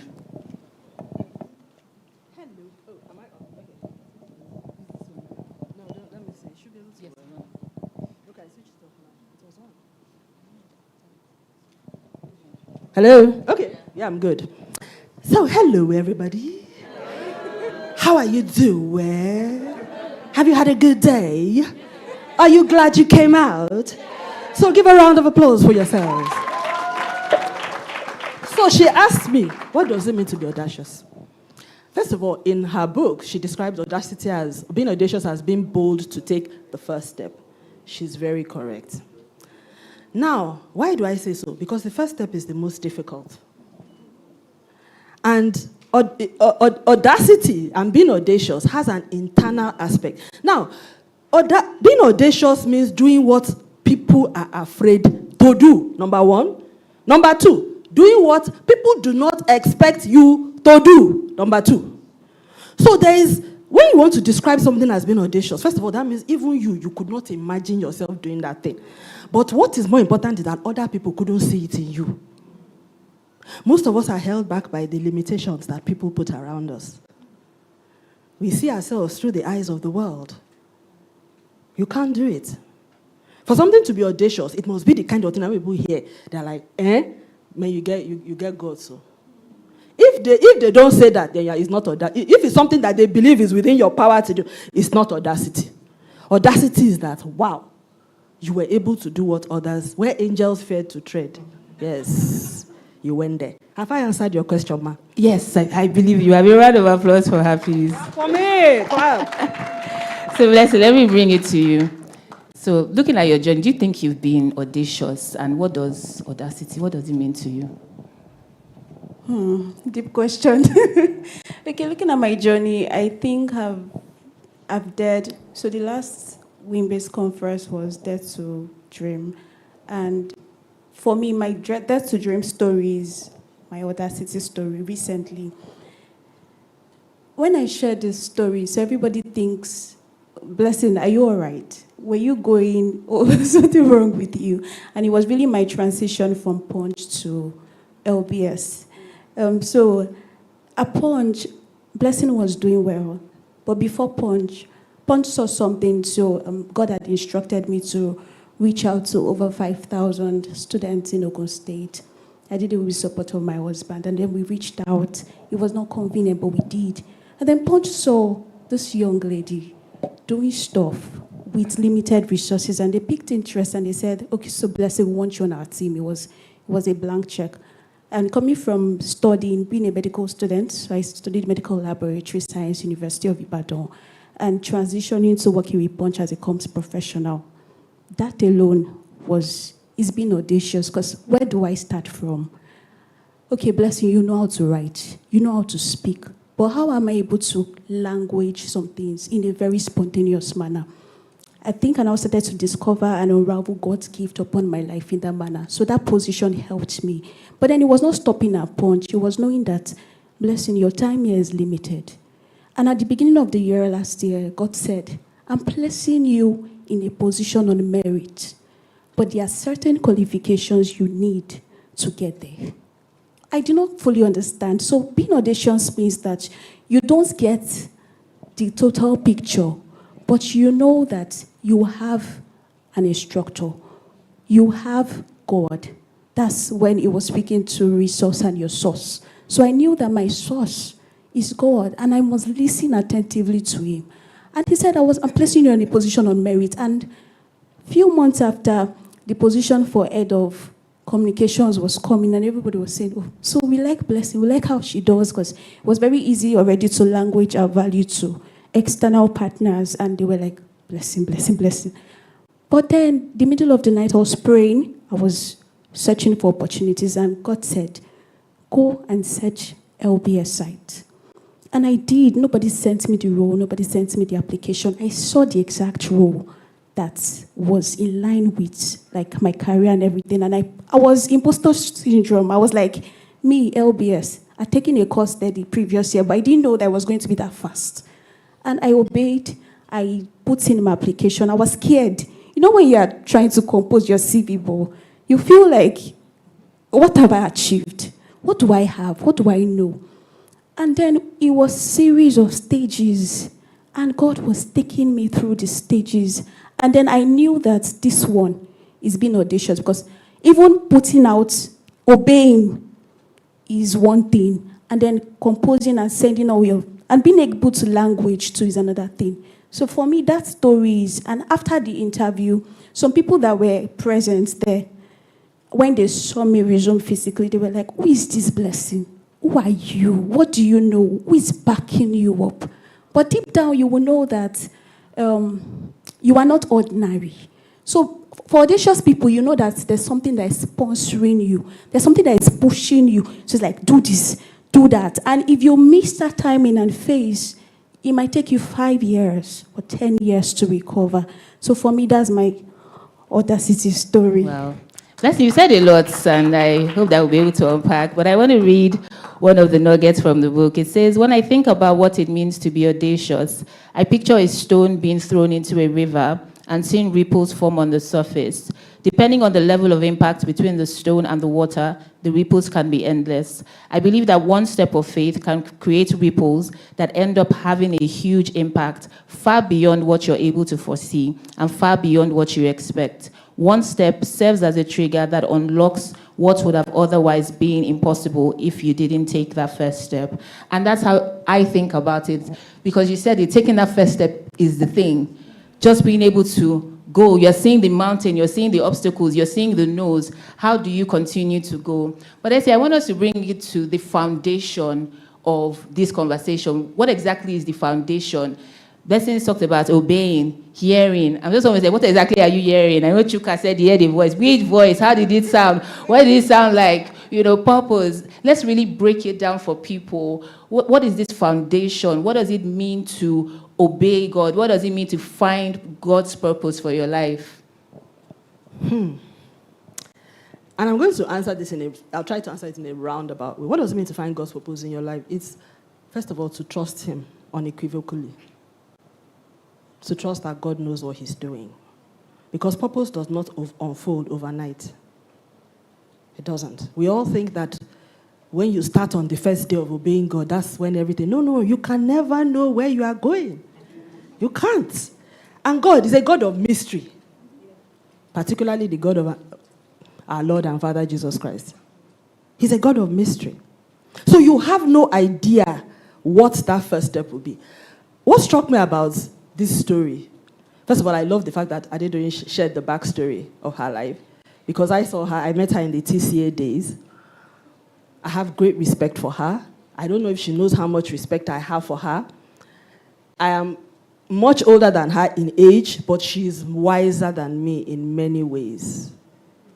It's true, because the journey that she's ahead of me in obeying God. She learned to obey God before I did. For the greater part of my life, I was that kind of person that I was half and half. When God tells me to do something, I will decide, I will think, this one doesn't make sense, oh boy. Like all this one she did, going to Madrid, you don't have the money. For where? I'll be like, man, if that money is not landing, I'm not going anywhere. Do you understand? She got to a place where she learned how to trust God. And I think that is what it is. I like the fact, when she talked about the image she had about Christ, she said, the man walking on water. I think that is so profound. That was the initial vision she had of Jesus. Because most of us, if you are born in a Christian home, your vision of Jesus is what they told you. Maybe, I don't know where you got it from. Do you understand? It could be anything. But in her own case, she discovered the miraculous Jesus. From the beginning, the person who has the power to walk on water, that was the image she had in her mind. And then she started talking to that man. She was fascinated by that story. She started listening to trying to understand what he was saying. He would say some things to her. She would obey. It would not quite pan out the way. Some of them would not. It would be like it's not quite panning out. But with time, she learned how to understand how God speaks. He doesn't always speak in an audible voice. Sometimes he just nudges you. Sometimes it's a sensing that you have. But God is here. He's real. The things you say. If you read this book and you are somebody that you've ever struggled with hearing God, you will learn that hearing God is not as difficult as we think that it is. Yes. Because he speaks. And with time, it's just like with every relationship. You know how the closer you are to somebody, the more you can recognize their voice. The more you can see something and be like, this is the kind of thing that Shola will say. Oh, no, Shola will never say this. That's how it is. With time, she began to know what it was like to hear God because there was a relationship, there was familiarity, and for everybody it would be different.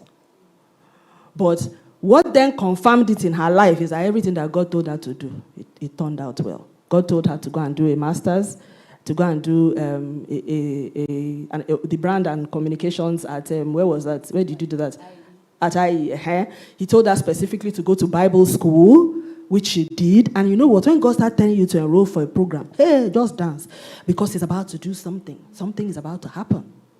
Funny enough, my own was the other way around. God told me to go to LBS, which I did. Even when I was already working in the oil industry for about 16 years, it changed my life afterwards. It was the most difficult thing. I got pregnant in between, had a son, had to take 6 months deferment.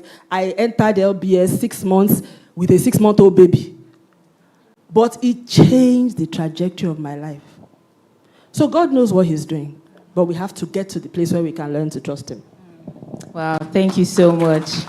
And Esther touched on what I feel is like one of my most epic stories in my journey, going to do my master's. Some of you already know that testimony of my school fees. First of all, you know, when it came and I saw the school fees, it was 28,000 euros. This was 2018. I barely had 100,000 naira in my account. I'm like, what's this? I shut it down. I'm like, from where? And I had a very rational, because how many years? You know, you're thinking now, how many months will I save? Even if you do compounding interest. And you know, that was the time now, the dollar was now dancing the dance. It was what? Dancing. So it was very, very scary for me. But I just started to yield. And I'm not going to say that I completely obeyed because I really, really doubted.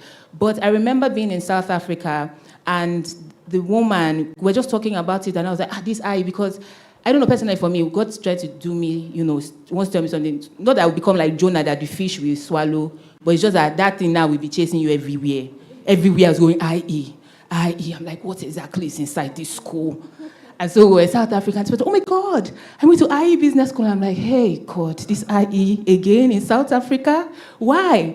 And, you know, the ED of that program, maybe she was far off. She wasn't listening to us. And she said, I didn't know, you're saying that God asked you to go to this school. How about you do what is in your own power? Apply. And I said, oh, because I've thought about the end. Do you understand? I thought about the school fees. I've thought about traveling. I've added, so for me, it was like a non-starter. And for her, it's like, I don't understand.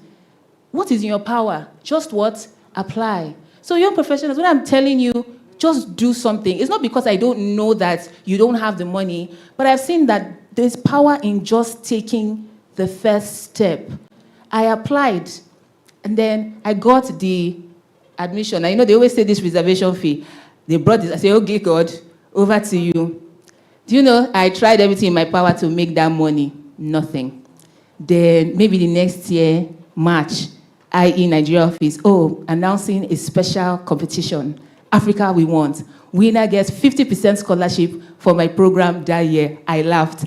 I screenshot that email. I told my friends, look, they've concocted something for me because I am the winner of this scholarship. I still have that message. I was so confused because what are the odds? They had never done it before. It was for my exact program. Are you kidding me? But of course, I can't say, it belongs to me. I do whatever. I put that pitch. But you couldn't have told me anything. 200% convicted.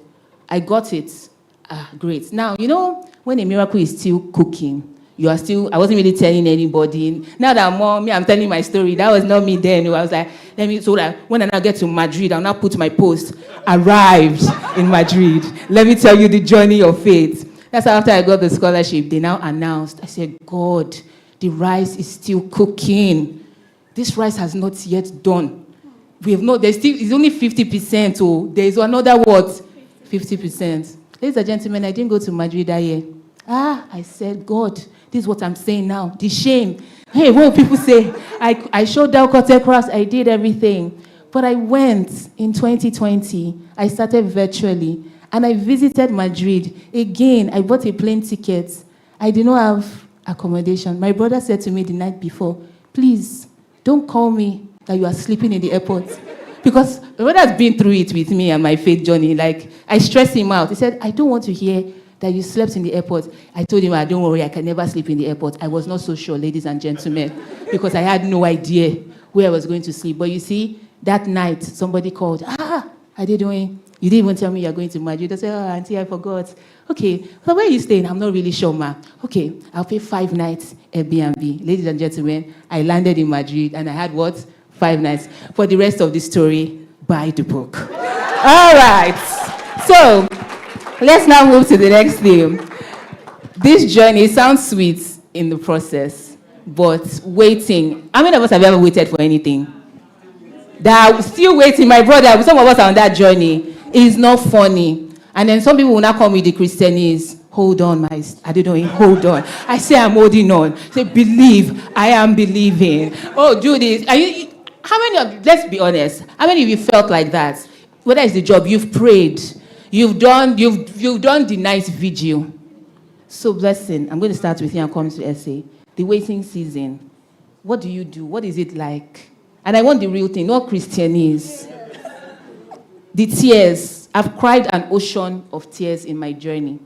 Like, I don't even, so blessing, you take it away. The waiting season is not always easy.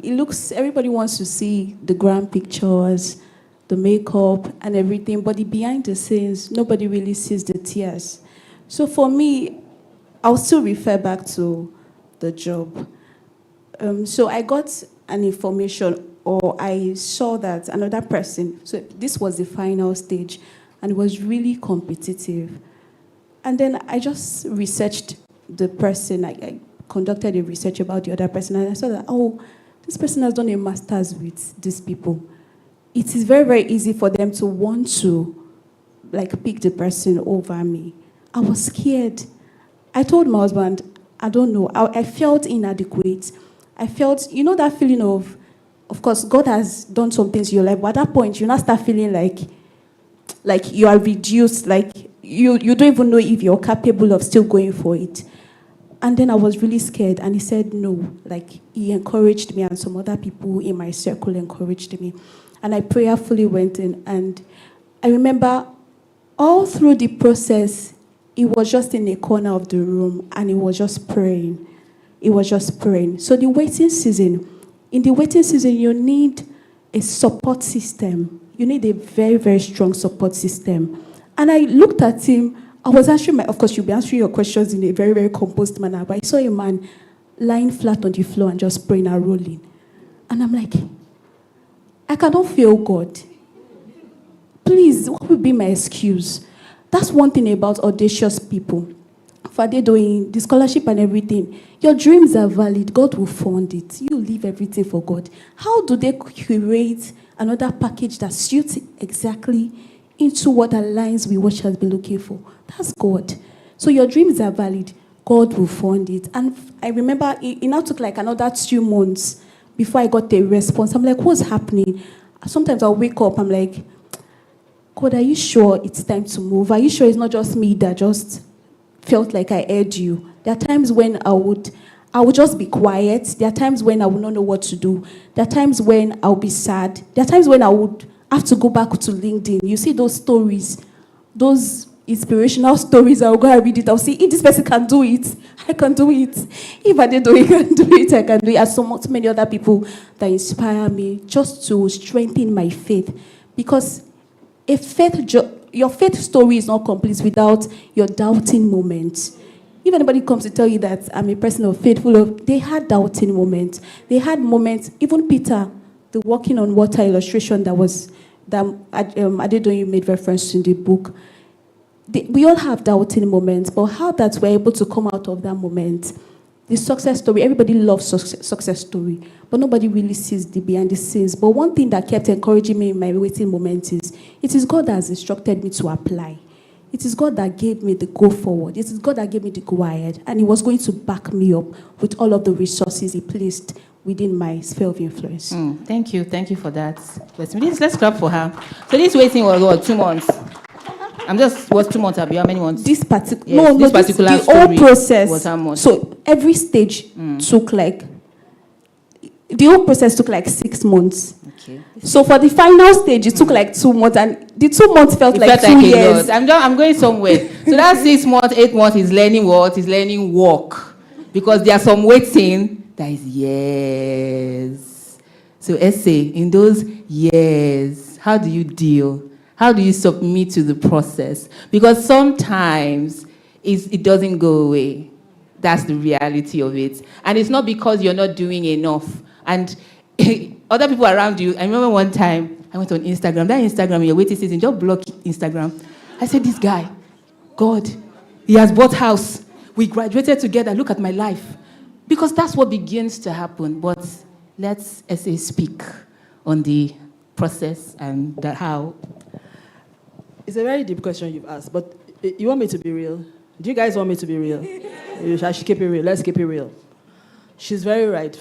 Waiting period can be years in some cases, and it's not just about, it could be anything. It could be professional, it could be career, it could be marital, it could be children, it could be whatever. It could be sickness.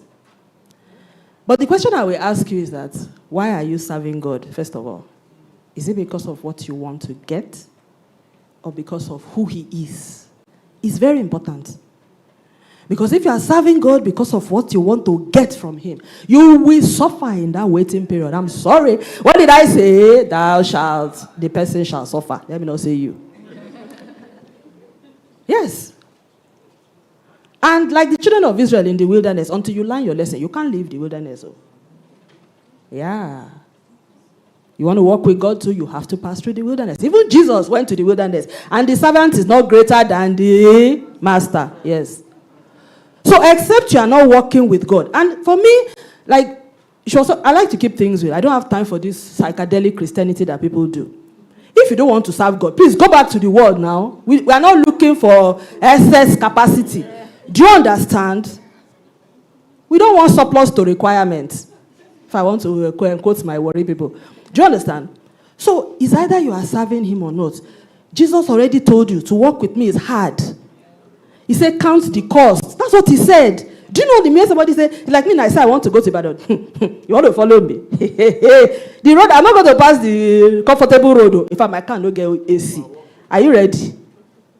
Even it's going to be a very bumpy ride. So I'm telling you, I'm giving you time to process it. Are you ready for this journey? So that is the first thing. For some people, wilderness, I've seen people pass through waiting periods where they were in a prayer group and other people were exiting that prayer group because God has answered them. Now them only remain.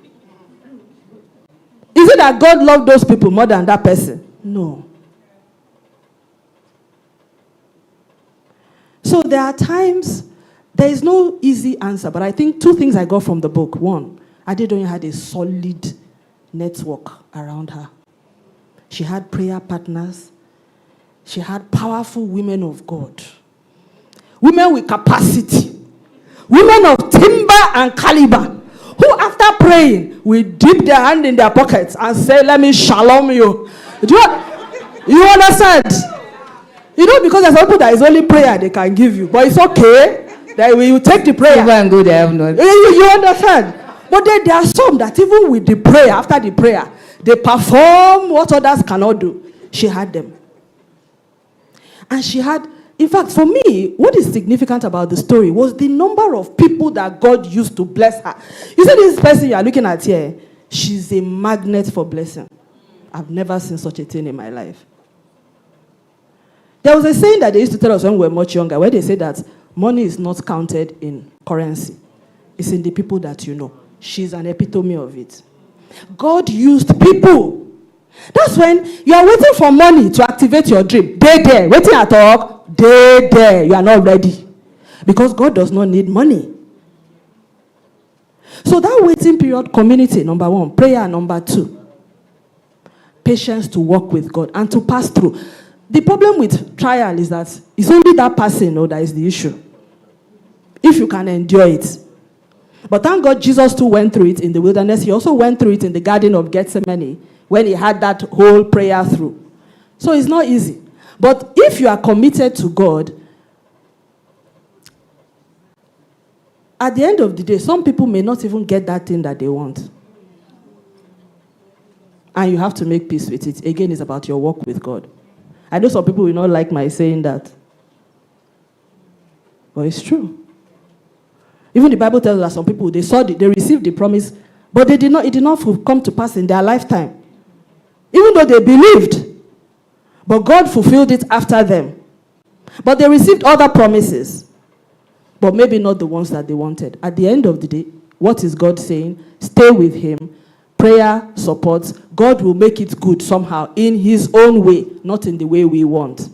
And that's the story of A for Audacity. Well, I think that's, yes, please, a round of applause. I think that's really profound. I've come to a point in my life where I know that there's a lot of things I cannot fully explain or try to explain because I have a dad that's really logical. So I was raised in that way. So my mind has to create a sense of logic. So all the things I'm doing now, I'm telling my younger self, like, is this girl okay?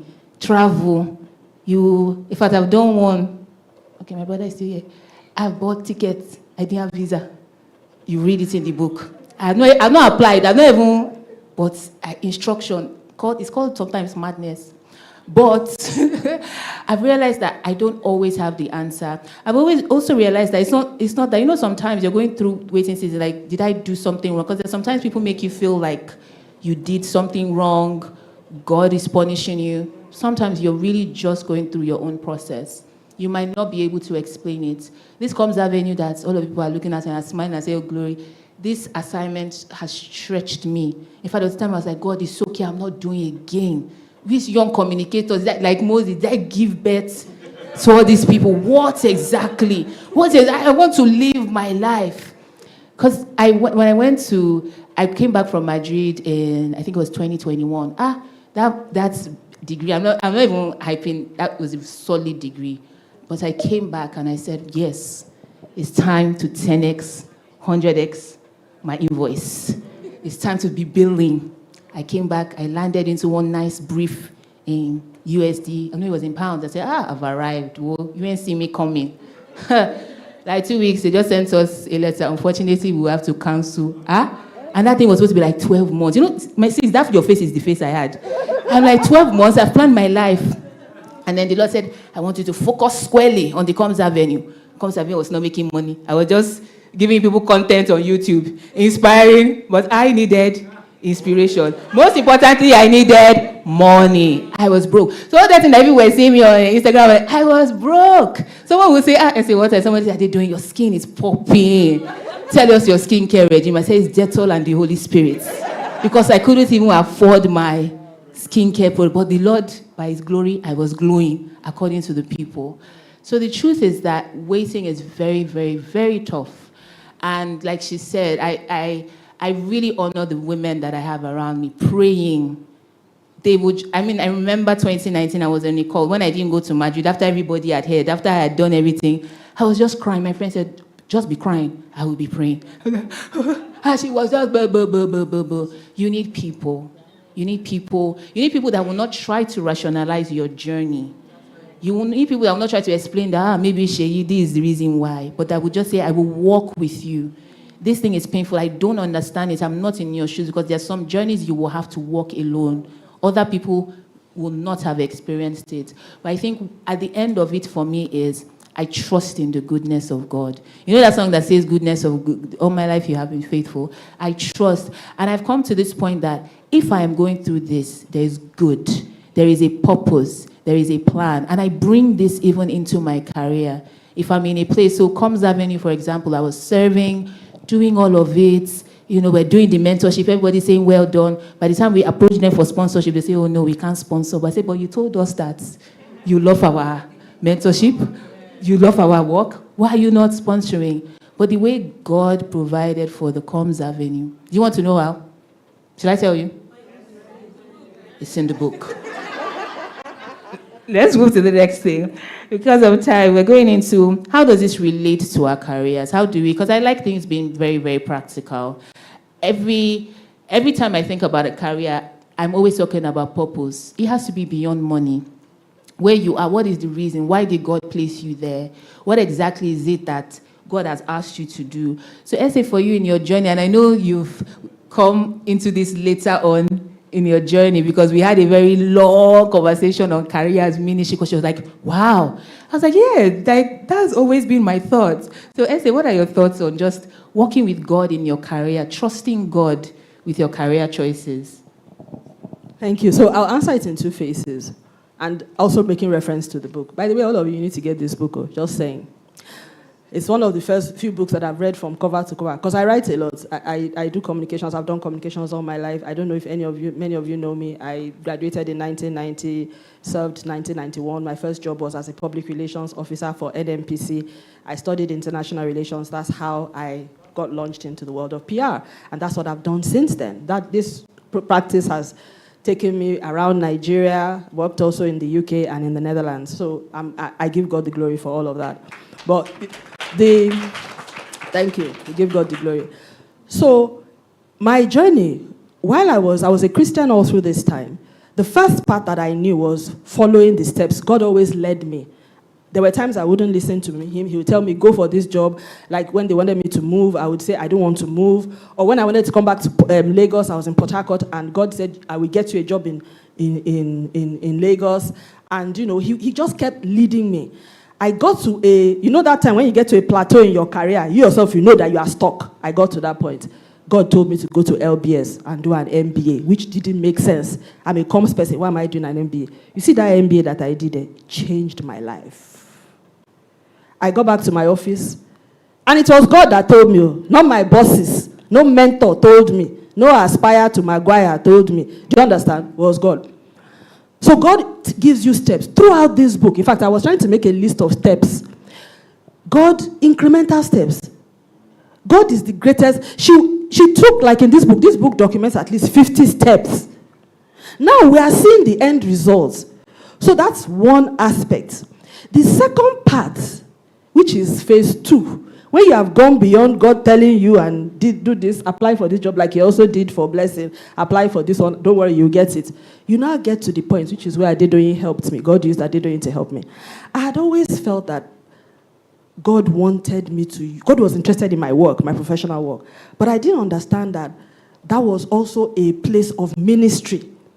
I didn't understand that it was possible to use my job and how I work in the office consciously.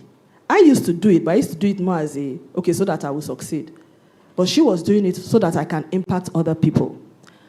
So at that day, we had a dinner. That was when it clicked for me. I was like, oh, God, so this is what you've been saying. So since then, I have been more intentional about how I merge my faith and let people know that courses, she attended all my courses. Every single one she was signing up. So at a stage, I asked her, I said, why are you signing up for all the courses? She said, you know what? It's because you've told us about your journey and about where you came from, and where you are now. And that I bind it in the name of Jesus. Why are you calling me now? Anyway, so she said that the reason why your journey, and particularly your journey with Christ, that coming for your courses is not only about the comms aspect, that it ticks all the boxes for me. And I've started finding that some people now, they choose to work with me because they know, Shola will tell them the truth. In fact, that's what they say. So clients who want to be lied to, they don't come to me. You want somebody that is going to tell you lie? You're also looking for someone that will tell you to lie to the Nigerian public. Shola will not. So the clients that want to hear the raw, unfiltered truth, they come to me, and guess what? They're out there. So those are the two ways. But it is possible and it is doable. And if you want a template for how to do it, read this book. See, so many read this book. Yeah, that's the hashtag for this. Thank you so much, Essay. So, Blessing, what about you? In your work, in your career, the things that you do, how do you, I Or how are you led by God? Maybe I should say that. It's a bit difficult for me to speak after essay because when a veteran has already divulged so many nuggets, but the book really will teach you how to, you know how that we always hear apostles in the marketplace. But I don't know if you know really what it is. But if you read the book, you will see it in practical step, how that God wants to make a name for himself in your life. So that's one thing I always say to myself, that God has brought me to this place. God is the giver of platforms and ladders. And when you understand that principle, you understand that God has put you on that platform not to fall his hand. There's an assignment. So in this current role that I am in, dear Lord, what do you want me to achieve? What are the goals beyond what the organization has set? Because the organization will always have KPIs and everything. But God has put you on that stage, not just to achieve the KPI. He has put you on that stage to do ministry. So ministry is not just what we do in church on Sunday and Saturday. Ministry is what we do day to day, interacting with people. I don't even have to say that. Just from me speaking with you, the Bible says, let that light, it keeps shining in a brighter way. That people are like, the way you write is beyond understanding comms metrics, understanding data, budgeting, and even the terms and everything, is coming into a greater light. So there's someone that is saying, there's someone beyond the books. Books are good, but there's someone that is literally whispering instructions to you that people cannot tell you, and you cannot explain it sometimes, like Adedoyin said. But trust me, in the book, she poured out her heart in trying to explain some of these things in practical steps, how that she heard this, she did this and all. And another thing is that when the intersection between career and ministry comes with a lot. It comes with understanding that you have to be a person of value. There are times when you might want to conform to what the environment is saying. But when you are reminded that I constantly put out myself as a light, I constantly say it, and when you say it often, there are certain things, like Essay said, that people will not bring to your table. And there are certain things you know that I must stay away from, because how then do I do this thing? How do I shift the zeros? And then I'm coming to tell you that Jesus puts me here. It's not aligning. It's not. So there are some things that you need to know, that when you know that God has placed you here for a purpose, you need to know that there are so many things you would have to battle with. People will just hate you for no reason. Like, they're like, what's wrong with that they're doing? What's wrong with that girl? Her own is too much. She's doing too much. But you need to be able to come to terms with how that people cannot even explain your next step. There are times when you know that, from this place you can go to this place. You know how that the society has just given us like a ladder, like a career progression. But if you are if you're an audacious person, your career progression can only be found in Jesus. Because it can take you from ground zero today to 100 tomorrow, and people cannot explain it, but it is for a singular reason, to give glory back to him. So in that season, when that rapid shift or drift happens, you must intentionally now tell that story and reference it back to God. And you are shining brighter and brighter with that intensity that God has called you to be. And you are embodying the person of Jesus in that role. I like that. I really, really like that. And just as a question, how many people have read my first book here, From Glorious to Success? Yeah. Do you remember what my favorite prayer is from that book? See, that prayer, it doesn't fail. You know, some people are like, this strategy are they doing? So, I'm like, yeah, I got it in the place of prayer. I know that I am intelligent by the grace of God. I read a lot. I love books. I can read any and everything. But at the end of the day, sometimes you need fresh downloads. You need eyes that see what other people are not seeing. You need ears that's hearing, that you can just know. And you know, Esther, we had it recently now. You're writing the email and you're like, I didn't plan to write all of these things and all. And there's just that direction. I always say that prayer, Holy Spirit, help me. Sometimes you know when you do something routinely and you just say, I've got this. Sometimes you say, you've not got this. Come back and ask me what the strategy for this particular one is, because it can change. And for me, at the center of it is, there's this thing that we often say, God does not call the qualified, have heard it. It's not a license to be unprofessional and don't know the work. You now say, I didn't know anything, and the double promotion, it's a lie. So what it is that you feel unqualified, you don't have everything, and God is leading you to that direction. He will take you on a journey of becoming qualified, because you have to go there and speak as a true representative, right?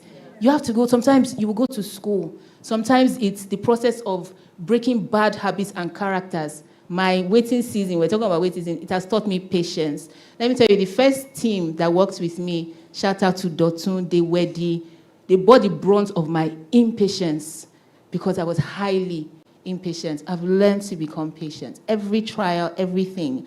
And I've also learned that there are things within me that God needs me to share with others. So when people say, oh, you're giving out this thing for free, this book, free, templates, free, essays doing LinkedIn lives, free, that's not how we see it. It's that we need to pour. It's like there's that urgency, am I right, to pour into others. Because I recognize that you shining and succeeding does not, you cannot steal my bag. Do you know where my bag is? It's with the Heavenly Father. It's an everlasting bag. Do you understand? Abundance mindset. So, and I see people in this room that I remember our first conversation and where you are today. It only gives me joy. Even if we bid for the same contract and told me you get it, I will be proud of you, because that's not the only, even let's say it's even like $100,000, $1 million, and maybe I'm really needing that money in my life, but I will bless you. Why? There's more. So that scarcity mindset, please, let's break it. Share with people. Give of yourself to others. After people have received mentorship, when I tell them, oh, yeah, mentor others, oh, I'm too busy. I was like, wow. Wow. You are too busy. Your mentor that mentored you for 8 weeks, that is the director of comms at this global organization, was not too busy. Let's think of impact. What legacy am I leaving? With my gift, with my talent. Everybody, you have a gift and a talent that the world needs. And I hope that this book and this conversation helps you to say, I want to do more with what I have.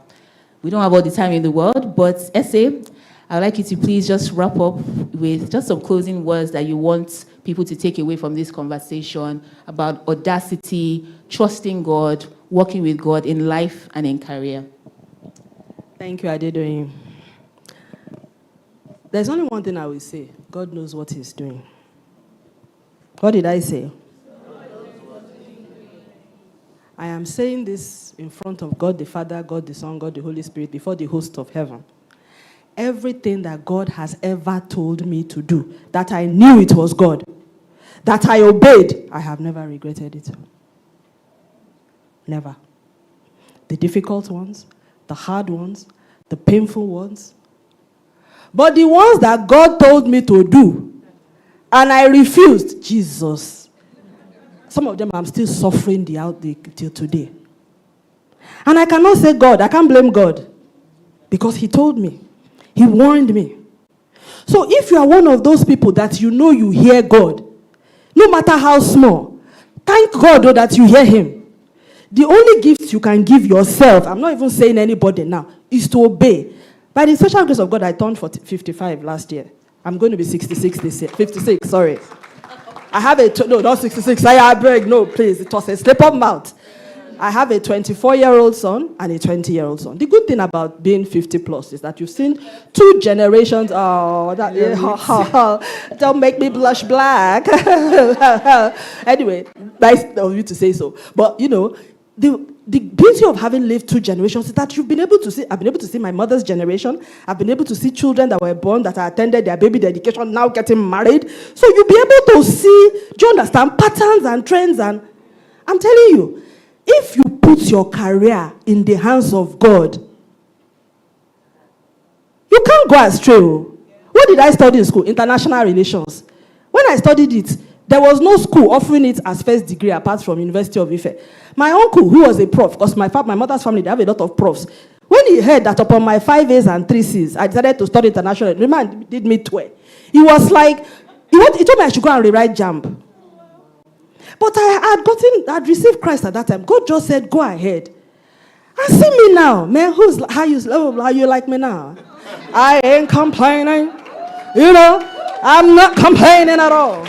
I have no regrets. Do you understand what I'm saying? Everything that I ever thought, in fact, God has exceeded my expectations. Now I'm running my own firm. 5 years in. It's very tough for most people, but we're not struggling. We're not. If I tell you I'm struggling, I'll be lying. We are not.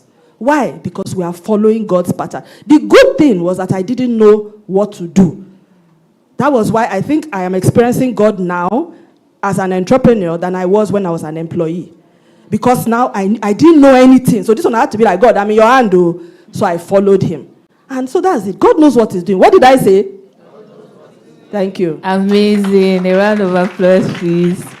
Let's see, what about you? What do you want people to take away from this conversation?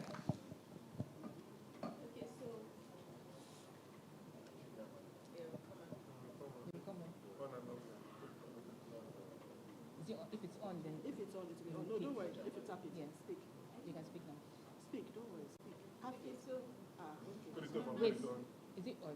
Yes.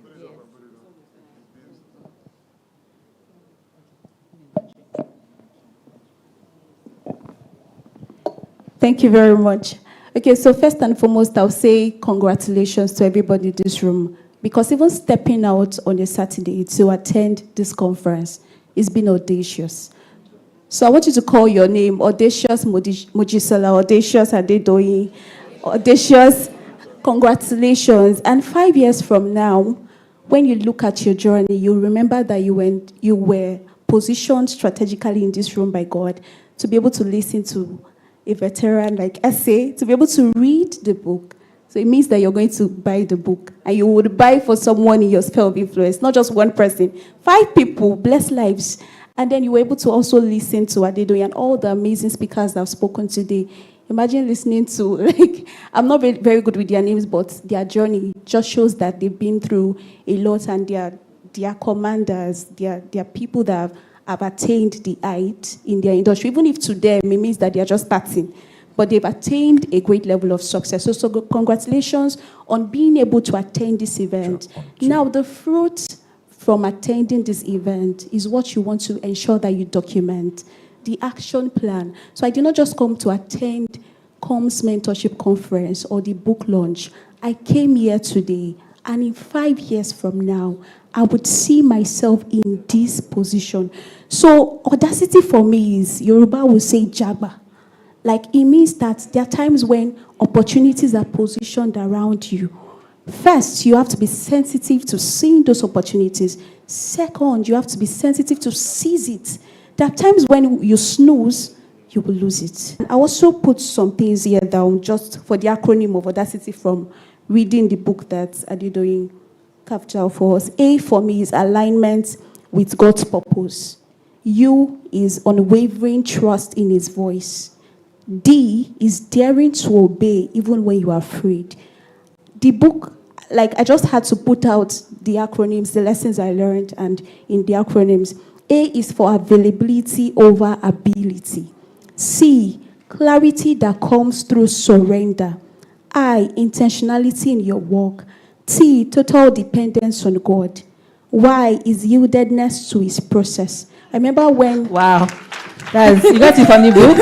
Wow. I remember when Chuka was talking, I hope I'm correct with the name, and he was saying that even up till now, he's unsure. And I'm like, you're unsure even up till now? Then I've not started. What do I do in my life? It means that being audacious means that you are not settling for less. You will never come into a place where you are now complacent and you now say that, oh, I've arrived, oh, like I did, I've arrived. Oh. It means that you're constantly yielding and learning for the more that God has assigned for you. There is more in God, and you cannot even, the Bible says, eyes have not seen, ears have not heard. The heart of man has not even thought about what God is set to do in your life. It's going to be a lot. God is taking every one of you places like you would far beyond your imagination. Even presently now, some of you are saying that, oh, I want to be a global communications, continental, this and that. But it's far. Stretch that vision. Keep dreaming, and God will hold your hand through the phases. He will position communities like the Coms Avenue. He will position people like Adidi, like SA. You have all you need to succeed. Tap into it and keep going places. I'm rooting for you. Well done. Amazing. Wow. I hope you've enjoyed this conversation. I'm going to wrap up by reading the last part of the book. And it says, writing the stories in this book with the benefit of hindsight filled me with a deep sense of gratitude. I remember pausing after writing the stories in the first section and saying, thank you, Lord, over and over again. What a journey. I've never really considered my journey and my story to be extraordinary. I'm just an everyday girl who is crazy enough to go on this adventure with God. I have not always had things figured out. I have doubted several times. I've had moments where I wanted to give up and live a regular life. Through it all, God has remained consistent in his love for me, and that love continues to drive me. That love has created a deep desire within me to do more for God. That love helps me to take yet another step on the water, even when I can see or feel the fierce winds of the storm. And I hope that this book inspires you to step out of the boat and walk on water. Thank you, ladies and gentlemen.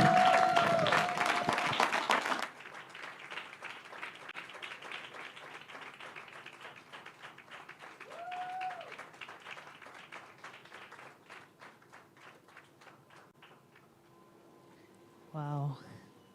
That was so good. Really profound. And I know for some of us, it was just a confirmation on some things that have already been in our hearts, and we just needed that extra push.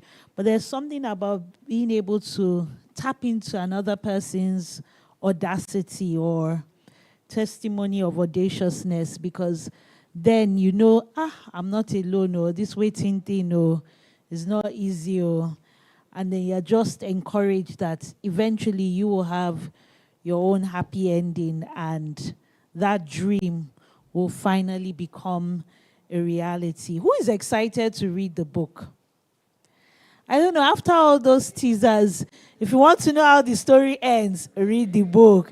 If you want to know what happened, read the book, or grab your copy now, as they say in Nollywood parlance. So it's only 5,000 naira. And let's be honest, 5,000 naira is a giveaway price. If you know how much it is to print, that's just the cost of printing. We've not spoken about the editing, the graphics, the layout, the photography, the binding, the packaging, the distribution. It takes a lot. I did an internship in a publishing house, and I can tell you that 5,000 naira is truly, it will probably won't even cover the cost, because we're not even saying, okay, all the time she spent writing it, we're going to account for it. The proofreaders, the editors, everyone who has taken time out to make sure that this book became a reality. So please don't let 5,000 naira be the reason why at least you don't satisfy your curiosity, if for anything else. But buying the book and buying for others, I truly believe will just be a blessing, because all of us have things that we're waiting on God for, dreams, and sometimes it's just being able to encourage yourself when you can relate to the person's story, especially if when it's somebody that you know. So you can say, oh, I remember when Comes Avenue, one of the founding members during that COVID period, and it's amazing to see the growth and how many countries are represented and the caliber of the programs that have come out from that community. But behind it, I know that there were a lot of tears and blood and sweat and sacrifice and laughter too. So please, let's make sure that we buy a copy of the book. No cash is allowed. So you can do transfer. You can also use the POS machine. If you do want to pledge, we will have a short code, bit.ly/A for Audacity pledges. And please don't pledge and then you won't redeem the pledge, please. This one is you pledge today, you redeem it today. Adedoyin will be around to sign copies of the book. We're going to unveil it very soon. We'll have prayers and we'll ensure that we still have enough time so you can get your selfies, your videos, autograph as many copies of the books that you purchase. So very, very important. No cash, POS, bank transfer. You can pledge bit.ly/A for Audacity pledges. And please, if you need a slip of paper, that's also going around for you to fill out. If you need pledge forms. We're now going to unveil the book. This is the part where you bring out your phones. You're looking for good content. If you have not been recording before, maybe you were busy writing things down. This is a good part to record so that you can share on your social media platforms. You can tag us. You can use our hashtag, and we can get the word out there. And for those of you joining us virtually, we'll put the link there so you can pledge, or you can just have the bank details and you do the transfer. So we cannot be doing a book launch about faith if we don't do the needful. We're going to have some people come and pray over the book, and they will say a few words. But I'd first like to invite the woman of the moment. She says she doesn't like all this paparazzi and plenty introduction, but I'd like to say international best-selling author. Yes, that's the one. Because you're going to buy the book.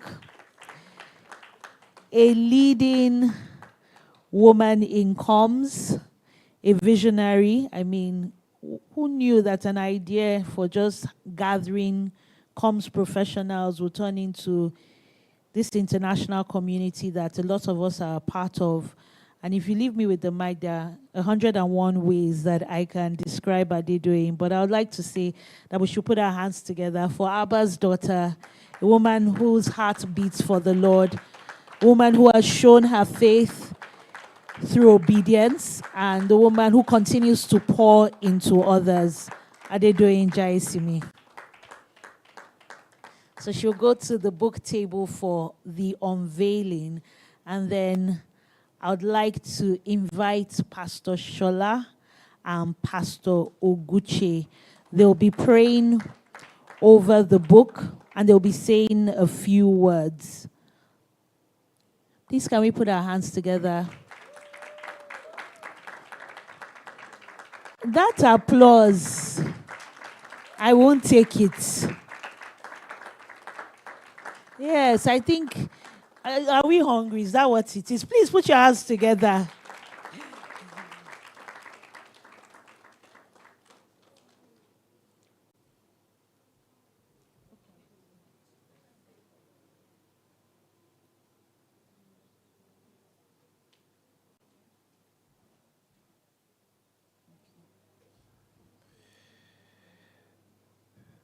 Thank you for getting me and my wife to come and unveil this. Adedoyin had sent me copies of the book earlier to read it. I must confess, I haven't read the book. After all the reminders, she kept on reminding me. But I've read her life. I've actually seen how she's grown. Some of those stories that she shared, I've been involved in those stories, and I've seen how she's walked on water and how she's been an inspiration. It's quite humbling when your senior says you are wiser than her. I heard Essay say she's wiser than her, and she is very wise. She has a heart for people. She just has a heart for giving.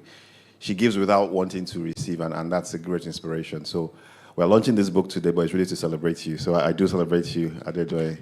You're an awesome individual, an awesome professional, and I think you are a template for young professionals, global professionals, your story across different countries. And I think you are the face of the new Nigeria. I dare say, face of the new Nigeria, yes.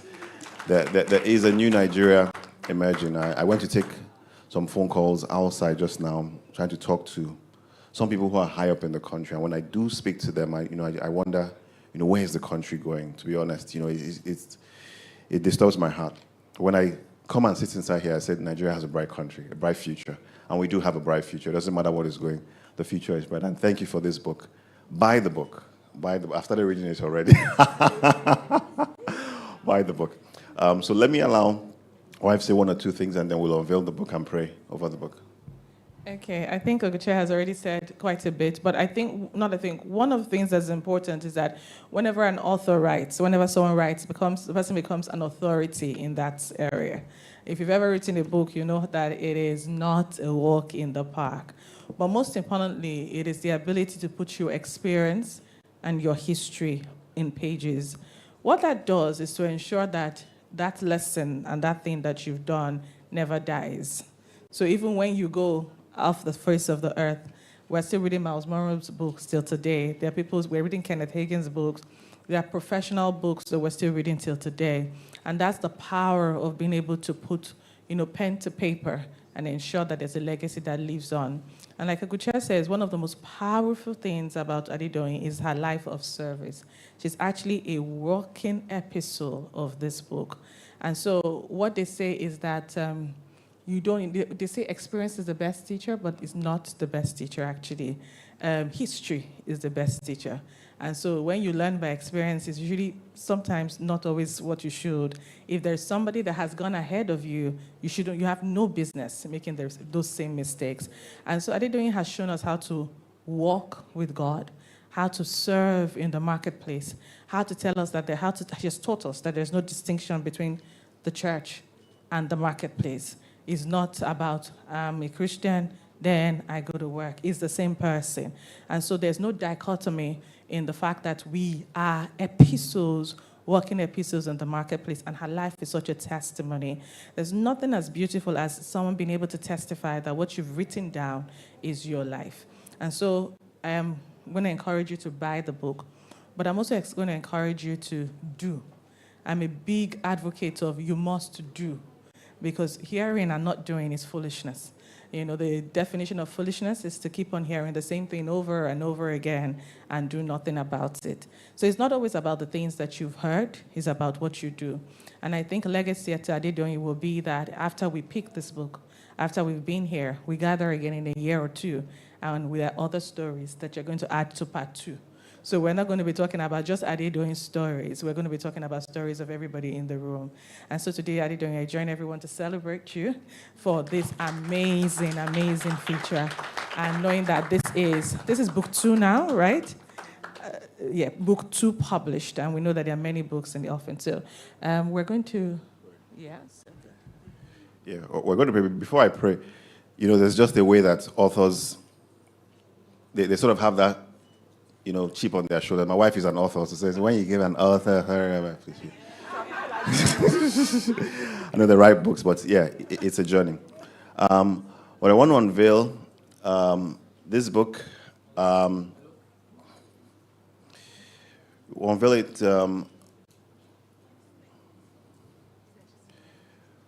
for the blessing of humanity, to the glory of God.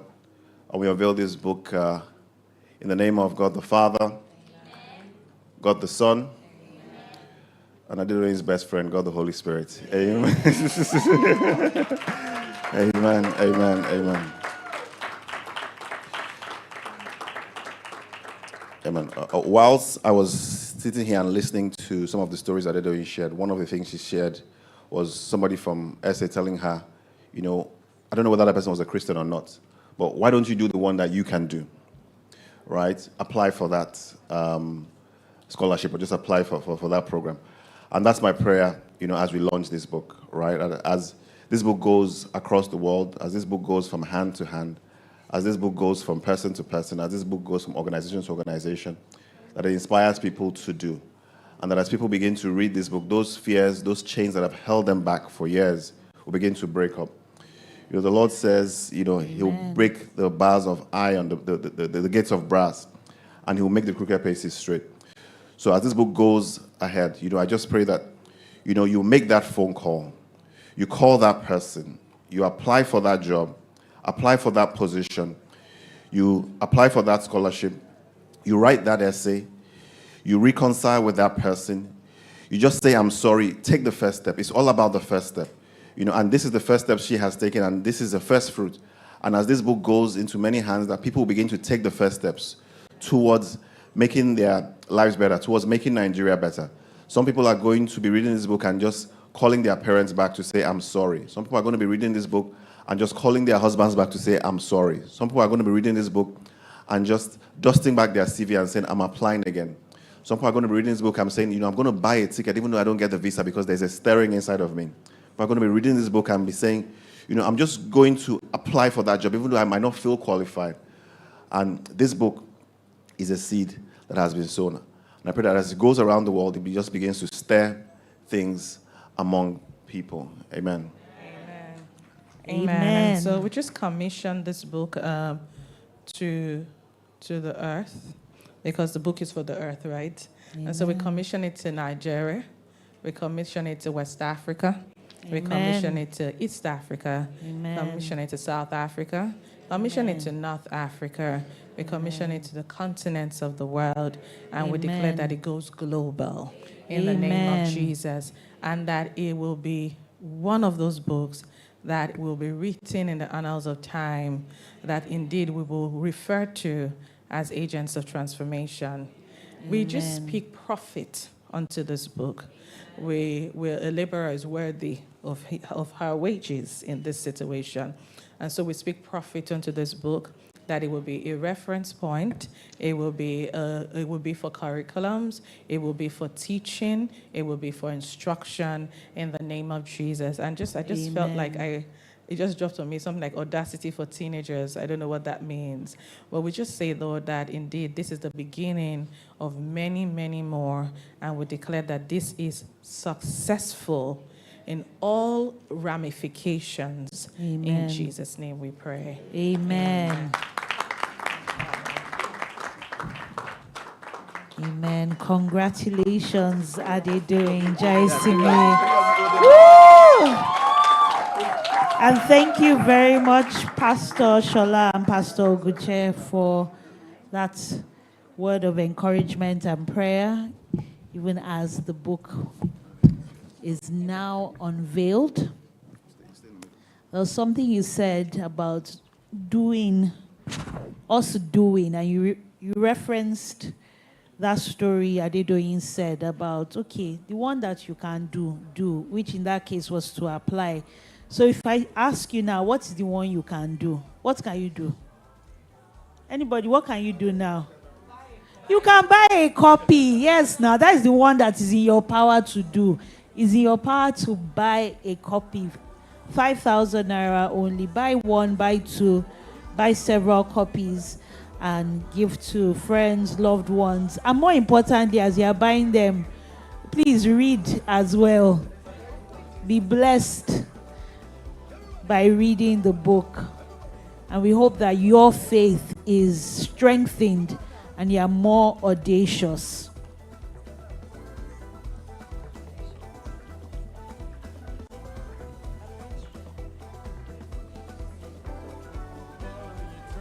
Remember, you can purchase copies of the book here on site.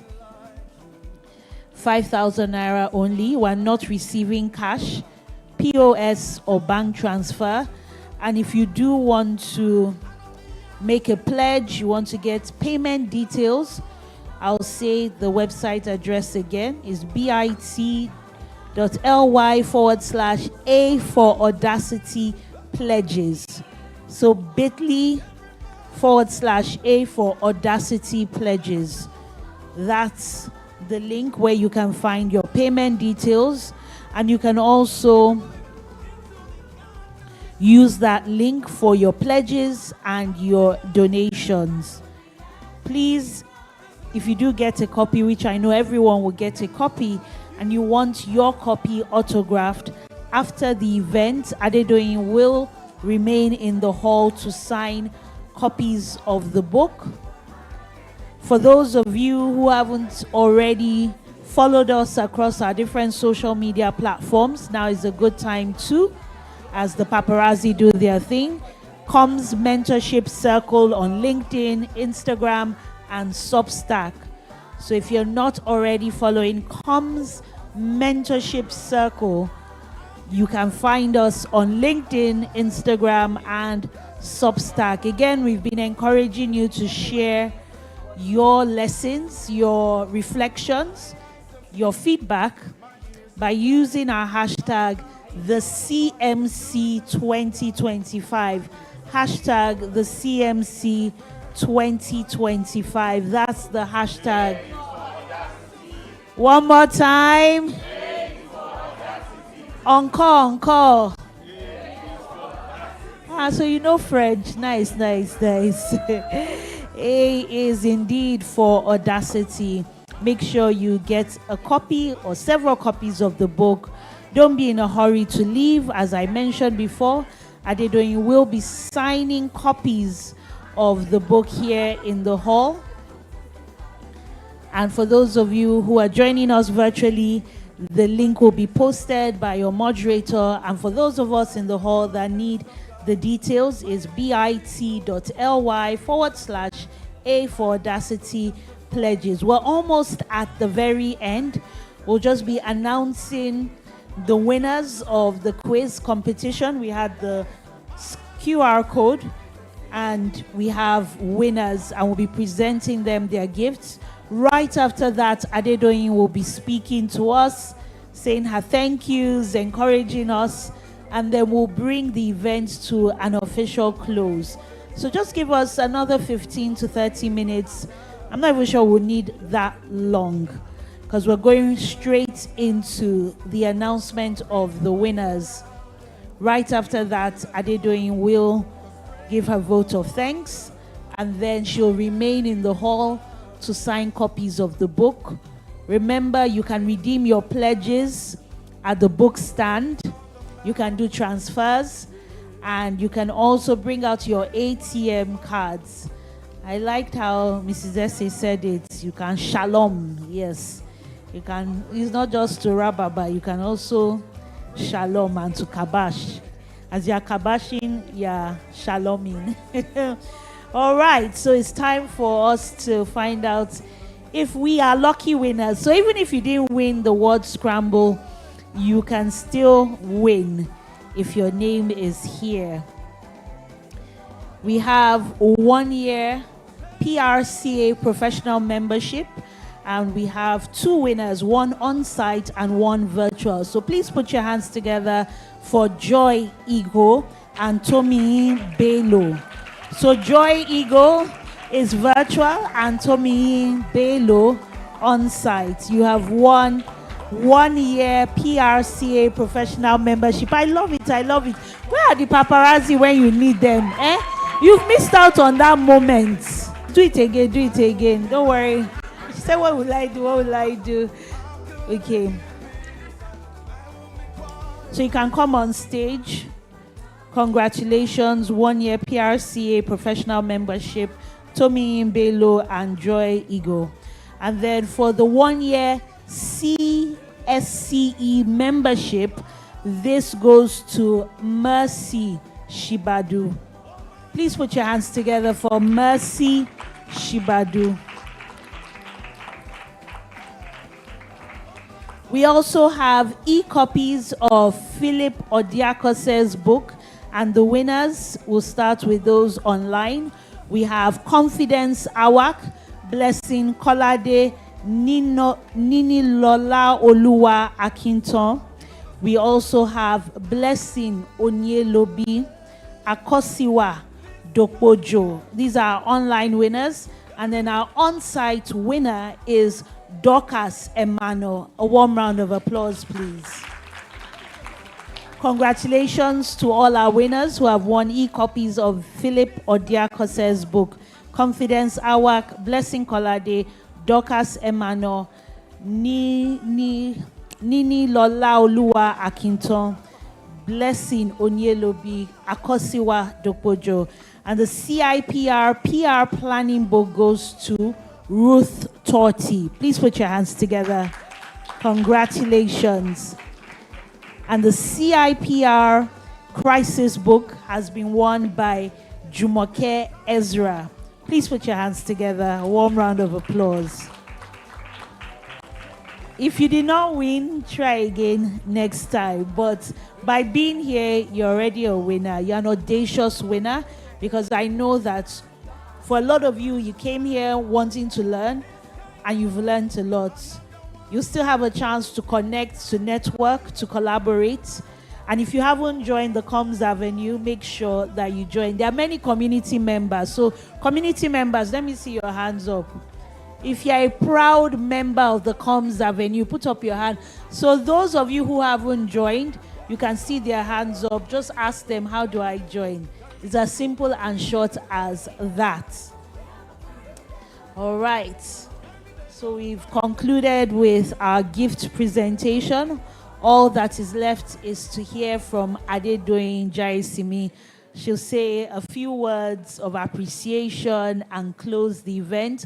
But the event is not over, because she'll remain in the hall to sign copies of the book. And you can engage with her. You can take pictures. You can record videos, take selfies with her. So please don't be in a hurry to leave. Please put your hands together once again for Adedoyin Jaisimi.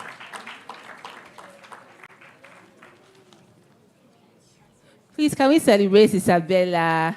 It's not easy to MC. Some of you have been frowning your face since. Isabella, thank you for always saying yes. I'm so grateful. Thank you so much. And can you guess how I feel right now? I'm like, Father is done. Hey! I woke up yesterday morning just saying, Lord, I'm going to power through tomorrow. Usually events like this, they're usually a blur for me. And then I'm on a prayer call, and someone says, God wants you to enjoy every moment. I said, enjoy? I don't know if I've done that well, but I have tried to. But I'm really, really grateful to God for today. Thank you all for coming. This, for me, I haven't done anything like this in my own capacity. I've usually done it, I'm doing something for a client. What are they doing is gathering, this amount of people. No, thank you so much. Thank you for all the words. Thank you to all of our speakers, Mrs. Oguntuga, Chuka, Shay. Thank you for staying to the end. I was like, you're still here. Thank you so much. All our speakers have already gone. Yes, please, let's celebrate them. And there are people that they're always giving. Like, we were very intentional about bringing speakers that they've modeled that thing of giving back to young professionals. So please follow them, learn from them. And, I think the greatest gift you can give us, everyone here, is to take all of these things you have learned and apply it in your journey. I want to also celebrate some absolute rock stars. I don't know where they are now. Dinchi, please come out. Damilola. I've shown these girls Pepe. Let's celebrate them. They've been, I'm sure Damilola is somewhere. Okay. I was hospitalized at the beginning of July, but they rode with it. Yes, celebrate Damilola.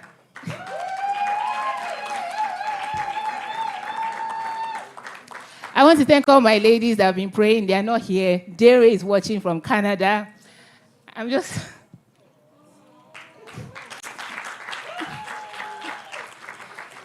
grateful to God, basically. So thank you.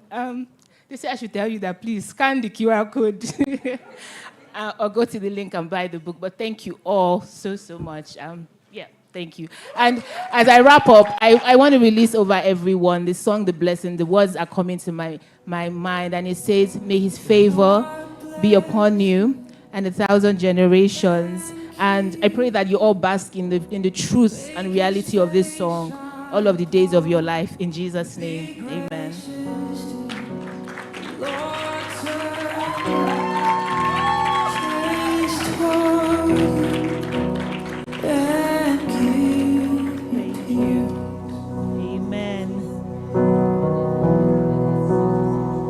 Thank you very much. The Lord bless you and keep you.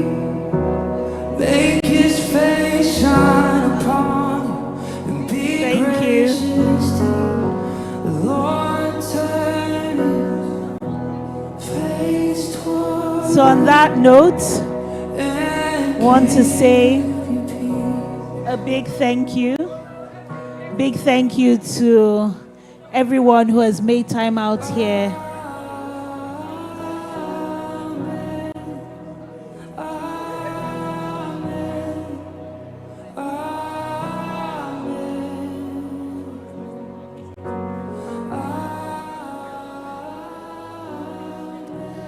I want to add my own thank you to that of Adedoyin's. I want to say a big thank you for being such a wonderful, engaging, active audience, indulging me when I asked questions, when I brought some of you on stage to dance. You've been wonderful, taking part in all the activities. Thank you to our virtual audience. It's truly been my honor and pleasure to have served as your master of ceremonies. I do not take this role lightly. It's indeed an honor and a blessing to have been a part of this. So I say thank you. I wish you all journey mercies to your various destinations. And I hope that very soon we'll all congregate, whether at the Comms Avenue or physically next year, to speak about testimonies of audacity, testimonies born out of audaciousness. So please, you can purchase copies of the book outside. We also have refreshments for you outside. And then you purchase your copies of the book, bring them back inside. Adedoyin will be in the hall to sign copies of the book. And you can definitely buy it online. Those who are joining us virtually, I've shared the link. It's in the comments. Please, please, if you've pledged, please redeem the pledge. It's not tomorrow, next week. It's today. Please, please, please share the word. Continue to post using our hashtag, the CMC 2025, and follow the Comms Mentorship Circle on LinkedIn, Instagram, and Substack. Truly, it's been my honor and privilege, and I wish you a very, very good afternoon. Do enjoy the rest of your day. Even as you go outside to network, go outside to buy copies of the book, bring them inside to be signed, and continue to keep the conversation going. I wish you all the best as we take steps of audacity in following the dreams God has placed in our hearts.